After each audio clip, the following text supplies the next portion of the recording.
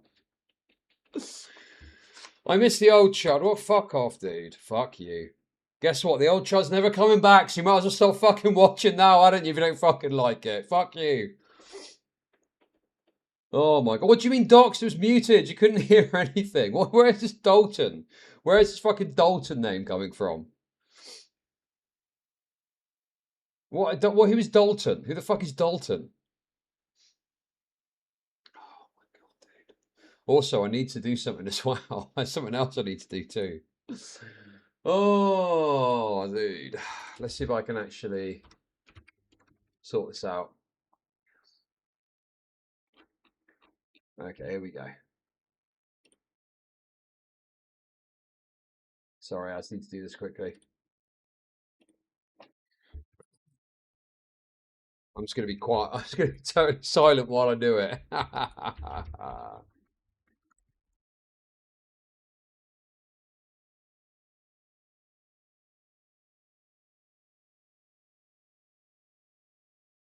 Okay, give me 1 sec, dude. Give me a second. Give me 1 sec. Give me 1 sec. Chicago, Little Sure Italy. there is. I mean, there's some Also, remnant in Bridgeport. Yeah, And, it's important to note that, like, and I'm not trying to get into like a shouting match here, but like, you know, as a family who did, coming from a family who did leave Philadelphia in the 60s because of black migration from the South after the Civil Rights Act was passed, there was a sort of like mass flight of white people into the suburbs, and that kind of led to a homogenization of different cultures because they rushed so fast to build these like identical strip mall suburbs that it was very hard to maintain cultural bonds that made different European and white neighborhoods unique around like the 1950s and before. So I feel like the mass suburbanization is also a big factor that led to those like cultural bonds breaking. yeah, but why did that happen? I mean, a lot of the suburbanization is because of the race riots in the 1960s. People moved out because of the violence. You know, my grandfather was in the National Guard in Chicago when, after MLK got assassinated, the whole West Side burned to the ground. Yeah. And people didn't want to be around that anymore. Why were the riots? Dude, MLK. what?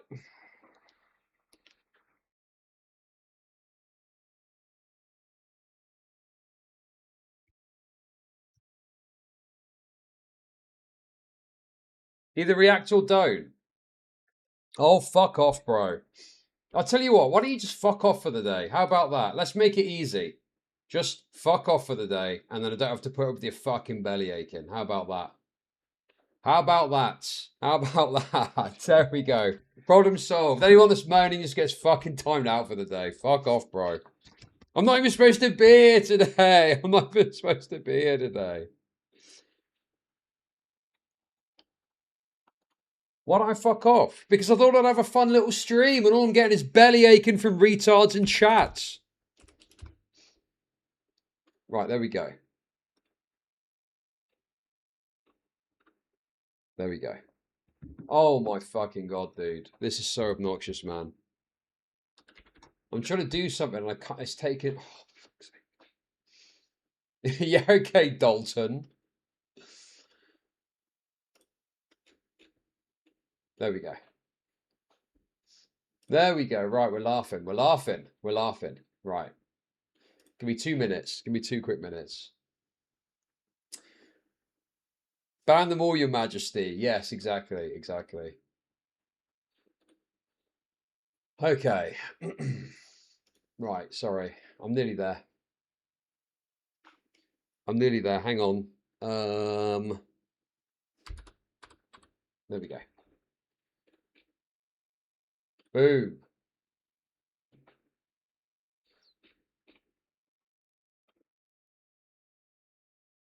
Okay. Nearly done. Nearly done.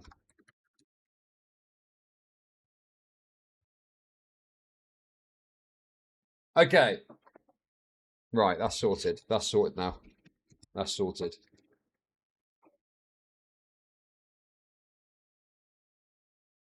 Boom. We're laughing. We're laughing. What time is it anyway? 2 o'clock. I'll probably switch to Halo. I don't even know if I'm going to watch all of this, man. Oh, man, I do want to keep streaming. I do have a lot of stuff going on, though. I'm going to keep streaming. I'm going to keep streaming. But stop fucking moaning, dude. Stop fucking whining. Holy fuck, dude. You guys are so annoying. I told you it was going to be fucking hectic today. I don't know what to tell you. You're raped. Dead air Dalton chop chop. Dead air Dalton chop chop. Stop calling me Dalton. That's not my fucking name, bro. Thank you for the kicks. Thank you. Thank you. Malbus, thank you for the kicks as well. Thank you. No, I'm gonna keep reacting to this. I'm gonna keep reacting to this. Don't sweat it, guys. Don't sweat it. No, guys, don't worry. We're gonna crack on. We're gonna crack on. Justin Dalton. A Jr. was assassinated. Yeah. Yeah. And so does that justify burning down the city? No, I which didn't then say it never recovered? justifies it, but it sure justifies an enormous amount of the anger, the same kind of anger that you feel about being left out, the same kind of anger that you're expressing right now about the idea that you're culturally irrelevant, that you don't have a place in society. Imagine if you were a 26-year-old black man in 1968 and saw your hero be assassinated. Oh, I saw Trump get shot in the ear, and did he? And I saw Charlie Kirk get shot, and I didn't see any cities get burned down. It's funny how I that think works. it's a very, very, very different thing. I think How is it's that different? absolutely Charlie different Kirk thing. got shot in the neck. Yeah. And liberals celebrated By who? all over social media by Tyler Robinson. Yeah. Who is what? Who is some liberal guy. He is? Mm-hmm. But He's got a transgender boyfriend. Does that makes him liberal? Because he's transgender? Because I he's think so. gay? Well, because he's got a transgender boyfriend, yeah. Well, I mean, I think the thing is, there was a lot of debate about this at the time, but based on, I can't remember the deep, I'm pretty sure he was like some sort of lefty type figure, no? There was a lot of debate about this, and there was this idea that he was actually some rightoid or something like that. But no, there was the bullet thing, and there was, you know. Sadly, you're raped. Thank you, Dalton, for streaming on your day off. I, for one, appreciate it. Why are we calling you by your first name now? Pleasure to be here. Pleasure to be here. Because someone thinks it's funny to make up a fake name for me and call me something that I'm not. That's why. I think so. It makes him liberal. I think he was liberal, yeah. Okay. Well, he didn't come from a liberal family. He didn't come from a liberal enclave. He didn't come from a liberal background. He's not a minority. He was a Mormon, correct? Mm-hmm. And grew up in a Mormon household. And he went to a largely Mormon college. Mm-hmm. And he ended up committing an act of violence, according to the FBI and the authorities in Utah that charged him. How does that in any way compare to what we're talking about? I'm not justifying the violence that occurred after the death of Martin Luther King. But you're saying that that person... Okay, Luke, we will stop calling you Dalton.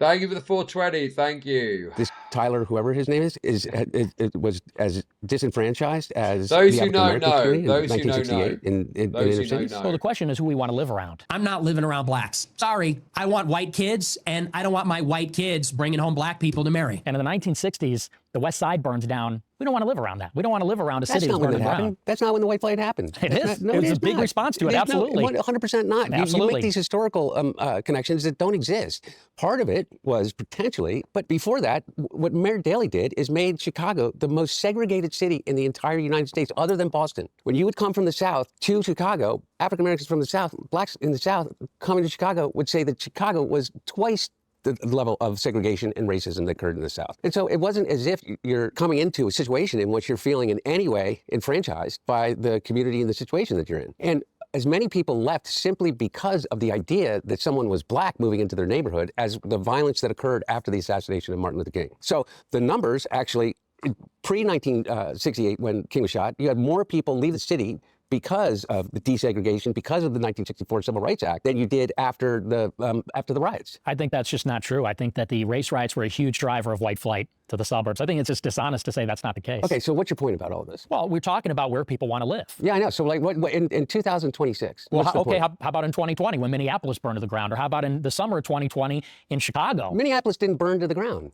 It didn't? No. I mean, there were BLM parts didn't of it. destroy dozens of If you structures? guys need a physical witness to what happened in Minneapolis, there were many structures that burned to the ground. Not the city, but there was, I would say, between 40 to 50 buildings off of Lake Street in the south side that did burn to the ground. But most of the city was intact, but it was quite an intense situation. People don't want to live around that. People don't want to live around that. You know, in Chicago, it rolled on into the summer, and it wasn't, you know, let's say, the anger of the oppressed and the disenfranchised.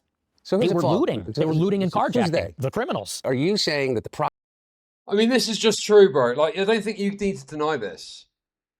I think the reality is that, yes, there was black looting happening. And it was this, you know, this kind of, oh, well, you know, we've been aggrieved upon. All this stuff was used as a justification. But there was looting that was happening. You could literally see it in videos of blacks en masse just charging through stores and stealing sneakers and cell phones. So I don't understand this desire to deny this. And if you are going, if you are going to be defensive of it, why not frame it in a certain way rather than just deny it happened whole cloth? You know, just say, well, yeah, it did happen, and here's the context of what happened, blah blah blah, rather than just deny whole cloth that it happened at all. You know, this is very dated, old talking points. Problem with a 26-year-old white kid living in suburbia outside of Chicago and his feeling of being disenfranchised is because there was looting and rioting in Minneapolis by black people. And it's black people that are doing it. Yeah. I mean, the problem with Austin Metcalf was that he got stabbed in the neck at a track meet. And the problem with our city in Chicago. I don't know, pause steal. What's it got to do with me? Well, I mean, you know, yes, exactly. I agree with that, obviously, yes. Pause steal. That's true. But it did seem to be a particular colour of paw that was was stealing in these cases, you know.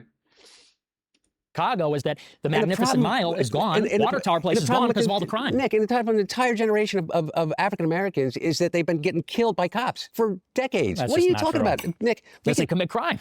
And listen, it's not... Nick, what? That's not true. It's not true. Are you saying that police brutality as it relates and racism in the police force, in the way in which police treat African Americans?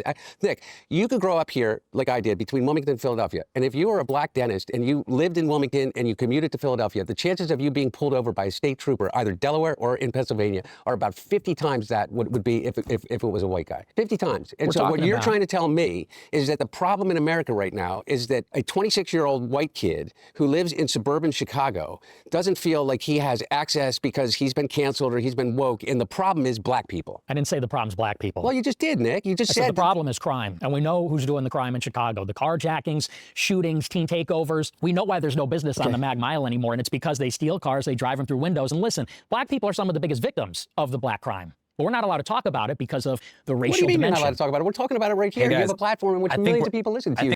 Well, no, okay, that's obviously a stupid way of putting it. It's not that you can't talk about it. In fact, that's changed dramatically. You can talk about it loads now. You can talk about it as much as you fucking want in Trump and you know, Elon's America. It's more so there is a negative perception of it, or there's a disagreement with it being the case, or that being a concept that exists. You know.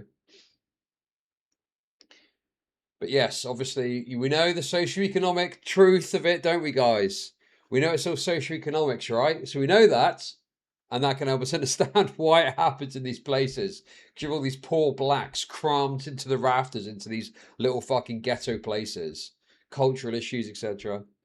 I think well, after Elon had to buy Twitter and open it up. It wasn't like that before. I was banned from everything for many years. So no, you weren't allowed to. You're right. We can talk about it now, but that's only because the good guys won. Hey, what's up, guys? There's something I forgot to tell you about. We also just launched our own streaming platform called C5.now. We have 5 films on there right now. Film number 1, The Art of Protest, made by the homies over at Indecline, who we interviewed a few months back. Film 2, Rat Film by Theo Anthony, set in Baltimore, investigates the lives and times of the rodent population through the eyes of the people who love the rats of Baltimore, study the rats of Baltimore, or are paid to execute and trap the rodents of Charm City.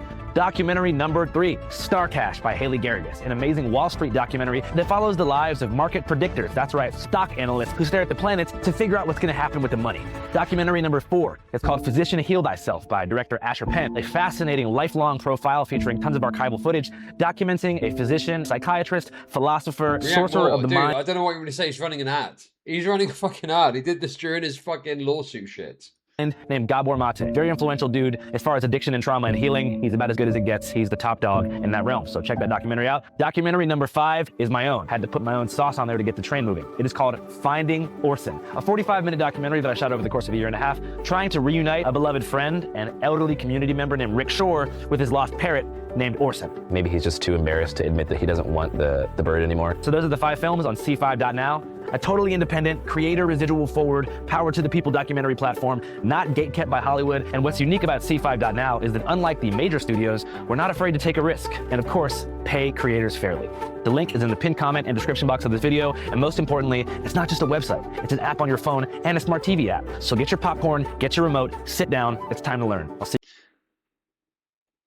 you. Dude, I'm sorry. I'll just share with you what's going on in my world, okay? Oh, dude. I'm supposed to be paying, dude. I'm supposed to be paying these guys. So I've just transferred some money from my sole trader account to my current account, and it's not gone through. It's not gone through, dude. So I don't know what I'm gonna do, bro. I don't know. I'm gonna be like, sorry, guys. Sadly, It's like the you're classic right. excuse, isn't it? Yo, thank you for the kicks. Thank you. It's like the classic excuse, isn't it? Yeah, sorry about that, guys. I'm having some bank problems. Oh my god, dude. Oh, hang on a sec. I think I can actually increase my overdraft. Whoa, whoa, whoa, dude, it's a big fucking bar in this. Let me put it up. Okay, come on. Let's be sensible with it. Okay, that should do it. That should do it. There we go. Oh. God damn it. Where is it? There we go. There we go. There we... Hang on. Sorry. Sorry. I'm trying to... Oh, I'll just have to type it in manually. There we go. Perfect. I've literally transferred the money. I've literally just transferred the money. I'm waiting for it to come through. See you guys soon.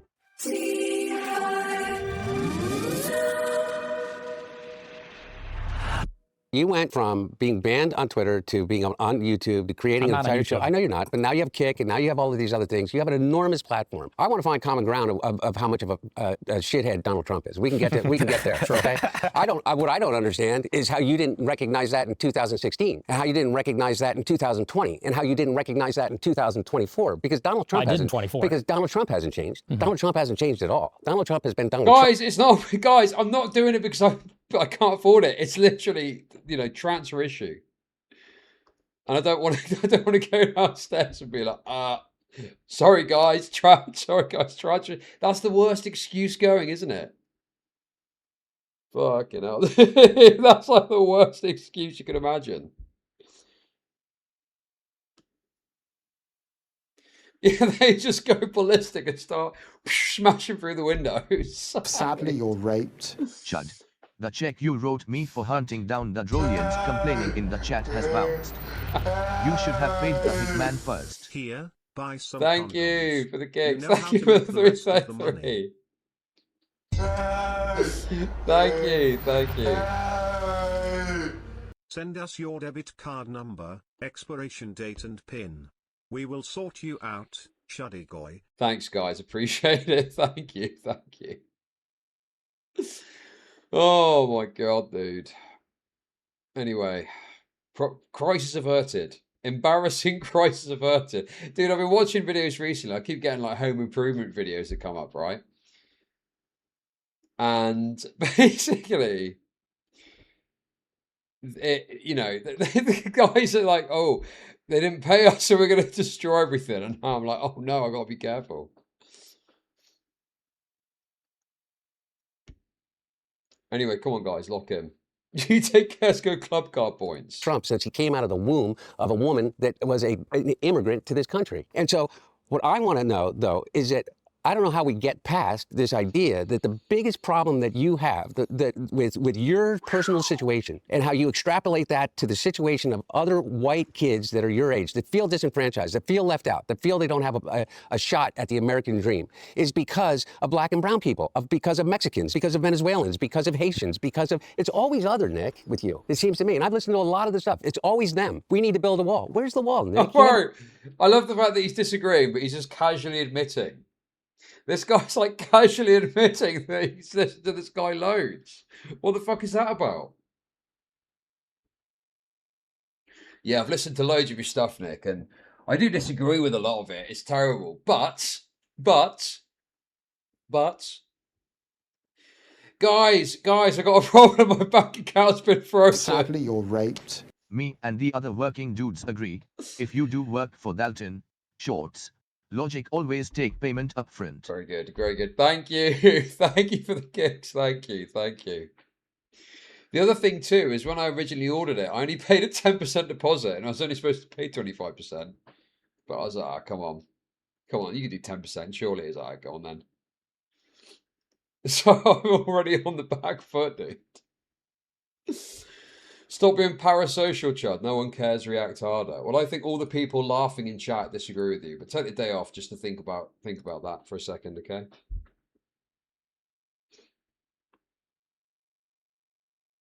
Dude, it's really fucking annoying though.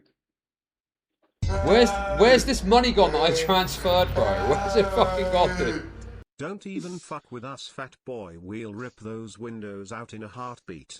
Add extra £5 for my trouble. Thank you. Thank you for the 333. Oh, the money finally came in. Excellent news. Great stuff. Great stuff.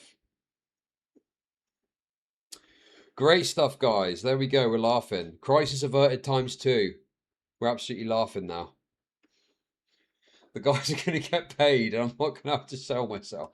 Ever built the wall? Why'd you vote for him in 2020? Why'd you vote for him in 2024? I didn't vote for him in 2024. Okay. My point being is that whenever you identify your problem as being something that is other, that you can point to, that's a minority, that is a group of people, that's the Jews, I mean, before, remember, all of us, you know, it was the Irish Catholics who were all committing the crime, who weren't allowed into bars, who weren't allowed into, because you know why? Because they were dirty, poor, non-Europeans. They were Irish. Every time it's wrong. Every time history has proven that to be wrong in the United States of America. Every time. Inclusion has been our greatest strength. Diversity has been our greatest strength. And I hear you talk about this idea of white culture. What fucking white culture are you talking about, man? What Shakespeare, Dante, Mozart. We're in Philadelphia, the founding fathers. Yeah. That's your white culture. How about culture. the Count of Monte Cristo? Would you consider that part of... Dude, it's just... This thing, why is there this denial of there being a sort of a thing of white culture? They sound like whites are just cultureless swine with nothing going on. Just feels a bit like unnecessarily dishonest. You can admit that there's a white culture, a white canon or whatever that exists without being a racist, surely. Surely to God. Surely to God. Well, the thing is, there's an overarching culture, and then there's obviously the ethnic cultures that exist within that as well, you know? Like, there's an overarching white culture, like, centered in Europe. And then there's different facets of it from the UK, from France, from Germany, etc., you know? Yeah, it's like kind of dated progressive slop kind of views. This denial of there being a white culture. It's a bit dated at this point, you know. It's a bit out of date. I don't think it's really a thing anymore to deny it in this way. Sadly, you're raped.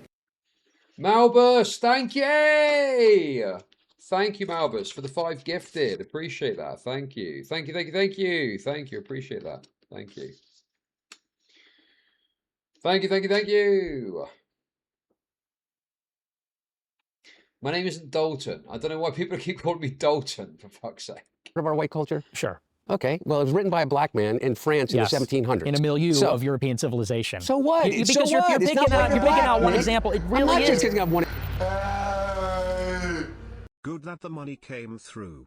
You know what happened to your buddy 2-tier ear when he couldn't pay. Thank you for 420. Thank you, Ukrainian Red Boy. Thank you. One example. It really is. Nick, listen. Nick, I'm really not. Hey guys, I think we're reaching what's called a rock in a hard place. Oh, Dalton. Oh, Dalton is Chud the Builder. Yes, of course. It makes perfect sense. I get it now. Perfect. Now I get it. Let's talk about Israel. Well, let me respond to this because you're telling me I'm always blaming the other. No, Nick, for real. Here's the thing, is that the way that you talk and throw out these historical facts, which, by the way, aren't fucking facts. Okay? Which ones aren't facts? Well, as it relates to the Civil Rights Movement in 1968, and the reason why we're out in the problem that we're in is because the Civil Rights Act passed in 1964. Dr. Martin Luther King was killed and shot by a white racist, white supremacist in 1968 on a balcony of a motel. That's the root of our trouble, because an entire people that have been disenfranchised and enslaved for over 400 years. We're sick of hearing about that, though. It's 2026. You may be sick of hearing about it, but you know what? They aren't. And I'll tell you what, Nick, Get here's the other over thing. it. Get over it. It's America. Well, yeah, I think that also there's been programs and projects, and I think there's still issues to be resolved, and, you know, racial disparities and stuff, and, you know, still feeling the impact of historic racist decision making, blacks not getting loans and shit like that. And no, it wasn't just because they couldn't afford to pay it back. It's because they were black. Do you know one thing I found out recently that was crazy to me? So my kids watched the new Michael movie, right? And I did. They were asking about like his controversies, and obviously you got to make it child suitable. So you can't be like, you know, you can't be like, oh yeah, he's diddling a bunch of kids. You've got to say things like, well, he was accused of acting inappropriately. He was accused of acting inappropriately with children. Anyway, right? I came downstairs, or you know, came into the living room. And my son was just sat there with his hands behind his head, just watching the Netflix documentary about it. I was like, what the fuck? He was just watching that new Netflix documentary, just taking it all in. I was like, what the hell? And, you know, he was like quite thoughtful about it and was like, well, you know, it's a bit weird kind of thing. But I don't think he thought it was like really bad. I just think he saw it as kind of, you know, the way that Michael's side presents it as, I think, is his perspective on it. Because obviously, you know, he likes his music and stuff. But yeah, dude, he was just sat there watching this like doc. I was like, what the fuck? You know. And I had to say to her, I was like, why don't you put on something a bit more, you know, light-hearted? Put on something a bit more light-hearted. And anyway, you know, they've been asking about it and talking about it, and because obviously they liked his music, and they've been watching this movie of his life. That was the point. They were watching, you know, the movie, the latest cinema thing that came out. It was on Amazon now, and I got it for them, and they were watching it. And one thing I found out that I didn't know is before Michael Jackson came along, MTV didn't play blacks on their channel. So they play like white rock artists and stuff like that, but they didn't play black artists, which is pretty fucking mental, right? Yes, look it up. Look it up. They didn't, I mean, maybe they did at times, but they didn't like have regular rotations of black artists on their show. And basically it shows this scene where his Jewish overlord, presumably, calls up MTV and says, no, you need to run to this black guy now. Run Billie Jean, run Billie Jean. Now it's they are. Actually, that's true. Now it's only blacks, isn't it? Now it's only fucking blacks that get played on there. But yes, in any case, it was just quite interesting that, you know, as recently as the 80s or whatever it was, like they didn't play black artists on MTV because they didn't want to scare the suburban whites that watched, you know. So black music wasn't that popular or well selling apart from a few. How many black glam rock bands are there anyway? When MTV started in the 80s, didn't it? The early 80s. And they only played white guys until Michael Jackson came along. So anyway, it's just interesting to note that, you know, as recently as that, they didn't want the blacks on their pure white TV station. So there are little things like that, and there's a history of, you know, like loans being declined, all this other fucking shit, dude. So I don't even necessarily agree with this idea they should just get over it.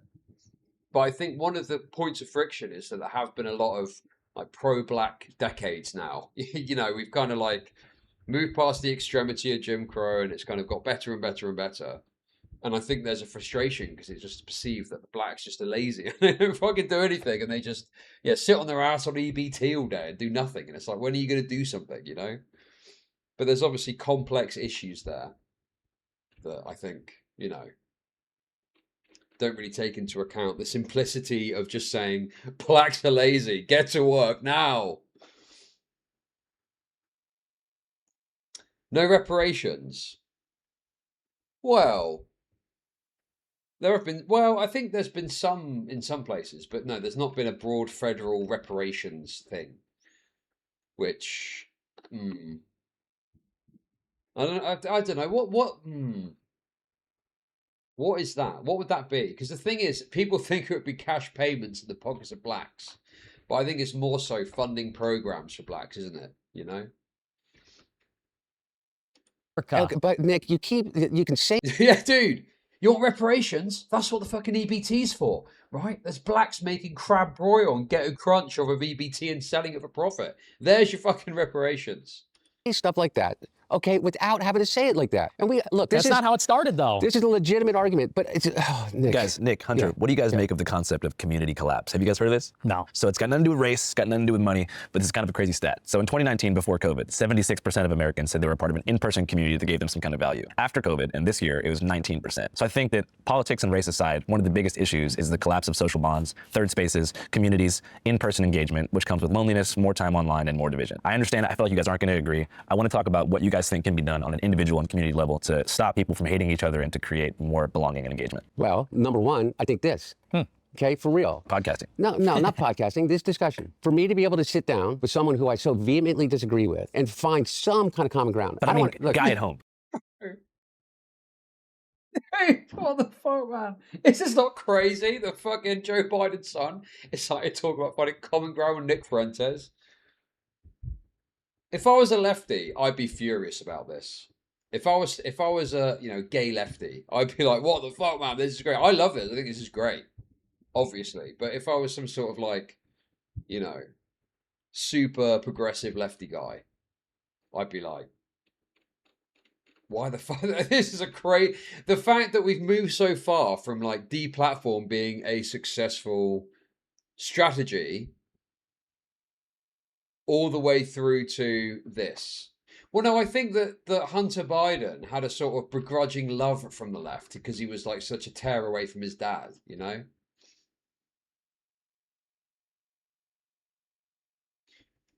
But yeah, I mean, it's kind of mental that we've gone from extreme deplatforming stuff to, oh, look, Hunter Biden, the son of Joe Biden and Nick Fuentes, are just chilling, having a chat and finding common ground. Guy at home who's watching this on his phone just thinking, I wish I could go outside, but I don't know anyone. Okay, well, here's what I'm talking about. It's all about connection. It is all about actually connecting with people. And I'm not talking about digitally connecting with people anonymously online. I'm talking about actually going out and connecting with people. And I don't have an answer to that. I don't, any of us. We are in a, look, man, I just think that you are targeting the wrong problem, Nick. I think that our biggest problem right now doesn't have to do with this cultural divide or racial divide or religious divide or the idea that America is becoming less white or culturally relevant anymore. I think our biggest problem is literally an oligarchy that is inflaming every single division that we have. And by the way, and they're out for you, man, just as much as anybody else. Well, and I agree. So those platforms that we talk about that you're now allowed to be on because Elon's out on the platform. Elon doesn't give a shit about anything other than one thing. Wait, Hunter, I just want to say, real quick. Money and kids. Rap music is poisoning the blacks and is preying on their criminal instincts. That's why rap music is based.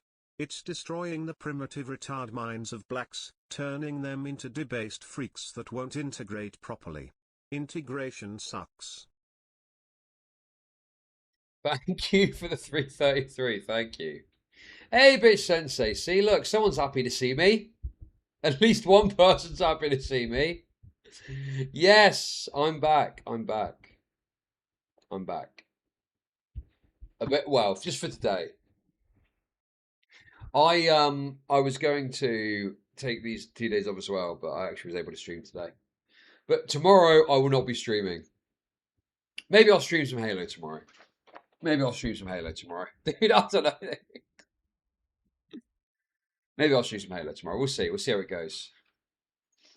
Money. I don't necessarily even agree with that. Okay, well, you may not agree with that because you don't want to piss off Elon Musk. Elon doesn't even like me, but I just disagree. You're talking about the oligarchy, right? Like these billionaires, right? Like the goal of corporate capture of these industries is community collapse. They are trying to engineer things to make it. Oh, by the way, Chud's Money Pit, I think I timed someone out earlier that didn't deserve it really, but I thought it was you. I thought it was you again complaining. Who was it? I think I need to untime them out. It was another one of the snark names, and I just fucking panicked. Where are they? Who was it?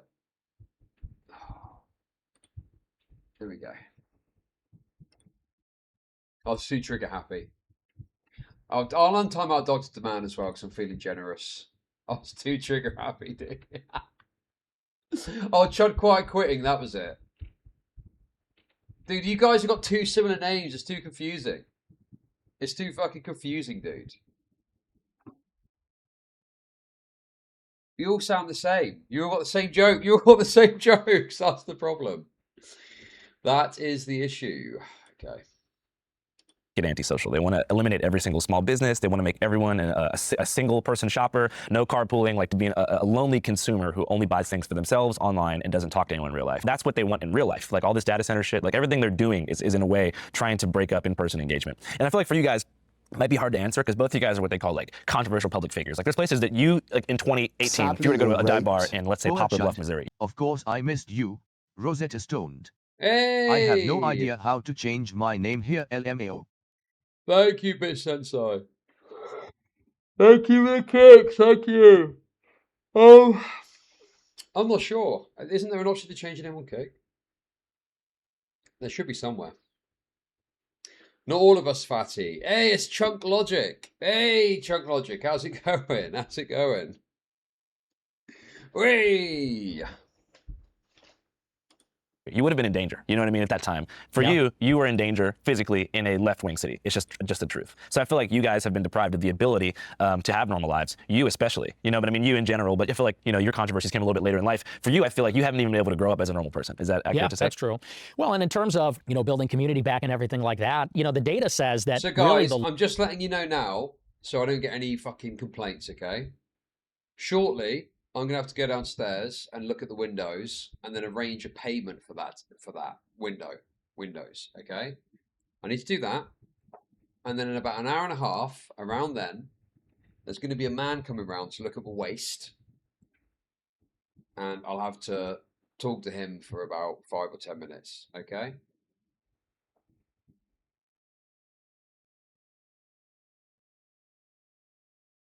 So those are the only other two things I've got lined up. And then later, not that, I mean, you know, I'm going to stream a bit longer yet. But later, before 8 p.m, I need to go and do something. So I need to end stream at about 7 at the latest. If I go that long. I don't know if I am yet. If Chud comes back into his room limping, it's because he's offered his arsehole as payment. Very funny. Very funny, very funny. So that's what's happening today. I'm just keeping you updated. I know there's been a lot of discontent about my little popping off. But obviously, you know, I arranged a lot of stuff to happen today. That hole ain't worth what it used to be, but it pays the bills.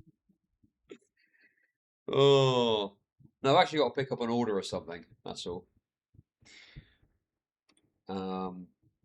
Yeah, just a little order thing. I need to, this is the sheets for my fucking bed, dude. I don't even know. It's sheets for my bed.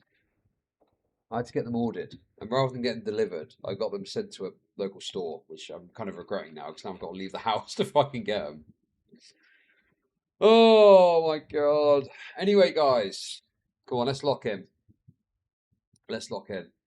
I hate waiting for a delivery when I'm streaming because I'm constantly just looking at my phone thinking, when are they going to be here? When are they going to be here? But I've been distracted as hell anyway, so it doesn't really fucking matter. loss of society is the fact that we don't encounter people anymore, for example, on your way to work or, you know, in ways they're unexpected. People wake up in their house, which is separate from everybody else. They get in their car by themselves, drive to work by themselves, you know, and then they meet with their colleagues and everything, but then they go right home, go home, have a beer, watch Netflix until they go to bed. Next day starts all over again. And so, you know, I think it has a lot to do with maybe how we structure the cities. I think, honestly, a big part of it, there's like this abundance mindset with liberals. Liberals want to have prosperity and everything like that. How can you have that when the cities are not safe? I think that one of the ways, for example, if you want to have those encounters that are unplanned or spontaneous, they're going to happen maybe on the subway, on the bus, on your way to work. People don't want to ride the subway anymore. People don't want to ride the bus. They don't I just feel like that it's if safe. you look at the data, like right now, 2026, I think 2025 had the lowest homicide rate of any year in America for like the past 40 years. I feel like if you compare data from the 90s, like the cities, I get what you're saying, but the cities I have noticed are a lot safer. They're also, you know, becoming more expensive as well. It could have something to do with it. You're absolutely right. What you're saying, Nick, is impossible to refute, right? Because everybody has an experience with violence or witnessing a crime, or whether it's just in their local newspaper or not. Is that I don't think that that is in any way limited to only urban environments. I take the top 10 poorest red states in the country, and their crime rates are 10 times what many urban centers are. So you'd be comparing like West Virginia, coal country, disenfranchised to like an urban neighborhood. Yeah, in terms of per capita crime, in terms of per capita murder, in terms of per capita child sexual abuse, yeah. I think the things that people really care about, you know, things like that, is their own personal safety. Yeah. It is not limited to African-American urban or Latino-American urban environments. It's not. It exists. Carjackings do happen, but you know where they happen? They happen in Biloxi, Mississippi, just as much as they happen in Chicago. I'm skeptical of that. I mean, I just think the idea of like safety, safety at risk. Is that true? I mean, the thing is, poverty drives crime, not race. It's poverty that makes people want to commit crimes. Oh, it doesn't actually give you a breakdown. It just says overall what it is.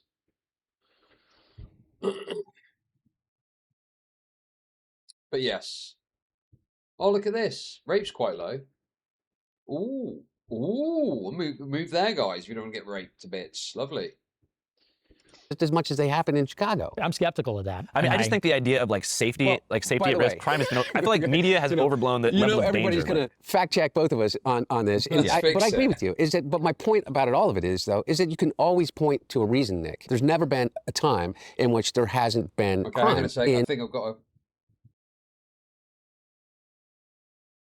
major urban areas where you pack a lot of people in. You're right, though, is that the difference between us feeling like each other were our neighbors and that we can find some common ground is the fact, you know, you can live in existence now and by the time you're 56 years old and never really have to leave your house to make a living, to, you know, you don't go to the community center anymore. And I don't know how to fix that. And I certainly don't know how to fix it in the age of AI. It all connects back to politics, right? Because community is like an essential human need, if not the most important thing. So when you are deprived of that, you're more likely to look for a radical solution and be like, everything's broken, we need to try something really out there. So you might embrace something more reactionary on left or right to be like, fuck this, you know, we need something new. And so I'm not trying to draw this like male loneliness, like incel pipeline that the media tries to do all the time. But do you see a connection there between like people being lonely and having less friends and subcultural choice taking over community value systems or community engagement and people just like driving to the extreme? 100%. I think social dislocation is probably the #1 problem of our times, because you look at the young people and you're right, it is one of those essential human needs, is to connect and have that sense of familiarity, to be seen, to see and to be seen. And that's something young people don't have. And I think, by the way, you look at the way young people socialize and even the mentality, I think a lot of young people have this absolute drive to go to college. Why? It's an extension of high school. And what do high school and college have in common? It's a community. You're in the quad. You can see and be seen. There's sort of like a status, reputation. You're constantly involved with other people. And I think everybody, young people, look at when they graduate from college like falling off a cliff and now life is over. Because now you just have your job, the gym, and going back home, and that's it. And this is why a lot of young people then want to move to the big cities. Got to go to New York, got to go to Chicago or LA where it's happening. And they want to get a condo or an apartment downtown because they want to go to the bar scene, extend college a little bit longer. And I think that's just not really a sustainable way to have a society. There has to be a way for people to still have that sense of community outside of, let's say, college and high school, even into their adulthood and then into their old age. So yeah, I mean, that's one of the biggest problems going on. And I agree. I think it drives, even to your point about the whites only community in Arkansas, I think it is driving these, let's call it ghettoization or insulation of people going into these artificial values-based communities. Yeah. Because where are you going to find people? Go online, start spouting about politics, or, you know, even not just for incels and right-wingers, but even on the left. Someone like Tyler Robinson, he's on Discord. He's on Discord with all of the Overwatch players and all the LGBTQ or whatever. And I think that, you know, there's a tendency there where everybody kind of amplifies some of the resentment or feelings there. So I agree, that's a huge driver. So for you, like back in high school when you were like first kind of starting to use the internet and all that, did you build most of your community in person outside Chicago, or was it mostly online? When I was in high school or college? High school. High school, I had real friends in Model UN. That was my favorite thing. So that was. But you were still creating like some kind of content at that time? Not in high school, no. Okay, so you went to BU? Yes. Were most of your friends like classmates there? Like when did you start to kind of build your online persona and community around your content? It wasn't until I left college. So to that point, I had friends in college. And then when I left college and started my show independently, then it was all people online. And everybody I knew was people from my community for the most part. But your cancellation from mainstream platforms was effectively the same thing as like a community collapse for your personal life, right? Yeah, well, I wouldn't even say it was just the cancellation, but even more just returning home from college. What do you think would have happened to you, like career-wise and personal life-wise, if you never would have been mainstreamed? I mean, I guess removed from major social media platforms. Oh, it'd be a lot easier to make friends, let's say, because, you know, being banned on Instagram, you might as well be dead. In Generation Z, that's how everybody sees each other, meets each other, talks to each other. So I think I probably have a wider, livelier circle. Do you feel like you had less friends after that? No, I'd say it's about the same. No, but I mean, you said that you feel like it would have been easier to make friends. It would have been easy to make more friends. Yeah, sure. So aside from your career, how was your personal and social life affected in those following years? Well, it's brutal, I mean, because everybody that I knew from high school is on Instagram, on Facebook, and I'm just not on there. It's almost like you're removed from the earth. For Generation Z, I understand for older people, for different generation, people still meet up or stay in touch in other ways. But if you're not online as a young person, you might as well be dead. Do you think you would have said some of the more extreme things that you did say if you, I guess, were allowed to remain on the mainstream internet? Absolutely, yeah. Looking back, and I'm not trying to get you to take something back necessarily. What's one thing that you said when you were younger where you're like, fuck, wish I could take that back? I don't know if I regret what I've said. It's just how you say it. Yeah, can you think of an example of when you listen back to something, you're like, jeez, I wish I could. Yeah. So I did this rally in 2023 called Fuentes Rally 2. And the one comment I said, we're talking about a spiritual battle between Christians and everybody else. And I said, we're in a holy war. I said, and we're going to make them die in a holy war. And the second I said that, I was like, didn't mean to say that. It's an extemporaneous speech. So you don't rehearse it, you just say things. And I was like, didn't mean that, shouldn't have said that. So it's always the how, it's always in the delivery that I... Nick, I can think of about 4 things that I really wish you would take back right now. But what? The cookies in the oven? Well, it's a joke. But it's not, Nick. My wife is Jewish. My son is Jewish. No, Nick.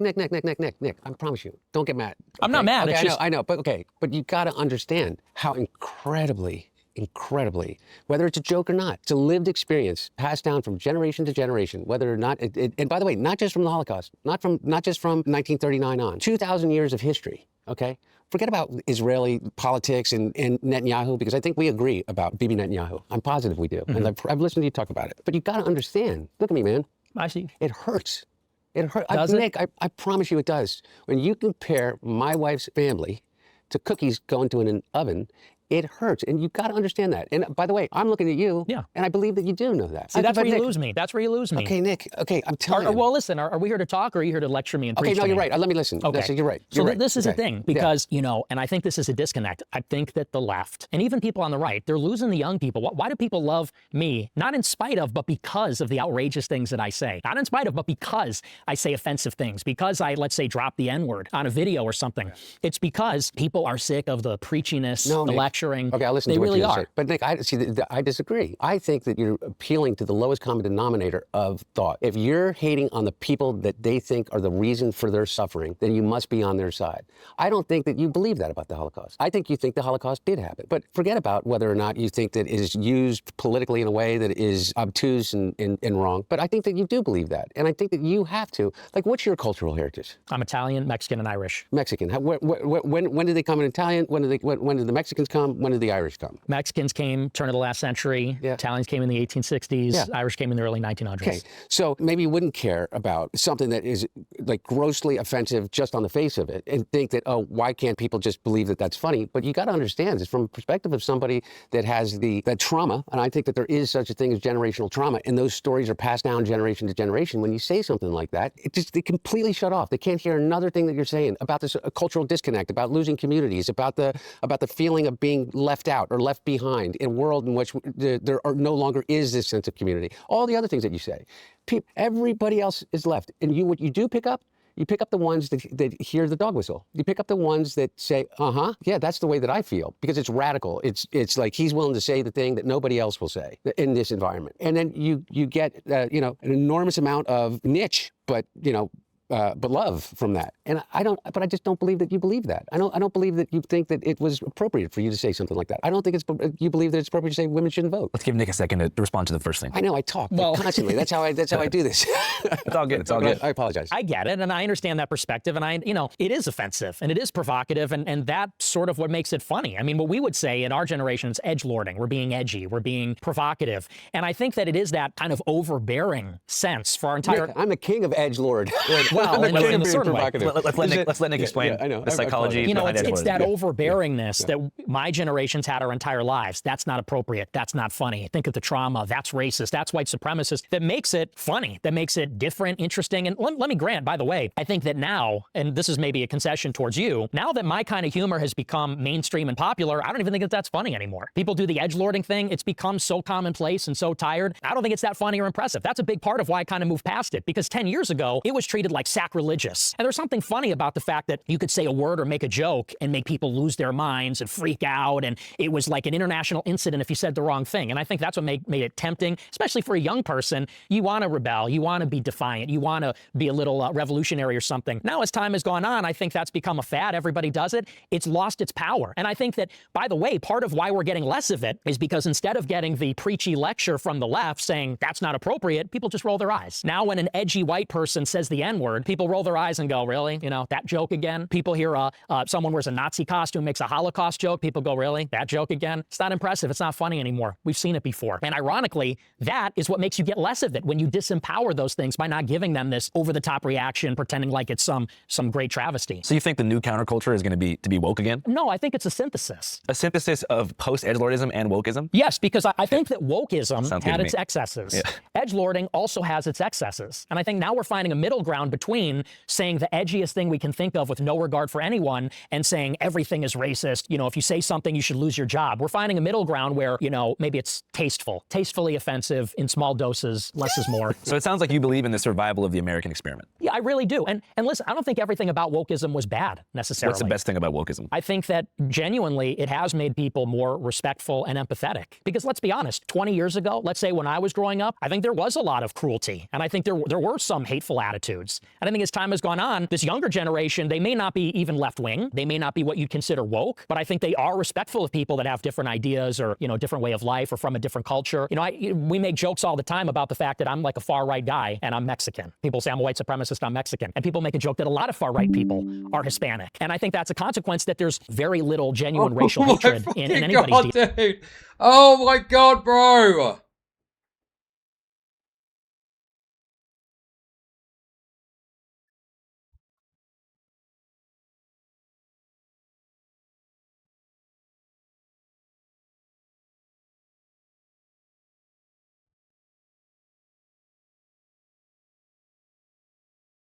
Rewind.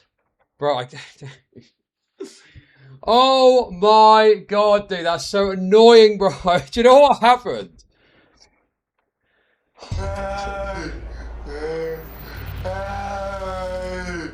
Chuddy buddy, stop quiet quitting. Rewind nigger, you missed Nick reaction to Jewish wife revelation. Fuck, okay, sorry. That is a good bit. I do need to go back for that.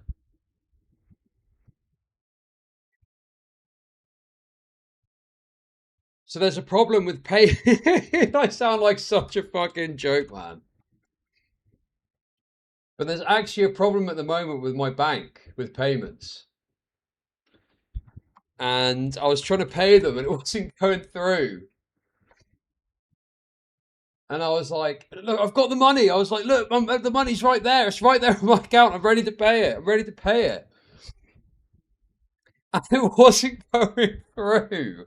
It wasn't fucking going through, dude. Oh, I think it's gone through now. Oh, please don't say it's gone through twice. Sadly, you're raped. Let me help. Yo, thank you for the kicks. Thank you for the kicks. Thank you for the kicks. Oh, no.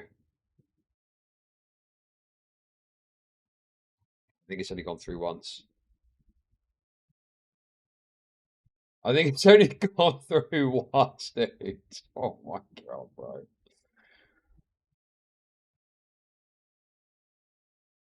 Okay, it's gone through. It's gone through. It's gone through. It's gone through. It's gone through. It's gone through. Oh my God. Oh, fucking hell, bro. No refunds. Oh, now I'm going to be worried about that all fucking day. Fuck, dude.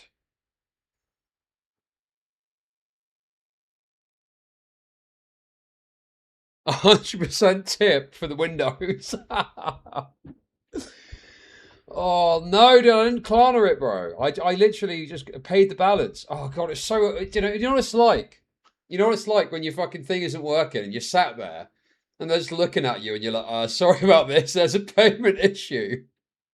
And I've used that before when I was young and poor. But now I don't need to use the excuse, but it's actually true this time.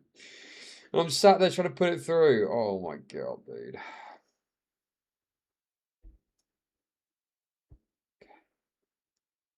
It's karma. It is karma. It's not going to go through twice, is it? Surely not.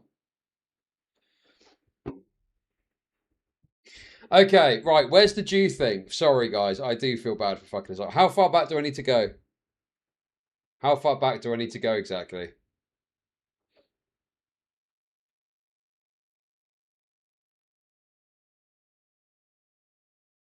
Well, no, the guy was fine. I think they just like to get payment to confirm before they leave, just so they don't have to fuck around. Dude, how much further? Oh my god, okay. Passed down from generation to generation, whether or not, and by the way, not just from the Holocaust, not just from. The one comment I said, we're talking about a spiritual battle between Christians and everybody else. And I said, we're in a holy war. I said, and we're going to make them die in a holy war. And the second I said that, I was like, didn't mean to say that. It's an extemporaneous speech. So you don't rehearse it, you just say things. And I was like, didn't mean that. Shouldn't have said that. So it's always the how. It's always in the delivery that I... Nick, I can think of about 4 things that I really wish you would take back right now. Like what? The cookies in the oven. Well, that's a joke. But it's not, Nick. My wife is Jewish. My son is Jewish. No, Nick. Oh, dude. So he's having...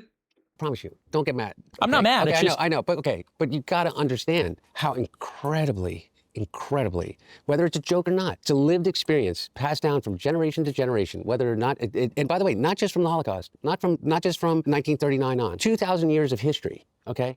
Forget about Israeli politics and Netanyahu, because I think we agree about Bibi Netanyahu. I'm positive we do. And I've listened to you talk about it. But you got to understand, look at me, man. I see. It hurts.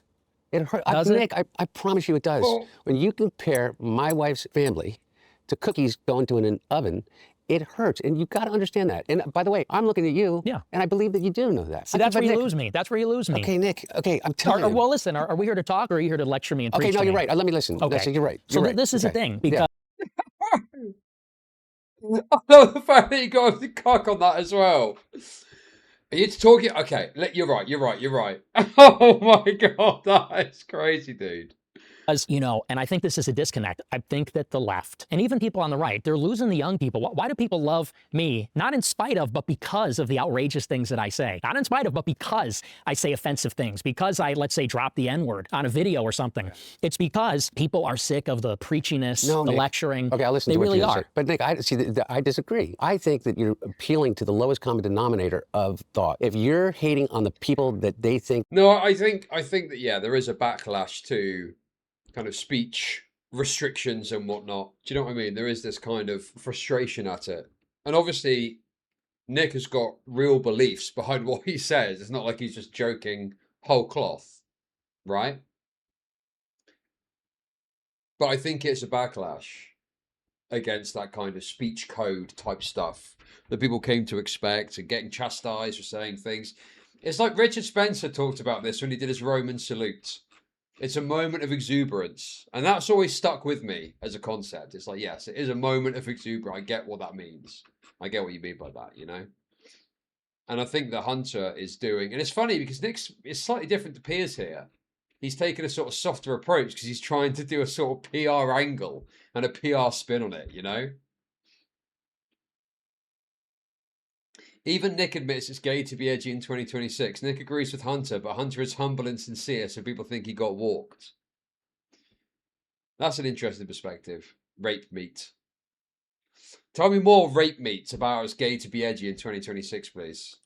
are the reason for their suffering, then you must be on their side. I don't think that you believe that about the Holocaust. I think you think the Holocaust did happen. But forget about whether or not you think that it is used politically in a way that is obtuse and wrong. But I think that you do believe that. And I think that you have to. Like, what's your cultural heritage? I'm Italian, Mexican, and Irish. Mexican. When did they come in Italian? When did the Mexicans come? When did the Irish come? Mexicans came turn of the last century. Yeah. Italians came in the 1860s. Yeah. Irish came in the early 1900s. Okay. So maybe you wouldn't care about something that is like grossly offensive just on the face of it and think that, oh, why can't people just believe that that's funny? But you got to understand this from a perspective of somebody that has that trauma. And I think that there is such a thing as generational trauma. And those stories are passed down. Oh, these ones hit hard for me. That has the trauma. And I think that there is. Oh, dude. My Irish heritage is, it's flaring up right now with anger at this. Oh, it's gross, man. It's horrible. It's hard to look at, to be honest with you. Oh my goodness gracious. Oh no, please, no.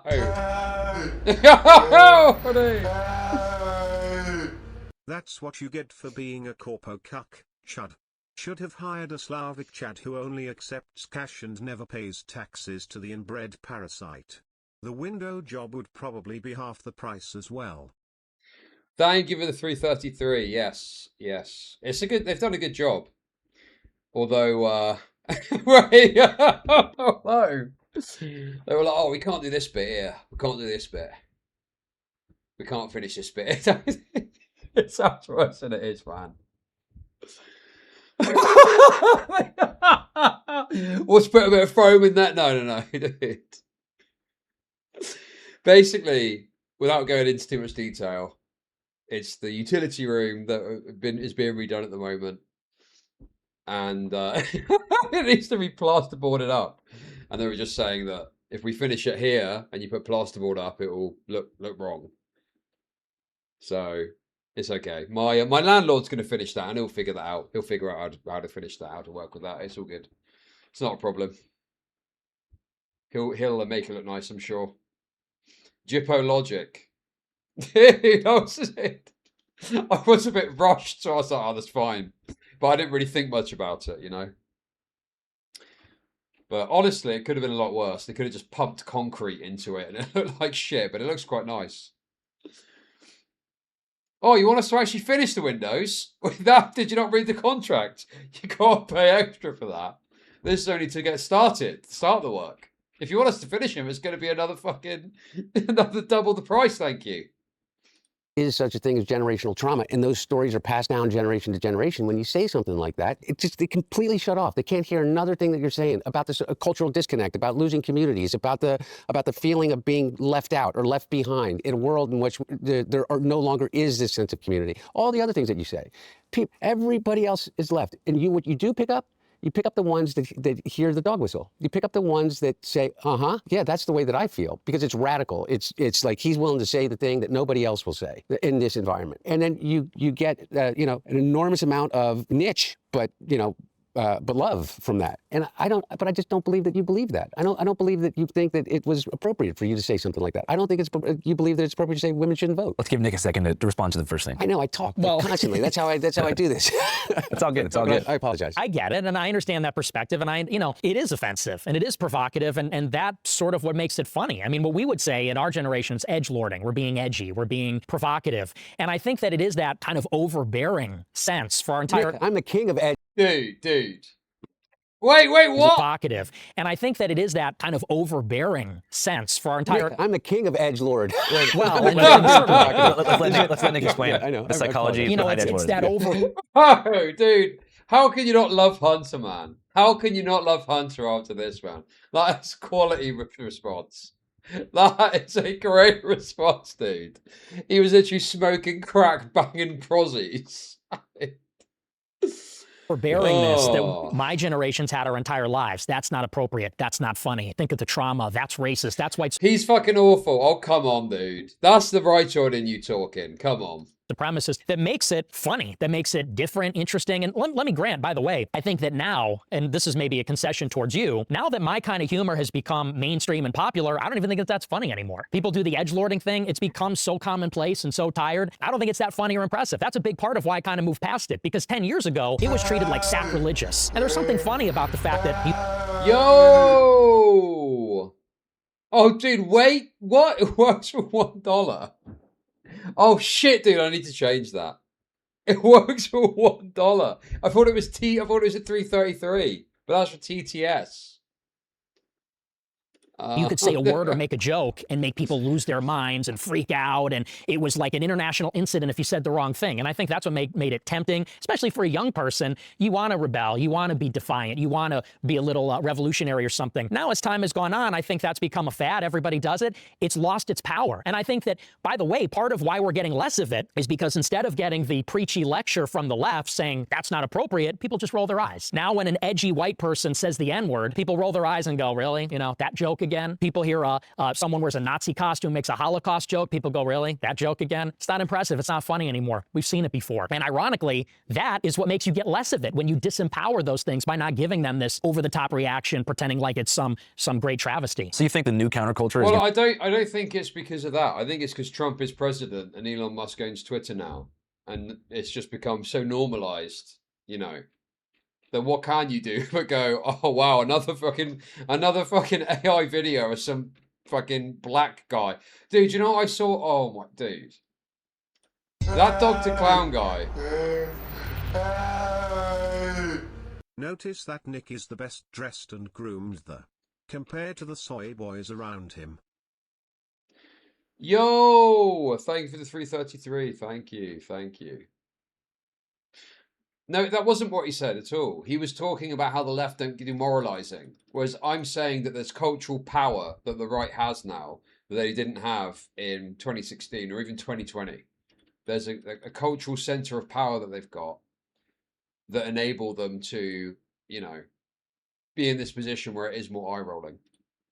Is this what I'm thinking of? No, it wasn't that. It wasn't that, actually. It was this. Dude, this is the kind of shit this guy's putting out. Literally shit. Literally. Oh no! My period cramps are starting! Relax! It's only period blood! Bro, period blood doesn't have corn in it! Oh.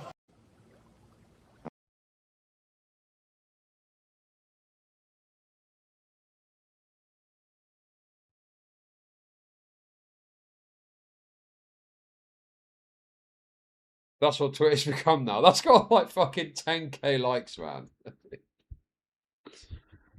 I show it to you to show you how raped Twitter is now. It's like when progressives had all this cultural power and then they started just doing shit gay jokes about fucking woke stuff. And it's the same now for the rightoids. Where this is the output we're dealing with. Get out of here. In Carmelo Anthony Simulator, you can solve problems with a knife, start a GoFundMe, and become a hero overnight. And try to beat the system.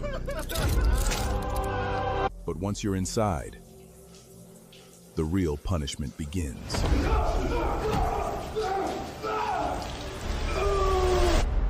Carmelo Anthony Simulator, FAFO Edition.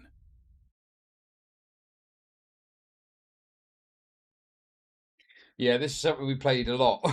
It's more shaken I had the entire time. It's just mental, bro. They were fantasizing about Carmelo getting raped. And, you know, I thought, do you know what? Do you know what? At least Branca didn't play this. At least Branca didn't stoop to this. And then he played it the next stream. And then he played it the next fucking stream. He played it the next stream, didn't he? So there we go. Going to be woke again? No, I think it's a synthesis. A synthesis of post-edgelordism and wokeism? Yes, because I think that wokeism had its excesses. Yeah. Edgelording also has its excesses. And I think now we're finding a middle ground between saying the edgiest thing we can think of with no regard for anyone and saying everything is racist. You know, if you say something, you should lose your job. We're finding a middle ground where, you know, maybe it's tastefully offensive in small doses, less is more. So it sounds like you believe in the survival of the American experiment. Yeah, I really do. And listen, I don't think everything about wokeism was bad. Dude, this is like so optics skunk, man. I watch his fucking clips on stream only. I don't watch them off stream because that would be terrible. And he says fucking crazy shit all the time, dude. He says crazy stuff all the time. I'm going to quit BBC posting for the time being. Is it legitimately affecting my sexuality?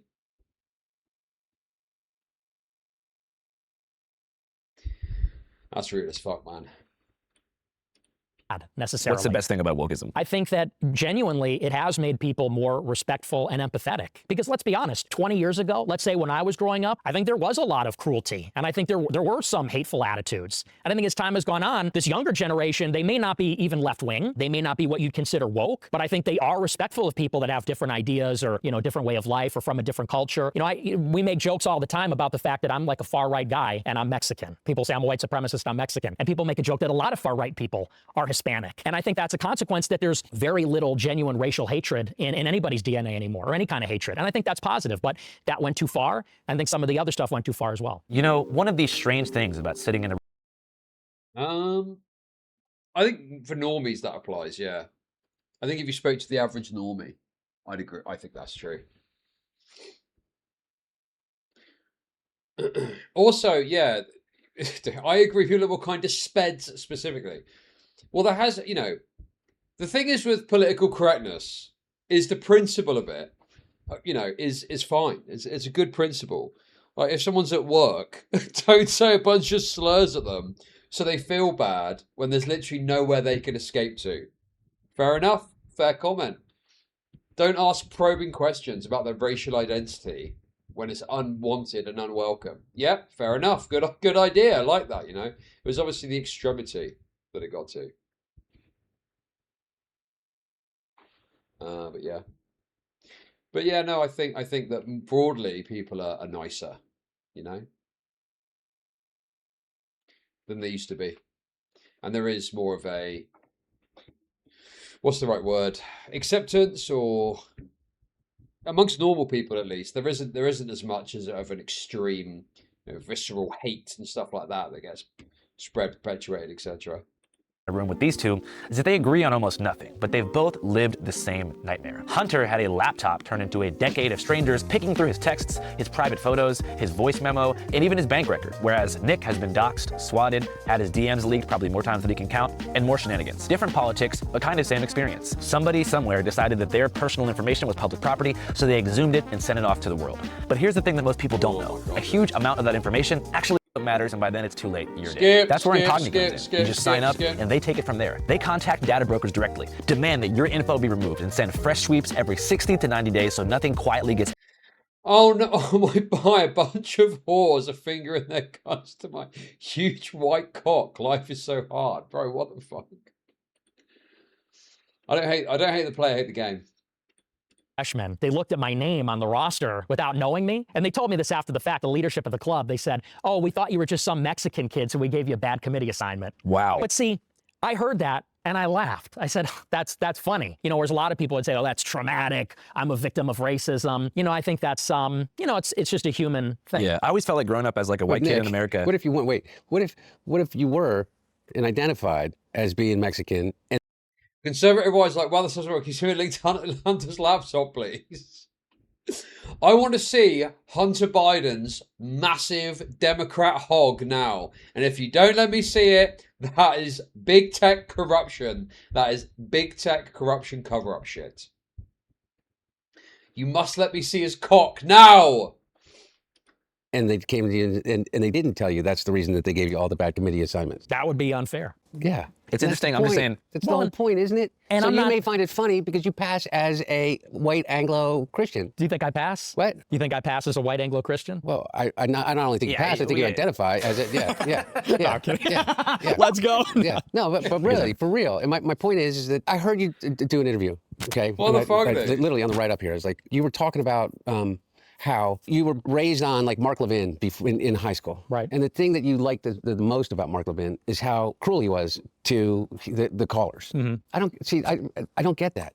Like the joke about the cookies. It may be a joke and it may be edgelording and you may not really mean it, but you got to realize the cruelty to it. And without going like, oh, like, you know, whan, like, you know, people got to stop crying about the past. And that's the thing, is that I think that you have such an opportunity to talk to a generation of disaffected, angry, legitimately angry people in a way in which is positive without having to do that shit. And by the way, and I'm not holding you responsible for, like, you know, the end of you know, my conception of Western civilization, which is different than yours, but I just don't get it. I don't get why you find the cruelty. And I think that, by the way, I think that that's why you like Trump. I mean, I'm making, you know, like a very unfair leap, because his first instinct is cruelty. His first instinct is to find the fault in the other. About everything, by the way. It's not his fault that that we're in a war with Iran, that he's ended 38 times and, you know, and started 39. It's not his fault that inflation's high. It's not his fault that the wall didn't get built. It's not his fault that ICE is killing people on the streets in these places. It's the cruelty of it. Maybe it's a generational thing. I got friends who are Jewish that are going to be really, really fucking pissed off that I'm sitting next to you. And what do I tell them?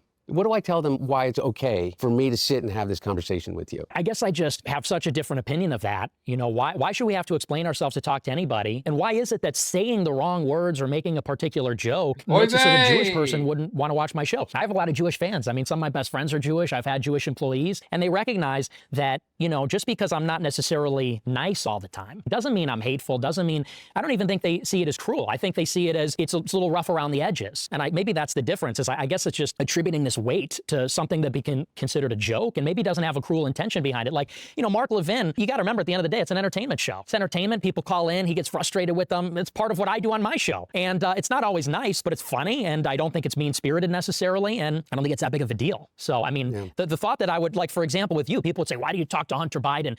His father and his DOJ froze your money and put you on a no-fly list. I'd say... Well, I don't know if he's... I mean, well, first of all, are we really that shocked that it's got this issue with Trump when Trump raped his father on national television in front of him and completely eviscerated his chance of re-election? But secondary to that, I don't know if he's asking for a disavowal of Trump in as much as he's criticizing the kind of endless cruelty and his angle of looking at things and the way that he approaches things, you know? I mean, really, the Democrats rate themselves by lying to everyone and themselves about fucking Biden's capabilities. But nonetheless, Trump's still pulled a blinder. Wow, is it really pulling a blinder? Biden was fucking half sentient in that debate. Oh my God, dude.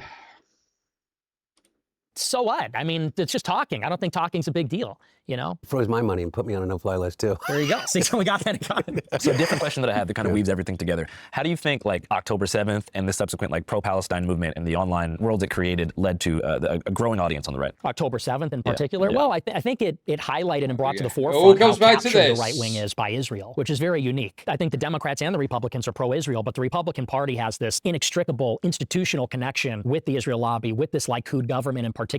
And I think people just started to see the hypocrisies. The hypocrisy was brought to the forefront, which is America first, but not with Israel. No new... Yeah, I do think that's true. I do think that October 7th gave a big boost to Nick's career because he could bang on about how bad Israel is for fucking hours at a, you know, do you know what I mean? I think it had a big bolstering. All it took was 5,000 dead Jews and he's back on track. But I think the thing is what he's been able to capitalize on very extensively is the kind of schism on the right and the fact that there is more Israel critical sentiment than there was, you know, 5 years ago, say.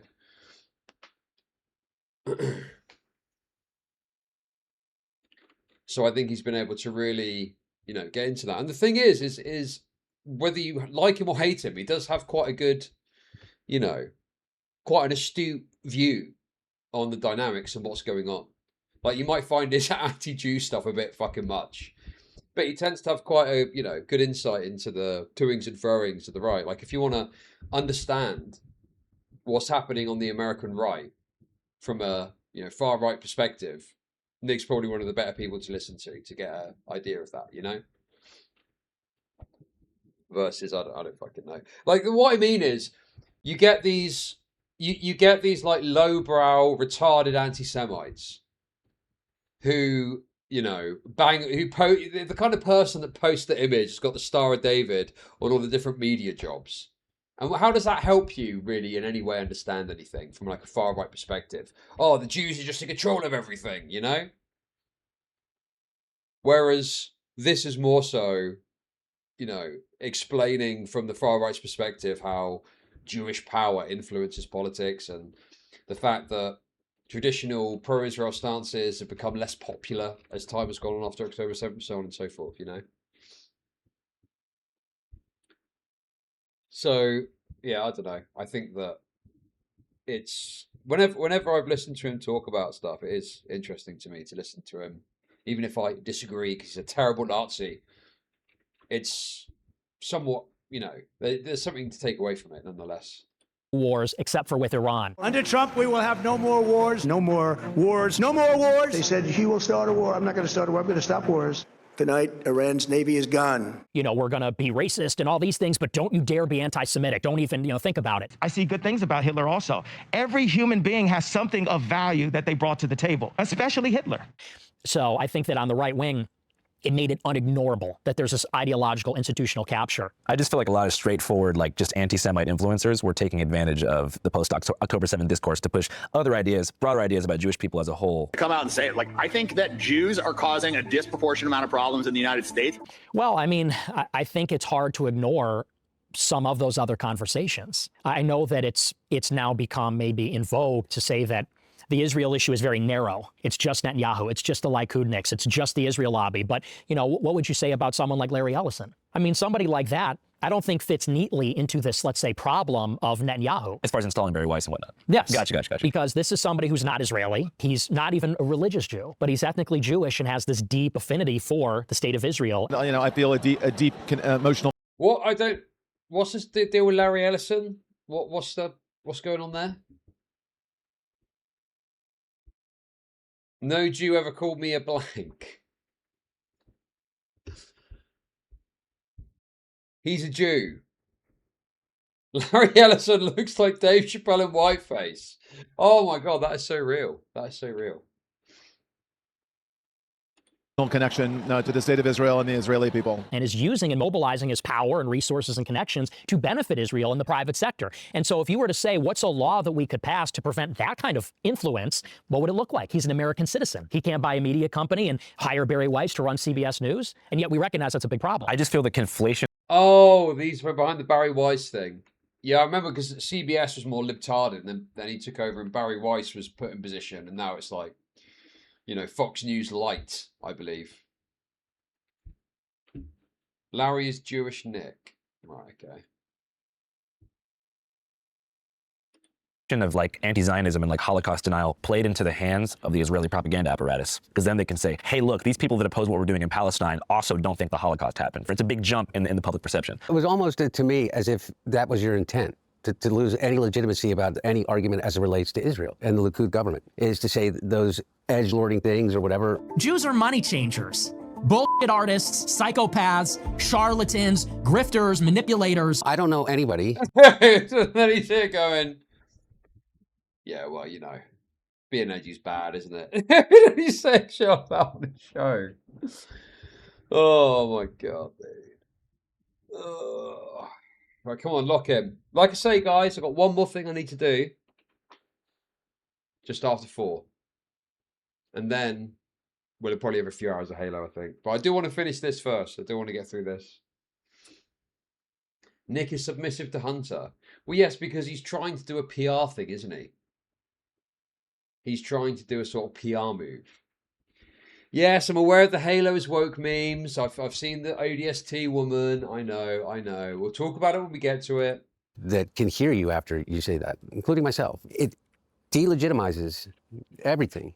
Because I don't think that you, a little bit of more compassion. Let's try to stay a little, I don't want to do any character attacks on Nick. I'm not attacking his character. I'm not attacking him. I promise you, I'm no, not. As far as compassion, I more just mean straightforward. Do you feel like the rise in anti-Semitic online influencers post-October 7th has given Israel more ammunition to work with in terms of casting everyone who opposes what they're doing as just like a rabid Jew hater? In some cases, yeah, in some cases, sure. But I also think that's overstated because I think that, look, let's just be honest. I do believe the political left wants to make the Israel issue very narrow. And they want to say that the issue is this genocide in Palestine. And on some level, they think that the Israeli government is racist. You f***ing baying pig! You f***ing bloodthirsty, violent pig dog! And that's the problem. And I think that ignores that there is a broader conversation. And it does have to do with the Holocaust. And it does have to do with Jews as such and Jewish nationalism and Jewish identity. So to try to shoehorn it in and say, well, if anybody goes further than this very narrow critique of Israel, well, they're actually helping Israel. I don't agree with that. I think we have to... Yeah, I think there is this idea that it's just Israel.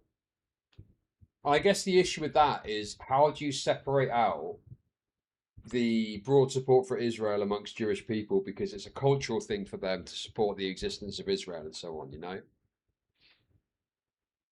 How do you rationalize that? And I think that's the problem the left are always going to get into is they want to act like, oh no, it's just Israel, but by its nature, the criticism often will skirt, unless you are literally just talking about the Israeli state or fucking Netanyahu or whatever.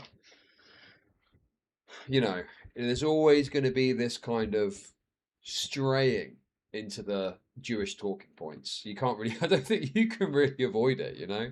There's always going to be some Jewish connection there. Unpack the whole conversation. Well, do you care a lot about Palestinians?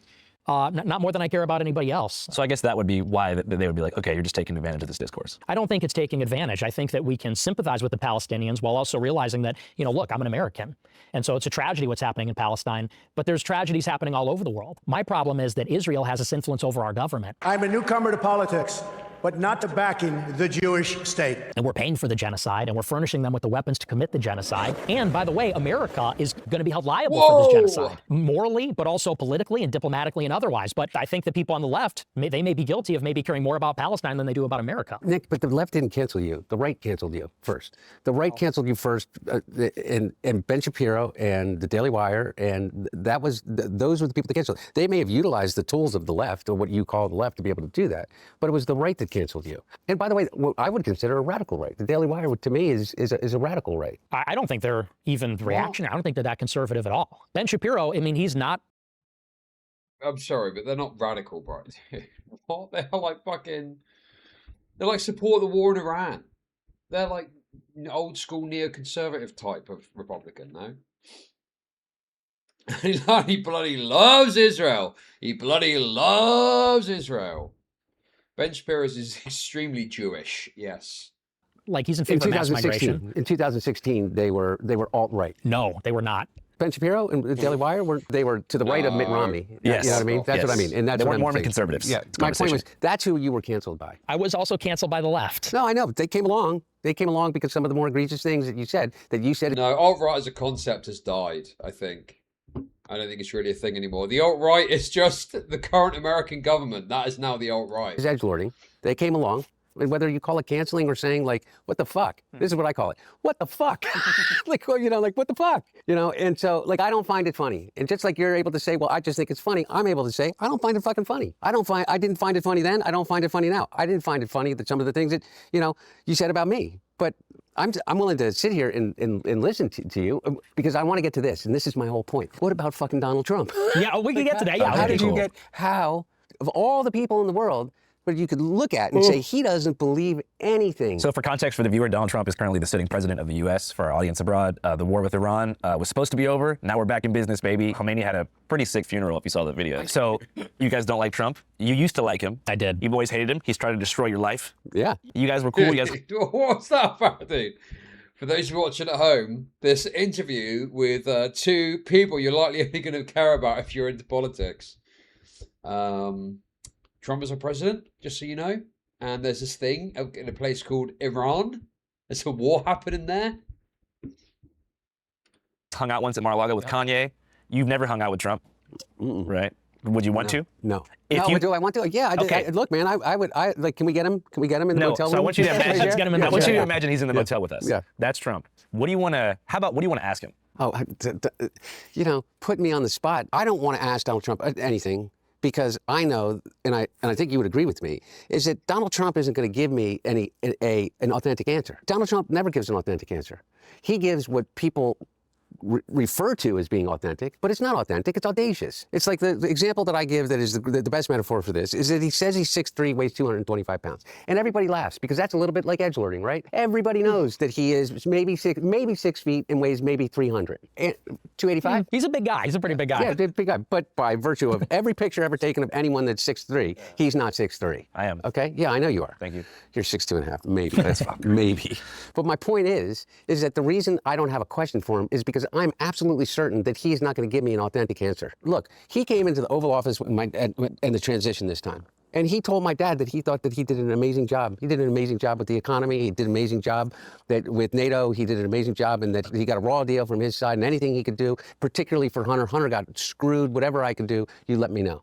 Bullshit. He then went out and he has now since then done nothing but blame Joe Biden for every single one of his problems. 11 months ago, I inherited a mess. Joe Biden handed us over a country that was in Very serious trouble. As in, is it true that he said I'm going to help Hunter and then didn't fucking bother and then did the opposite, was going after him? A horrible economy. And I really mean this. I think the good parts are the Trump economy and the bad parts are the Biden economy.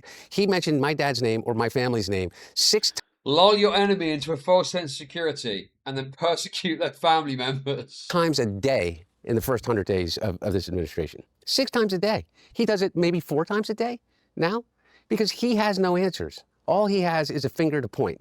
And that's all he does. My point is, I don't know what to ask him. You know, why are you such a dick? What does your dad think about the war? What? What? I'm not going to get into what my dad thinks about the war.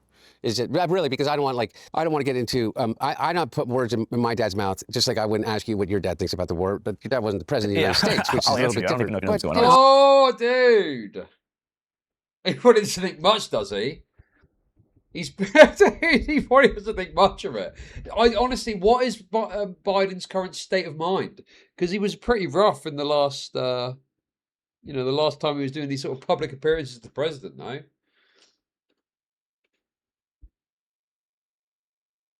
Joe is a fucking Zionist. I mean, was he really that bad? I can't remember. I don't fucking know, to be honest. Dodging the Joe question. Yeah, but I think his point is I don't want to speak for him. And I wouldn't ask what your dad thinks. In fairness, my dad was the president, so I get it. But I'm not going to speak for him. I want to speak from my perspective. Look, all I can say is this, is that every single Israeli prime minister since at least Jimmy Carter was president, has walked into the Oval Office or picked up the phone and called the president and said, we have to attack Iran. And every single one of them has said no. And they may not all have had the same exact reason, but one of the reasons they did is because they knew what the consequences would be as it relates to the lifeblood of the economy, is petroleum in the Straits of Hormuz. Every single one of them knew that. And every single one of them knew that there is no way, unless you send in ground forces, to end with certainty the nuclear program that the Iranians have supposedly been building. Every single one of them knew that the existing Ayatollah, the Ayatollah at that time, had put out a fatwa, an edict saying that they would never turn their nuclear technology into a bomb. The supreme leader of Iran issued fatwa. Having nuclear weapons is forbidden, is haram, which means never we can have nuclear weapons. It was a religious edict as strong as if the Pope had released an encyclical. But what did he do? He kills the Ayatollah. We get a son that now has a far more radical and far greater ties to the IRGC. And what do we have? The Straits of Hormuz are still closed. He said that they're brilliant people. I find that that's Donald Trump on everything. He said he'd end the war in Ukraine on day one. That is a war that's dying to be settled. I will get it settled before I even become president. And I didn't hear anybody on the right and say, that's just bullshit. It's just bullshit. He said he would build a wall. I don't believe in building a wall. But everybody said that's bullshit. And then when he got into office, the corruption, the level of the corruption, I mean, people believed or led to believe that there was this thing called the Biden crime family, right? I know that you know is that I didn't do a single piece of business when my dad was president. I made basically $200,000 a year selling paint. Is that I didn't. Last time Joe Biden visited Ukraine, Biden met with Petro Poroshenko to protect the interests of Hunter Biden. Joseph Biden would take care of Burisma holding issues around the world, and Precision will protect Zelensky. Okay. Oh, this is a report, I think, isn't it? Dude, I don't know what to make of the Wait, what? Since I left the presidency, I've had a lot of people ask me, Joe, what have you been doing? I've been spending a lot of time with my family. I'm dealing with a cancer diagnosis, and I've been getting treatment. What you don't realise is the amount of material on the cutting room floor. Yeah, he's been chilling in this highly edited video, sure. And it's been going really well. I want to thank all those who offered their prayers, their support, and well wishes. It's meant the world to me and to Jill. I've written a book about my time as president. It's called Promise Me America. It's coming out in November, and it's available for pre-order now. Hey! It's about the challenges we face as a nation, about the decisions I made, and why I made them. Oh, he's a bit doddery. leading the country through COVID, rebuilding our economy, and restoring our democracy. No, I agree with you, dude. Obviously, I like Biden. I just think it's very unfortunate that he decided to try and run, even though his brain was not up to the challenge. But yes, Biden is overhated. Biden is America's Starmer. That's the reality. The attack on January 6th, ending our nation's longest war in Afghanistan, strengthening NATO, and supporting Ukraine. It's about why I chose to run for re-election and why I chose to step aside. Most of all, it's about my faith in the promise of America. The promise we made to those who've gone before us is to honor their sacrifice. The promises we made to one another and to treat everyone with dignity and respect. I don't know why people do this. Chud, you love Biden while his admin rapes YouTube for you. So this is the thing that's really annoying. It's like the Starmer speech stuff, where people just point to this one aspect and it's like, yeah, that sucks, right? But that doesn't mean I can't have an overall positive impression, even if there's individual aspects of what they do that I disagree with. Like, do you agree with everything Trump's done? Like, you say you like Trump, and I point out the thing he's done that you don't like. Does that mean that you don't like him anymore? Like, obviously, there's going to be individual aspects of it that you're not going to agree with. Yeah, meanwhile, these same blanks will just ignore the great shit Trump does. Exactly, dude, exactly, right, exactly.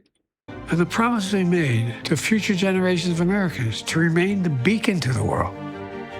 Promise Me America is about my faith in America and the American people. I hope you'll read it, and I hope it strengthens your faith in what we can do as a nation and a people. Who's reading that then? Anyone reading that?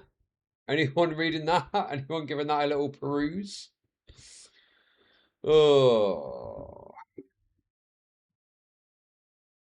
I tell you what, he looks great. He looks great. I tell you, I love this guy. I It's a fucking single love this piece of guy. business when my dad was president. I made basically $200,000 a year selling paintings. I picked the thing that was the furthest possible thing away from politics that I possibly could. Don and Eric have done over $1.3 billion in contracts, just in contracts for underlying companies that they have an ownership stake in with the Department of Defense. Don Jr. got the largest loan ever given by the Department of Defense, a company that he bought into like 3 months before they got the loan, because Peter Navarro picked up the phone and called DOD to get it done. My point is, I don't have anything productive to say to him that I know of. And when I listen to you, and I listen to what you do, my question is how did you not see that before? He was a disaster in 2020, a complete and utter disaster as it related to what he did with COVID. Right, regardless of whether you think we were supposed to be wearing a mask or not. Mm-hmm. The question for Nick is, how did you not realize 6 years ago that Trump would be this sort of letdown? Because he doesn't hold, there's no ideological core to Donald Trump. No, I agree with you. Well, you got to realize in 2016 where Republicans were at. We had John McCain, we had Mitt Romney, and the perception on the right is that they were insufficiently conservative and that they were losers. All they do is lose because they don't fight. There was this perception that the Democrats are ruthless, fighters. Obama crushed in 2008, crushed when we thought he really should have lost in 2012. That was a Republican perception that Romney let us down. And so when Trump came on the scene in 2016, it was new, it was refreshing. He seemed like somebody that was really going to take on not just the Democrats, but also the media on our behalf. And what's more, you got to think about the... Yeah, I've got to say, the Republican candidates are very forgettable, aren't they? They are just like fucking forgettable losers. You know? People are so retarded today. Obama will win in 2028. Well, if Trump does end up trying to run, why not wheel out Obama? Fuck it. Fight fire with fire. Let's fucking have at it. The battle for the third term. Mood of the moment in 16 as well, and the message Trump was giving. Trump said in 16, it's just me and my son and my wife. We don't have any donors. We don't have any special interests. More than $100 million put in of my money, meaning I'm not taking all of this big money from all of these different corporations like she's doing. We're going to put America first, make the country great again. This is a very appealing message. And I talk all the time on my show about it, and realizing now that it was obviously a scam and now obviously unfulfilled completely. And you're right, Trump is non-ideological. The message was brilliant because it said, one, the system is broken. America's not great anymore, but it used to be. We can make it great again, but in order to do it, we need to actually bypass the system. Why is it that we never have victories? Why is it that things don't change? Because of money. He said, and that's why I'm different. I'm rich. I'm a billionaire. If I self-fund my campaign and don't take super PAC money, then I won't have to listen to the lobbyists and the special interests. I could fire the people I need to fire, do the things I need to do. That was like a very powerful message in 2016. And after 4 years, I was one of the people even back then that said, look, it never materialized. He did wind up taking super PAC money. He took APAC money for that matter, Sheldon Adelson money at that time in 16. Even in the first term, bombed Iran. In the first term, didn't build the wall. In the first term, didn't even reduce illegal immigration until 2019. And I remember the timeline perfectly because I covered it every day. It was like in May and June 2019, 20-year illegal immigration high in terms of month over month. But why did I go for him in 2020? At the height of the pandemic, we all thought on the right that if anyone other than Trump was president, you were going to get a vaccine mandate, which we really didn't want to be forced to take the vaccine. We thought the lockdown might never end. We thought that censorship would kick into overdrive. And so we said, really, it's unacceptable that anyone other than Trump would just be a disaster. And then obviously Biden came in, and I don't think it was as bad as we thought it would be, to tell you the truth, honestly. But by 2024, I mean, I was out. In 2024. Yes. Biden is overhated. Biden is an overhated president. People fucking despise Biden. And they've got all this hatred for him. And, you know, you might not like some of the policies, ideas, or, I don't know the intricacies of American economics, or any economics really, but American economics to know what the exact, detail. But this idea, it is the Starmer thing, where people act like he's the worst fucking president ever. And on what metric or basis is he like the worst president ever? Also, I thought Nick thought the election was stolen, no? Or has he changed his mind on that? Or did he never think that? Or because everything you're saying is totally true. And I was telling people on my side, I was saying he's not going to build the wall. And I know you're against that. He's not going to do the mass deportations, promising that. He's not going to start no new wars. I said in 24, he's going to take us to war in Iran. And the Ukraine war, I said, that's not going to end in one day. Too complicated. We're already in it. And so I didn't vote. I didn't vote in 2024. And I told my followers not to vote for Trump. He was at January 6th. And now he's just like, Biden won. It wasn't that bad, really. That reason. And it was only until a year later, after all the exuberance died down and people saw the burying of the Epstein files, the war in Iran, people said, you know what? You were right. You were right about Trump. Even Alex Jones told me you were right about Trump. I was all in on him. So, I mean, as far as him being vaporware is concerned and a scammer and fundamentally, you're 100% right. No ideological core. He's not an ideological guy. Yeah, it is. He's literally all about him. And I agree. He's a cruel narcissist. Yeah. And you said I like the cruelty. I do not like the cruelty. No, by the way, no. I didn't say you like the cruelty. I said I'm listening to your thing, and you said one of the things that you liked about Levin was the cruelty. And not for the cruelty's sake, it didn't seem to me like this. Is because it was raw. It was, yeah. And that's so I'm not saying that. No, but I agree. I think he is cruel. And even what he said on Easter. I mean, we're Catholic. On Easter Sunday, he says we're going to annihilate Iran, and then he made fun of Allah on Easter Sunday. So, that kind of stuff, it just totally turned me off entirely. Is there anything that you think Trump can do to like regain the support of the, I guess, Gen Z and millennial right? No, it's over. People see what he's made of. And Hunter's right. He's a liar. He is a liar. He is a bullshit artist. And especially, you look at what he did with the Epstein files, with the war in Iran, what he did to Thomas Massie. This guy named Thomas Massie. There's something wrong with them. They just vote no. They love voting no. They think it's good politically. You realize that if you are America first, you have no place in this Republican Party. Because he said it. He said our Republican Party, or rather. So what, you think is over? Well, J.D. Vance, I think, is not liked amongst the younger rightoid base.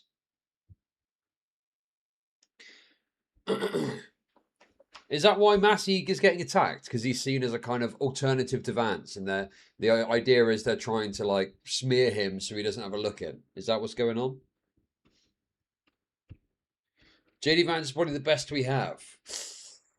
Ooh. I mean, yeah, that would explain obviously why we're not Joe Rogan.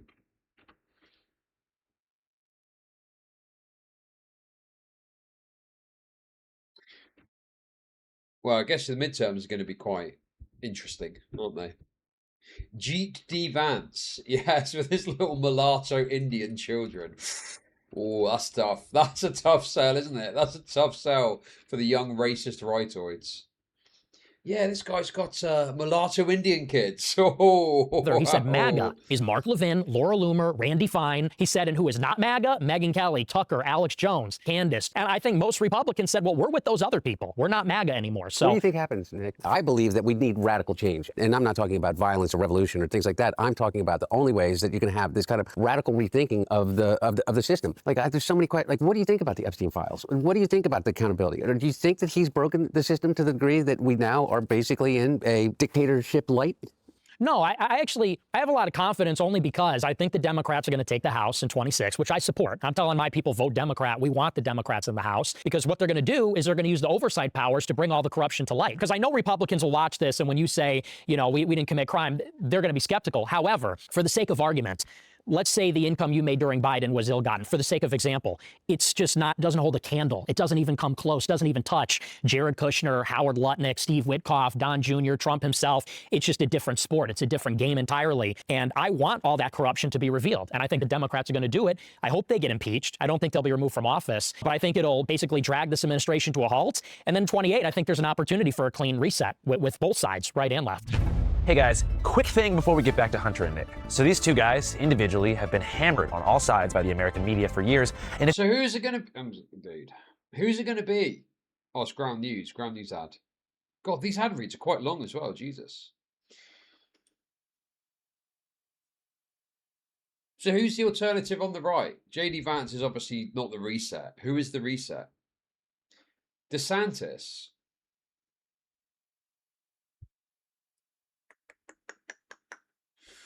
Probably some cum slut. Okay, dude. Marco Rubio. And it seems like the Democrats have been bolstering support around Newsom, right? Like Newsom is probably going to be the next guy.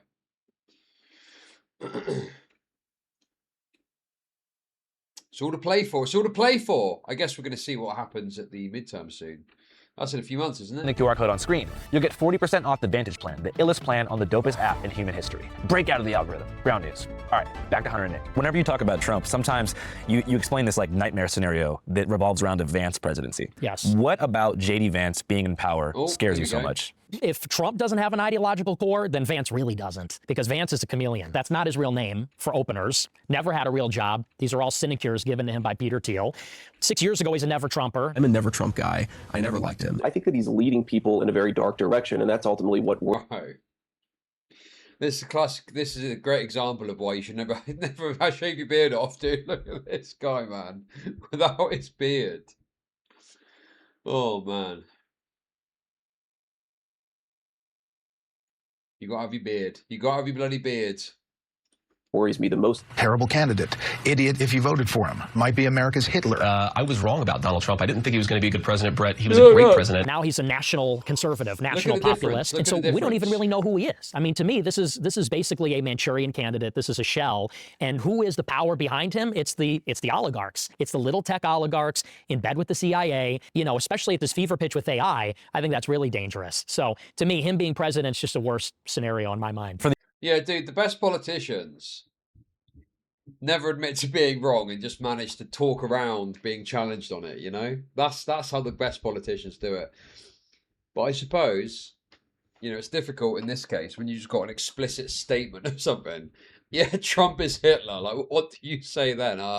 I didn't really mean that, guys. I was only messing around. For the uninformed viewer, what is the Palantir-JD Vance connection? Well, Palantir was founded by Peter Thiel, and Peter Thiel's very close with David Sachs. JD Vance was given his first job in Silicon Valley by Thiel. Thiel hooked him up with it. You know, the CEO of that company said it was a personal favor to Thiel that I hired him. And then Thiel got him all his jobs at these various venture capital firms, including his own, and then funding JD Vance's venture capital firm. Peter Thiel gave $15 million to Vance when he ran for Senate in Ohio in 22. Peter Thiel secured President Trump's endorsement for him in 22, which basically got him the nomination and the seat. So, I mean, as far as anybody's concerned, Vance owes his entire political career to Peter Thiel, who derives his fortune from Palantir. And now he's a Catholic like you and me. Well, he's a convert, so, you know. Beware the convert. Yeah. So do you think that Trump's unfulfillment of his campaign promises was a result of him being, like, compromised by somebody connected to that structure, or do you think he always just never cared? I don't know that he never cared. I just think that, you know, me, I'm an idealist. So I think about the ideas and the concepts. Trump is a businessman. And so I think with him, everything's transactional. And I said this in 2024. Oh, dude, it's so tacky, man. Concepts. Trump is a businessman. And so I think with him,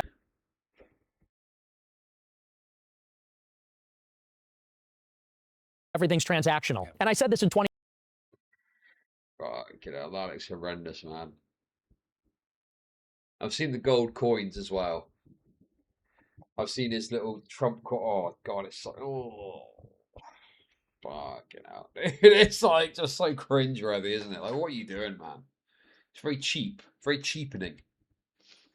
2024. He knew, Trump knew the voters would swallow anything. The voters would not walk away from the table because they were enamored with him. I could stand in the middle of Fifth Avenue and shoot somebody and I wouldn't lose any voters, okay? It's like incredible. So he knew he could break every promise with them in order to fulfill promises for the donor class, which is little tech, the Israel lobby, and Wall Street, the bankers, Tim Mellon, the big asset managers. So I think with him, everything's business, everything's a transaction. And that's why you can't trust him. You have to do business. And in 24, I said we should all collectively say we're not going to vote unless he makes certain commitments. And not enough people did that. But I mean, that's fundamentally his flaw. Your critique of this like elite power structure sounds like vaguely anti-capitalist. It's not anti-capitalist. You know, capitalism says the capital, large amounts of capital will be held in private hands, which I believe in. I am a capitalist. But I think what is happening is that it's the way that money is used. Rate Me said this earlier. But Andrew Callahan is like sweeping for Nick at every opportunity, dude. You kind of sound anti-capitalist. What? No, he doesn't. What are you on about, dude? Oh, no, yeah, you're just like the lefties. Just like the base lefties. No, he's fucking not, man. Used in government. There needs to be a distinct and separate national power that subordinates the money power to it. The problem is the billionaires buy all the elections, buy all the media, control public perception, and so really we're all subsidiary then to the market. So I support capitalism, but it just has to be underneath the nation, underneath the state. It seems like you have a pretty optimistic perspective on the year 2028. Well, he's going to get a third term. So Trump 28, Trump is going to be president 28. Kind of keep coming back to this like clean election year. Do you think that's going to be like a renaissance year for outsider candidates and outside media channels like this one? It can be. I think it certainly can be because I think there's frustration on the right and on the left. You know, you see even in the primaries on the Democrat side, it's all DSA, progressive types that are winning. You ironically have the same frustration on the left with their establishment as we have on the right. And so I think, you know, in 2028, it's going to be a year where there'll be a competitive Republican primary and Democratic primary, and hopefully the people make their voice heard and we get some new options, you know, maybe that reflect the will of the people more. Yeah. And so what do you think about somebody like Mamdani? Personally, I don't like him. I don't like some of the things that he said, like, for example, on 4th of July, when he takes the opportunity to sit there with, let's be honest, not a single white person in the room and says, you know, the founding fathers would look down on us, the working people with their dirt-streaked hands against the billionaires. I think it's a little too divisive. I like his energy. I like that he's young. It's ironic. Okay, fair enough. That's rich, buddy. But no, look, but it seems... Wait, go on. Go on, Hunter. Let's go. It's pointed at me. I know, but the thing... He was dissing you in that video? Yeah, a little bit. Staring down the camera like, it's for you, Nick. You son of a bitch. People like me. Yeah. But what I see is somebody is using government for exactly the purpose that you just said, is to break the oligopoly, to target the anger towards a tiny percentage of the population that has controlled the levers of government from the White House down to the mayor's office in New York City or Peoria, Illinois, to that matter, and even more so as you go further down that chain. And so I look at somebody like Mamdani, and regardless of... New York is still a shithole. Subway still dangerous as fuck. Times Square full of crackheads. Wow, are you telling me Mamdani has not fixed all of New York's problems in a matter of months? Whoa, dude. Well, yeah, there's like deep-rooted structural issues in New York that can't be fixed overnight. But, I mean, to be honest, I'm not even necessarily defending him whole cloth. I don't fucking know the ins and outs of New York. By the way, how do you clean a modern OLED screen without breaking it? How the fuck do you do that? Because my screens are all dirty and I don't know how to fucking clean them without breaking it. Well, it's got all like you know, I've not cleaned the screens properly since I got them out, you know, 2 weeks ago or whatever. Use a wet wipe. Throw water on it. Hand soap. Why aren't you supposed to just use water? Is there something I can buy from like, Amazon that's good for it? Or what's that? What's that about?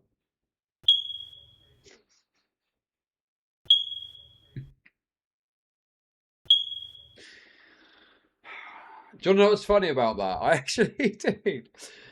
Oh my god, man. I actually got a dude, this is how retarded I am at anything to do with home improvements, right?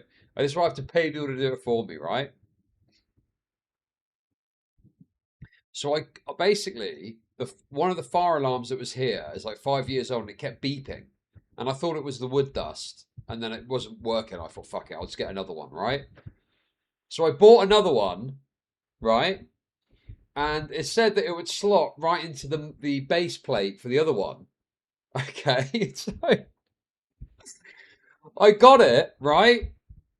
And I was like trying to put it in, and it wasn't working. And I was like, what the fuck is it not working? And it's because I had the base plate, the new base plate attached to the fire alarm when I was trying to put it in without realizing. And it was just kind of like not doing anything. And I was like, what the fuck? I was like, oh my fucking God. Okay. And then I thought, right, what I'll do is I'll unscrew the old base plate and then I'll screw the new one on using the same holes. So I took the base plate off with the very little powered screwdriver thing, right? And then I looked at the new base plate, and there's two things that I realised. One is that the holes to put the screws in weren't open, and I didn't know how to do it. I guess you got to poke it with something in order to open up the screw holes. And the second thing that I realised is I was like, oh, it fits there. So I put it together. And I was like, oh, it does fit. It does fit. It does fit. So then I thought, well, fuck it. Rather than fuck around with this new one, I'll just screw this old one back on, which I did. I put the first screw in, and then I went to put the second screw in. It was going bzzz, and it wasn't going in properly. So I was trying to, fuck. Eventually, I got it in. Eventually, I got it in. And I got the new fire alarm on. And I was like, there we go. Excellent, excellent. I did it. I did it. I did it, guys. So forget all the me. I did it. I did a thing. I did a thing, even though I could have just left it in and put it on with no problem. 2 days off to replace the fire alarm. Cromwell was right. Should have finished off the Irish. So yeah, I felt very silly, very stupid, very stupid. Dude. Winchard, it feels nice to do little projects at home. Everyone starts somewhere. All snark aside, build on the momentum. You got this. Well, now, eventually when I get my bed, I'm worried about putting it together in case I fuck it up.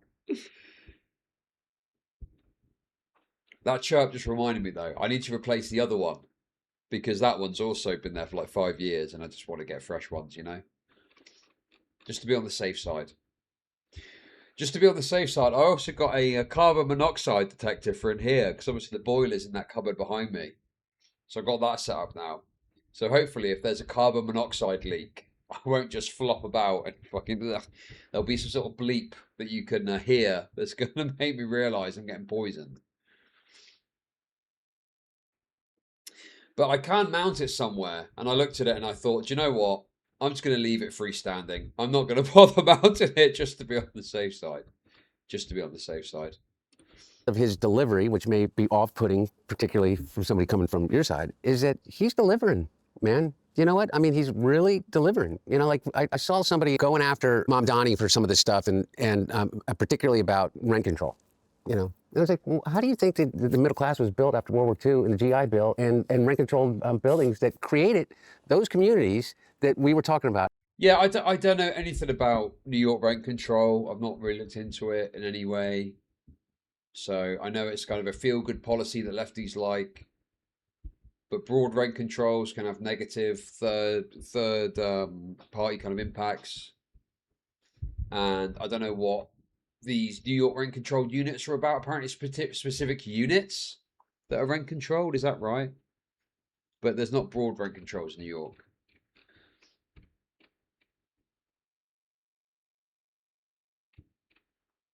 Flip-flop is right. Chose to do a radon test.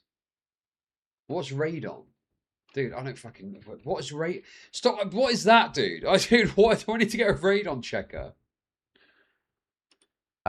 An hour ago. The GI Bill provides returning soldiers and veterans a range of benefits, including mortgages to purchase homes, loans to go to school, and this really was instrumental in creating the new American middle class. Created the availability for somebody that was 26 years old that had a job with the MTA to be able to live and work in the city and put the kid into school with the idea that they would be safe walking there and go to a park that, you know, where the water fountains worked. That's what I see him trying to do. I mean, by the way, it's just so tired and, you know, ridiculous. He's a communist, like it's about the communists. Like, who even says that anymore? Nobody, like, you know what? We're just 1981 and, you know, we're watching Rocky V and worried about the communists. You know what I mean? I just don't, I don't get it. Rocky IV?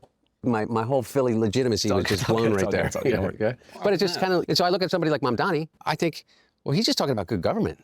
Like, what do you think about healthcare? Don't you think that there should be a single-payer system? Don't you think that there should be some guarantee about healthcare? Don't you think that there should be a single-payer system? Don't you think that there should be some guarantee as a right? Because I don't know how you make it in this country and aspire to a middle class. Dude, why are the lefties so obsessed with a single-payer system? I don't understand that. Especially in America. Is that not, like, extremely radical? When, you know... What? Yeah. Surely the best option is a multi-payer system. Like a lot of Europe, like pretty much every fucking, you know, European country that has socialized healthcare has. The NHS is not shit. That is fucking bollocks. That is rightoid propaganda. The NHS is not fucking shit, dude. Bro, it's so annoying. All these... NHS sucks. Obviously, there's, you know... No, it's not shit. It's not shit. What's wrong with the NHS? What's wrong with the NHS? Oh, the wait times are really high. Yeah, on some fucking gammy knee replacement that you don't really need. Yeah, sure. The issue is it's overburdened by a bunch of fucking pensioners. Class life and be able to afford a you know, catastrophic event as it relates to your health. I mean, it's over. You're done. Yeah. Like, I don't support single payer, but I do believe that everybody should be entitled to some minimum level of coverage, catastrophic insurance. So in principle, I agree. Which is Medicare for all to a certain degree, right? I mean, because that's all the Medicare does right now. But why is that radical? Yeah, see, dude, this is the problem, dude. People complain about the NHS, try and book a GP appointment. Yeah, I'll tell you what the problem is. A bunch of fucking old cunts have gone in about some bollocks they don't really need help for. Chud cries about pensioners constantly, but is silencing millions of immigrants. Oh, yeah, dude, I never talk about migration, do I? Yeah, I never talk about immigration. I'm always just saying, yeah, bring more in, if anything, and don't think about it. I don't think that's necessarily radical, but to them, it's because we've been convinced that it's to them, those others. Yeah, no, them. I mean the insurance companies. Sure. And their lobbyists who control 55% of Congress, regardless of who's in power. Right. Yeah. Well, and I don't think that's necessarily the most radical. I think, though, he is with the DSA, the Democratic Socialists of America. He backs all these DSA candidates, and let's be honest, a lot of them are radical. Like I saw one of these candidates that just won in New York a couple weeks ago. The Chevalier candidate. There's a picture. She hates my dad. Yeah, I know. She said about my dad. She had awful things about him. Yeah, and she says, oh, I didn't have a napkin to wipe my hands, so I used the American flag. Yeah. Yeah, by the way, I think it's crazy.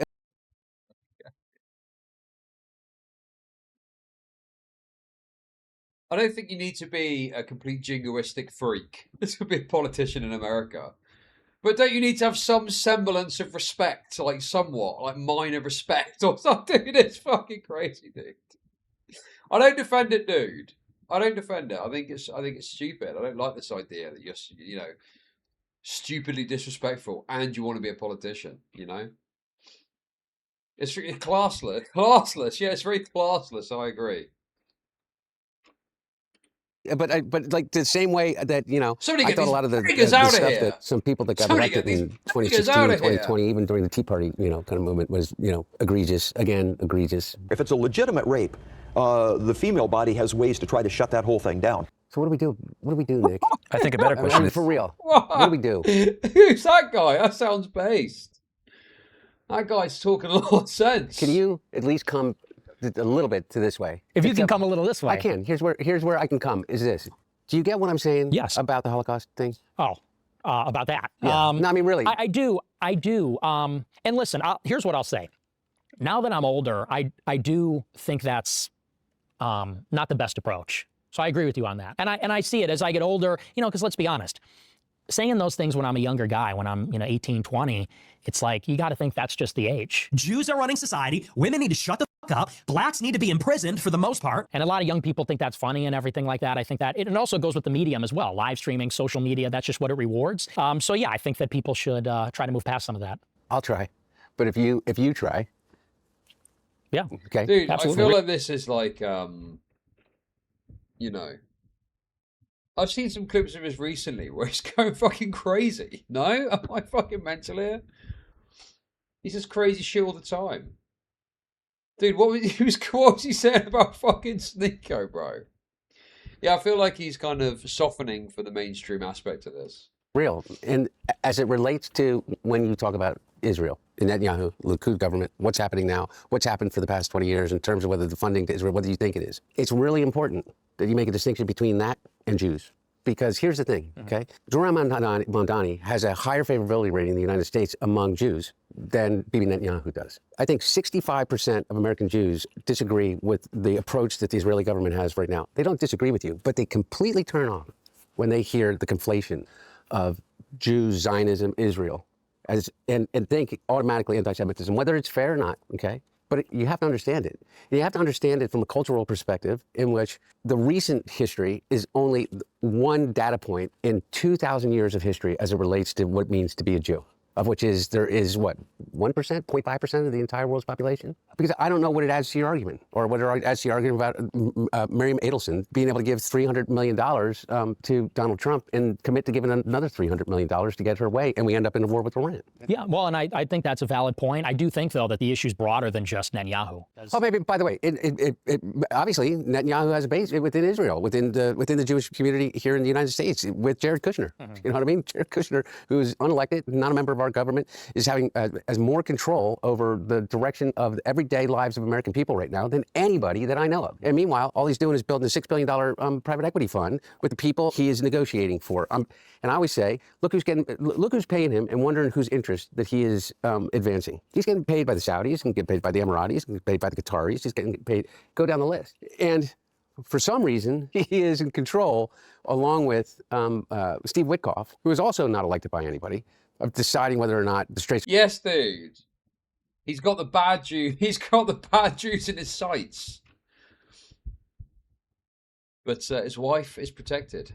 Hormuz are going to open up, and whether or not our gas prices are going to go down. It may not matter to the three of us necessarily, an extra dollar, 60 cents or 85 cents. But you know what? To 85% of the people that live in America, it means it's the difference between whether or not they're going to be able to pay rent. Whether or not you're going to be able to actually put the gas in your car in Montana to drive to your job on the ranch. Well, and here's what I'll say to you, and this is something kind of why I want to do this interview, is emphasize the message that as far as Jews are concerned in general, I think that it's the same standard that applies to everybody, which is as long as you're patriotic, as long as you believe Americans should be put first by their government, I have no problem at all. And I think that everybody in the country should be treated with... Come on, dude. Come off it, man. This is obviously optics cucking. It's so obviously optics cucking. Dignity and respect and have their civil rights. It's just this acute problem of these people, like you mentioned. I actually really love Jews. I actually fucking love Jews. All this stuff, man. It's just I love Jews, really.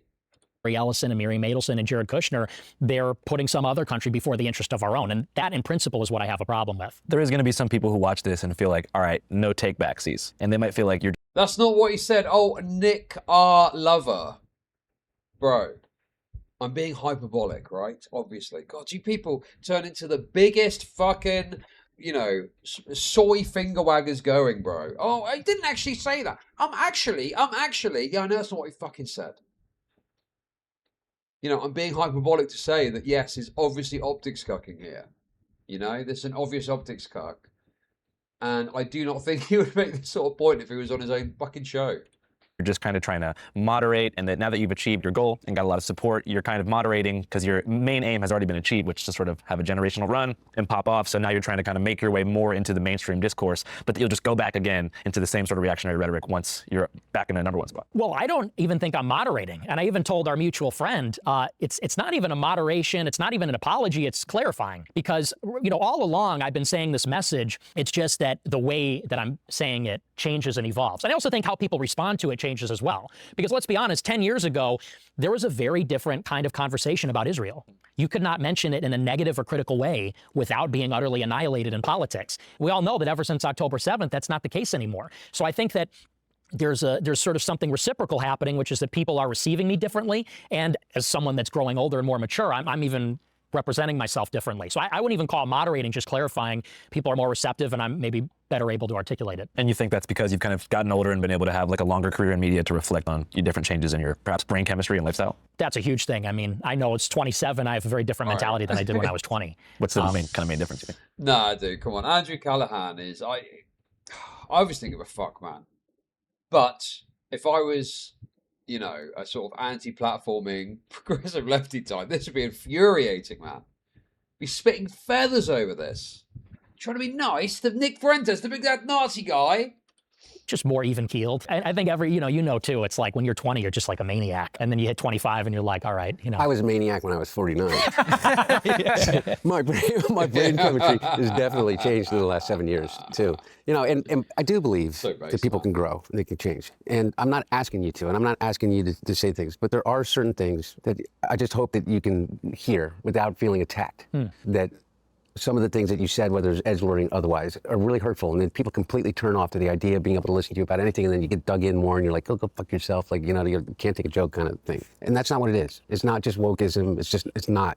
It's people being really, really hurt by it. And I accept your apology for all of the mean things you said about me.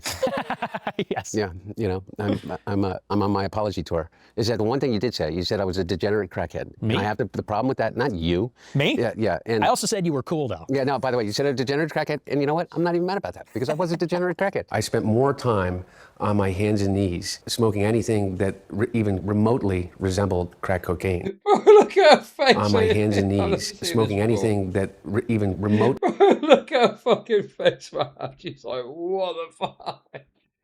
Wide-eyed. Wide-eyed. You know what she's thinking? She wants a little peek. She wants a little peek to see how big it is in person. Remotely resembled crack cocaine. It's true. And now you're sober. Yeah, I find it interesting. You also said that you've never drank before. Right. Yeah, I've never had a drink, never done drugs. That's because you grew up, you know, with me. You're like, don't be that guy. I grew up with you too, and I was doing. Yeah. You're not as smart as he is. My brother never drank. My dad too. And I was going to ask you, Nick, what kind of prompted your choice to just like be sober for life and never drink? Well, you know, a big part of it is I had a lot of addiction in my family. You know, my grandfather was an alcoholic, committed suicide. Uncle died from an overdose from crack cocaine. My mom, two of her uncles, heroin addicts for their entire lives. And it just devastated my family, devastated both of my parents. And so I know I have that addictive personality and probably have the genetics for it. And not only that, but I like being rational. I like having my sober mind. I think that's actually a sacred thing, to have unimpaired reason. So the thought of losing control and even being tempted to get into, you know, worse things, I just thought it's just not worth the risk. So it's just never for me. Well, how much, by the way, That's the Mexican in him. How much do you think COVID warped not just your generation, but everybody? Because I have this theory that there was this thing that broke for us with COVID, and that nobody's really come to terms with how traumatic that was for everyone. And especially for the younger generations. I think severely less for the older generations, but for the younger people, missing the graduations, missing critical years in school, that's when the socialization happens. That's when you learn to get along. And so you think about how this generation is going to grow up having 2 to 3 lost years, you know, no sports, no school, no extracurriculars, vacations. It's devastating. And we already had a problem with that isolation, social dislocation, loneliness. I can't even imagine. So it's going to be devastating, I think. But that's a lockdown. So maybe if you're watching this video after this, you know, put your phone or computer away, go outside, make a friend, just do anything but scroll to the next video. Back in the day. True, guys. What are you going to do after this? I'm going to play Halo for a bit with you guys. I've actually been wanting to play Halo quite a bit, but I just genuinely have been too busy with the kids. So we're gonna play after this though. Soilo, Galo, Galo, Galo, Ungame. Where's the Cyberpunk stream? About that. Like, look, I think it's time to accept that open world games are not my forte, even though I was having some fun with it.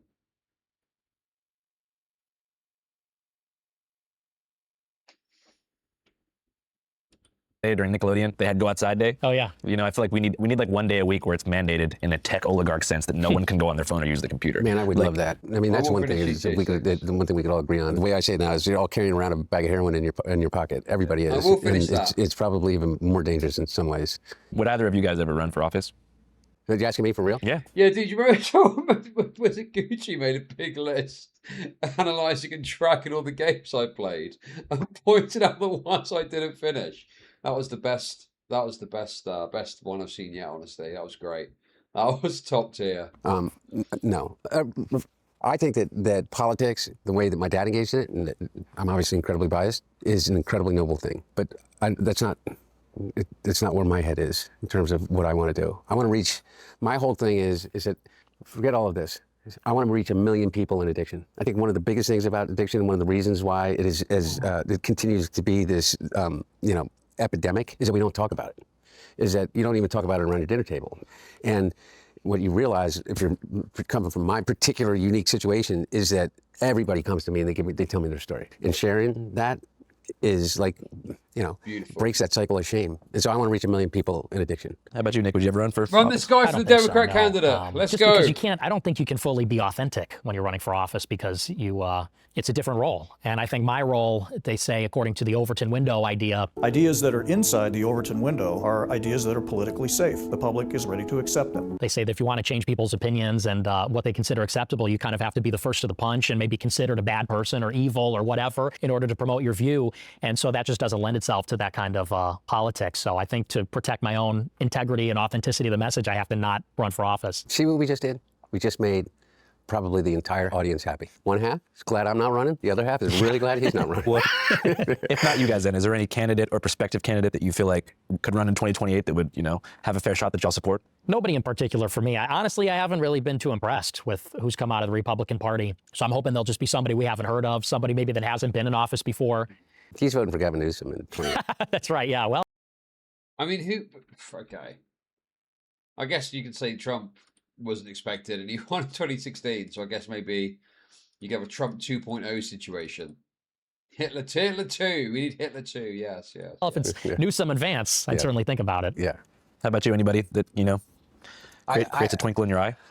No, I think that there are a lot of people. I mean, I know that you think that you're going to laugh at me, but I personally like Gavin Newsom a lot. I think that he's authentic in those points, whether you agree with them or not. Thomas Massey's principled stand as it relates to Dude, Newsom just looks the part, doesn't he? He looks the part. I know, regardless of anything. Claricki was right about this guy. He just looks the part. He looks good. He's got this kind of statesman-like, optics aspect. Go on, Newsom. Go on. The Epstein files was incredibly courageous. Do not let the Senate muck this bill up. I am sorry if one of your billionaire donors is going to get embarrassed because he went to Rape Island. And that's why he's not going to be a congressman anymore. That's why he could potentially make a really strong national candidate. And you guys think America will exist in a post-Epstein capture freeway? Will America exist? Yeah, will America survive the current power structure's stranglehold on the media, the political system, and all public affairs? I don't know. I think AI is going to really be transformative. It's interesting. Nobody seems to be talking about that. Transformative in what sense? Like for bad? Concentration of power. That's the single biggest. And you know what? I'm actually on the liberal side on this with Anthropic over the, let's say, because there's this battle between these effective altruists, effective accelerationists, and I really am nervous about what's going to happen, especially having dinners at Michelin-star restaurants while arresting beachgoers. Yeah, but no one cares, dude, if you're cool. No one cares if you're cool and look cool. No one gives a fuck about COVID shit anymore. The next 4 years, because they're racing towards this artificial general intelligence, artificial superintelligence, and that, without a doubt, is going to be the single biggest. I think genuinely the problem with the COVID stuff is people have forgotten about it. People don't care about that anymore.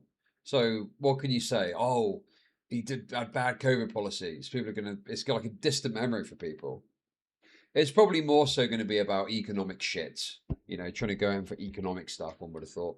Influence on If the country, anything. and so I'm really worried about that. And what about that concerns you? Is it surveillance? It's the concentration of power in the hands of whoever controls it. Whichever firm is the one to develop ASI, that could confer dictatorial-like powers upon the CEO of that company. So whether that's... Well, whilst the COVID lockdowns were under Trump, there was obviously state decision-making. And so California, I think, had quite restrictive COVID guidelines over like other states. So obviously people don't like him because, well, didn't like him at the time because of that.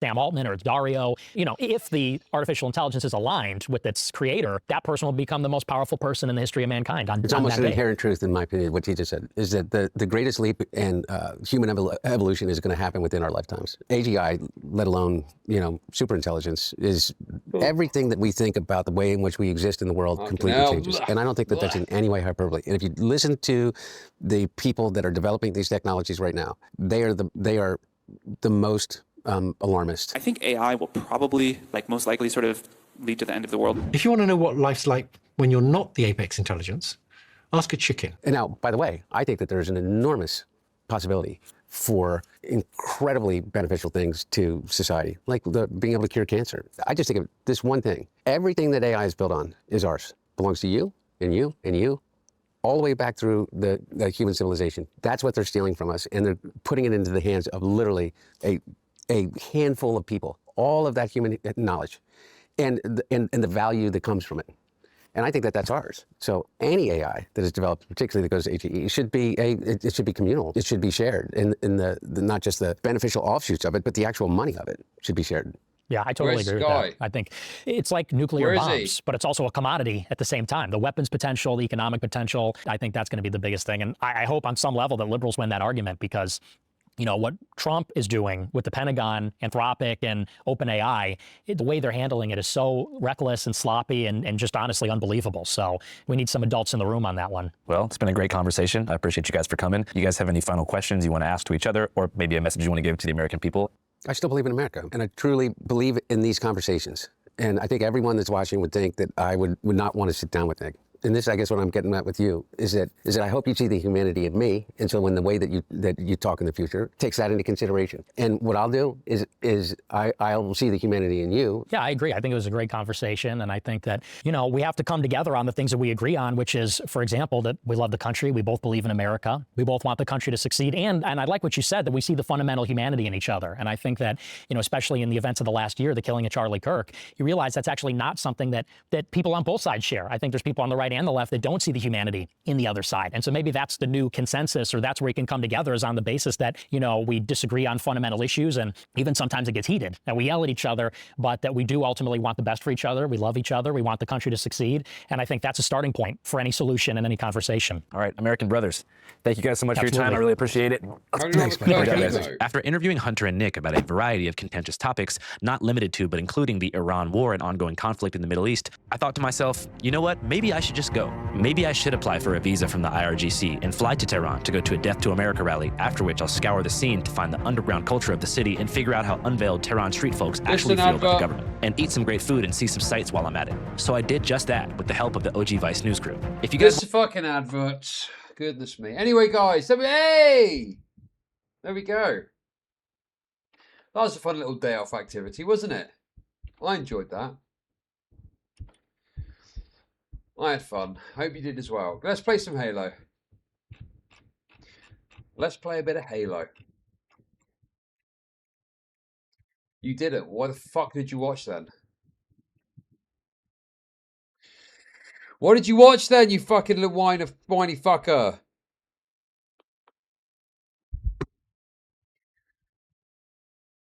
Oh my god, dude.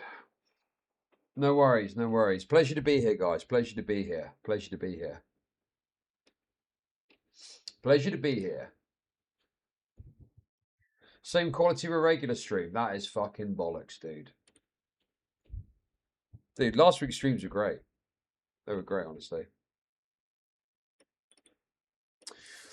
I did play through the Halo remake, but then they did it again, didn't they? And also, it wasn't a remake, it's a remaster. Remaster is when they redo the graphics. Remake is when they change the fundamental underlying game. Okay? Well, the problem, this is the problem with gaming nowadays, man, is you can just redo a game that people will buy again and again and again rather than actually make a new game. So why wouldn't you do that? You might as well just do that, hadn't you? But yeah, I've got a few more hours. Oh, dude, I'm waiting for this guy to turn up. Fuck it, let's load in. Let's load in, it'll be fine. I'm sure it'll be here soon. My pet peeve is Instagram about his days off after not streaming his normal work days. God, you viewers are so entitled, aren't you, honestly? You're so entitled. You feel so entitled to my time constantly. It's unbelievable. Dude, I was busy this weekend. And I've streamed every day but 3 now. 3 days this month.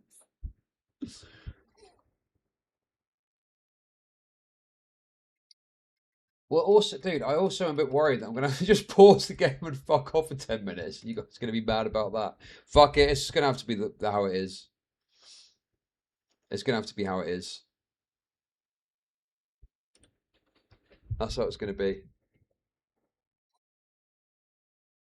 Let's have a look. Let's have a little look. The other problem as well, dude, honestly, it's so, they've obviously gone now, as you well know.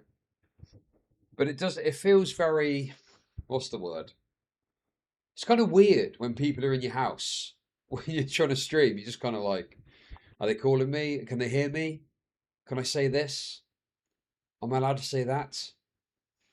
Feels very kind of like disconcerting is the right word, you know?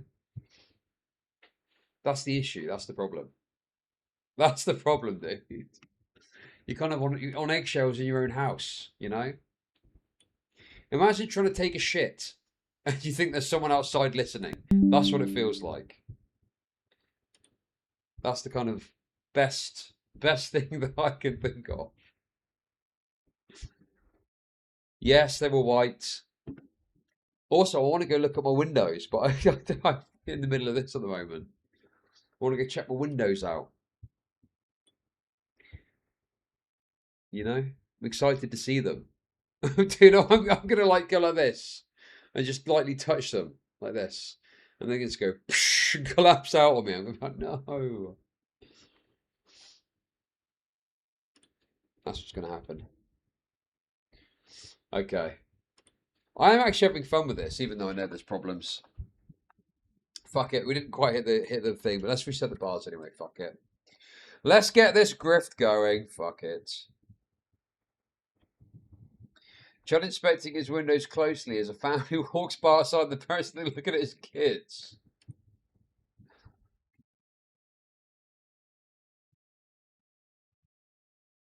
Okay. There's that.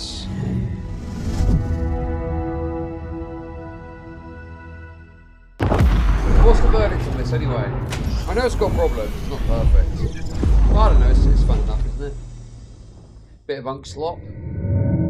I've seen some dreadful cutscenes from the enhanced extra missions, though. That's looking pretty rough, I gotta say.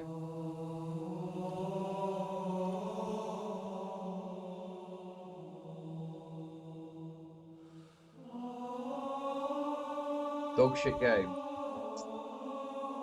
Lots of negativity. Lots of negativity from chat. To be expected, to be honest, at this stage.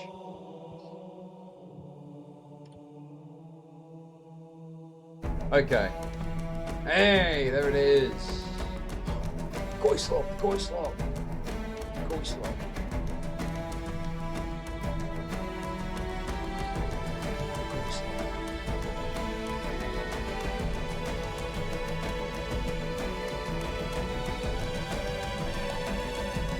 Okay.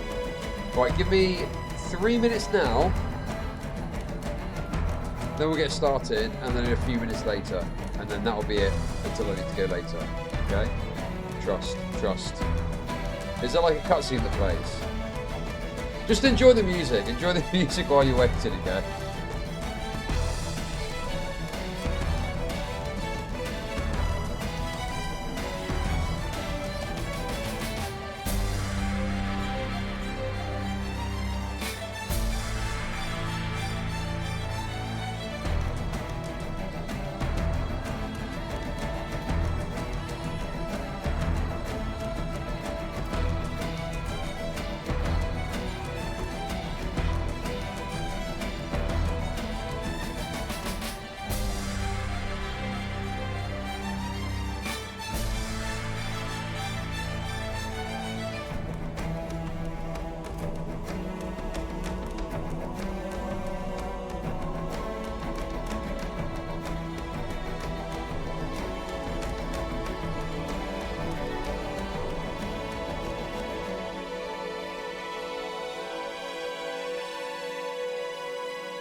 Hey!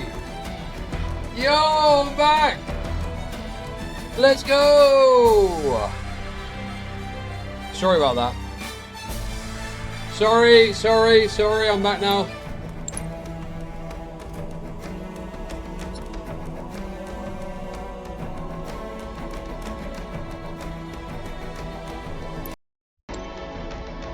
Oh no, it's done the thing! It's done the thing again!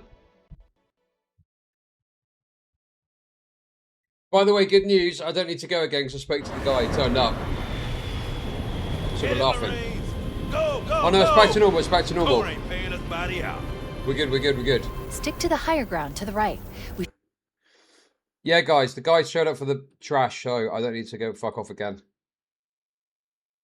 So I've managed to combine everything into one fell swoop, okay?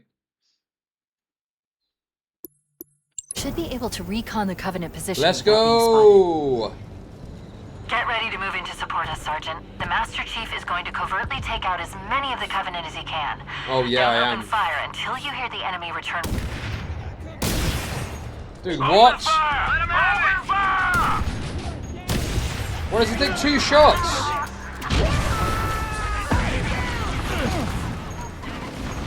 Alright, what's grenade? How does it go? What's grenade? What's grenade? What's grenade? I forgot what grenade is. Hang on, there we go. No, I got it.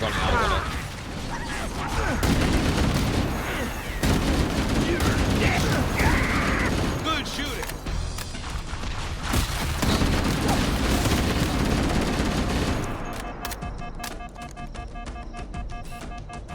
Hey! Well, the thing is, they've nerfed the sniper. Fuck. Dude, where's that coming from? Where's he coming from? Where is he?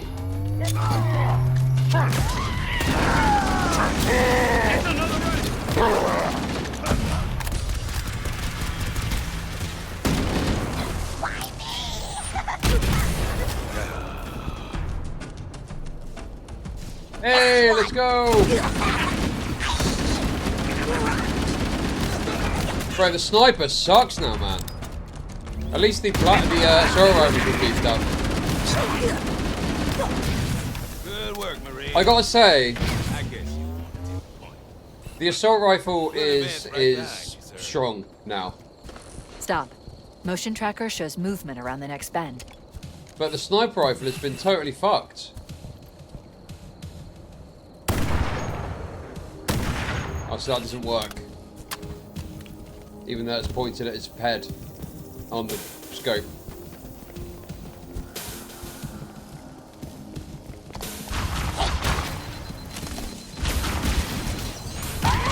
That was my kill. Just you and me.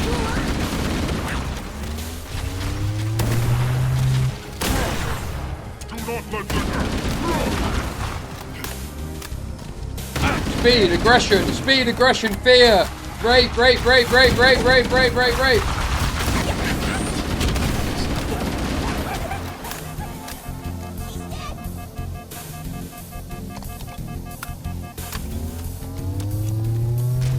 Thank you, rape me.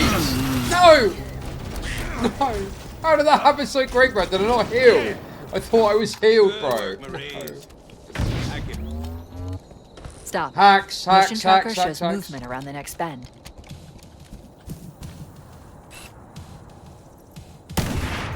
There we go. So it's done. Oh. Line up nicely. There we go. Come on. Come on, where are they? Hostiles ahead. Seeking cover. Covering fire. Whoa! One hit did that, bro. Fuck hell. That was crazy.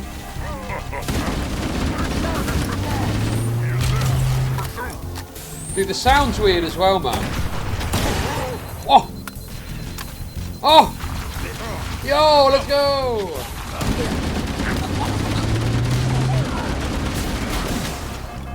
Dude, what is getting me? What is getting me there? Under fire! Grenade!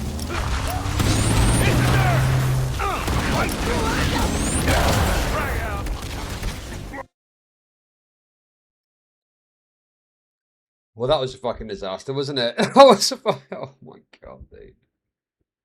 Why have they nerfed the sniper rifle, dude? Raped. Yo, Thologist! Thank you for the kicks. Thank you. I agree. I concur. I concur.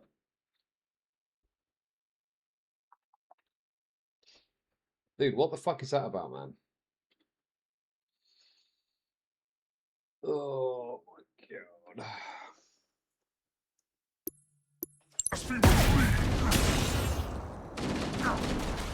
Good work, Marines. I guess you won. Right, come on, lock in now, lock in. Motion tracker shows movement around the next bend. This is the one, this is the one. Okay, grunt, neutralized. Grunt, neutralized. Grunt. No, he's I'm being made. Grenade over there. Grenade up there.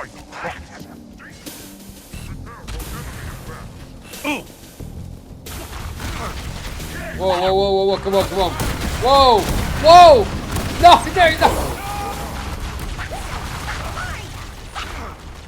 I missed every shot, dude. Good work, Marines. I missed every fucking shot, man. We'll advance right behind you, sir. That was because of lag or something. I don't know, man. I don't know what caused that. That was terrible. Stop. Motion tracker shows movement around the next Right, bend. come on, lock in now, lock in. This is the one. This is the one this time for sure.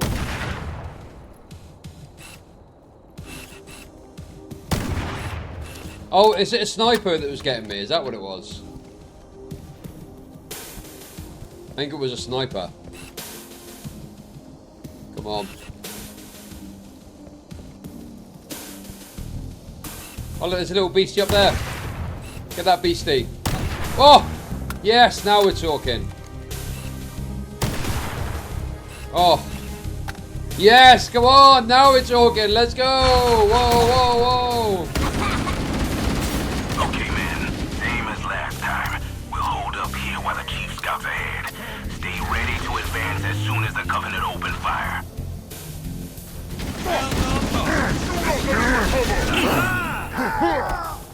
Cavalry! Good work, Marines. I guess you want to take point. We'll advance Thoughts? right behind you, sir. Thoughts on that? Thoughts on that one?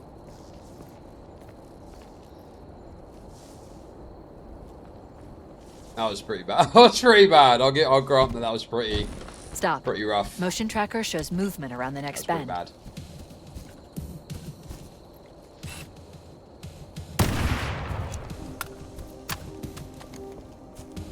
Dude, it's those white elites, man. Those white elites are fucking vicious. That's the problem.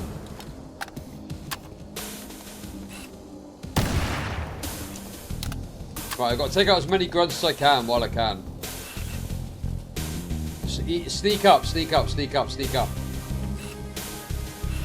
men. Same as last time. We'll hold up here while the chief scouts ahead. Wait, what? Be ready to advance as soon as the Covenant open fire. Shit, pull back. We do. Okay. Am I crazy? Or did that sound like it landed behind me? Am I fucking crazy? Or did that sound like it landed right fucking behind me, dude?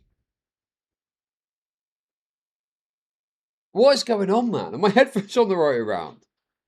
I swear to God that landed behind me. That one did.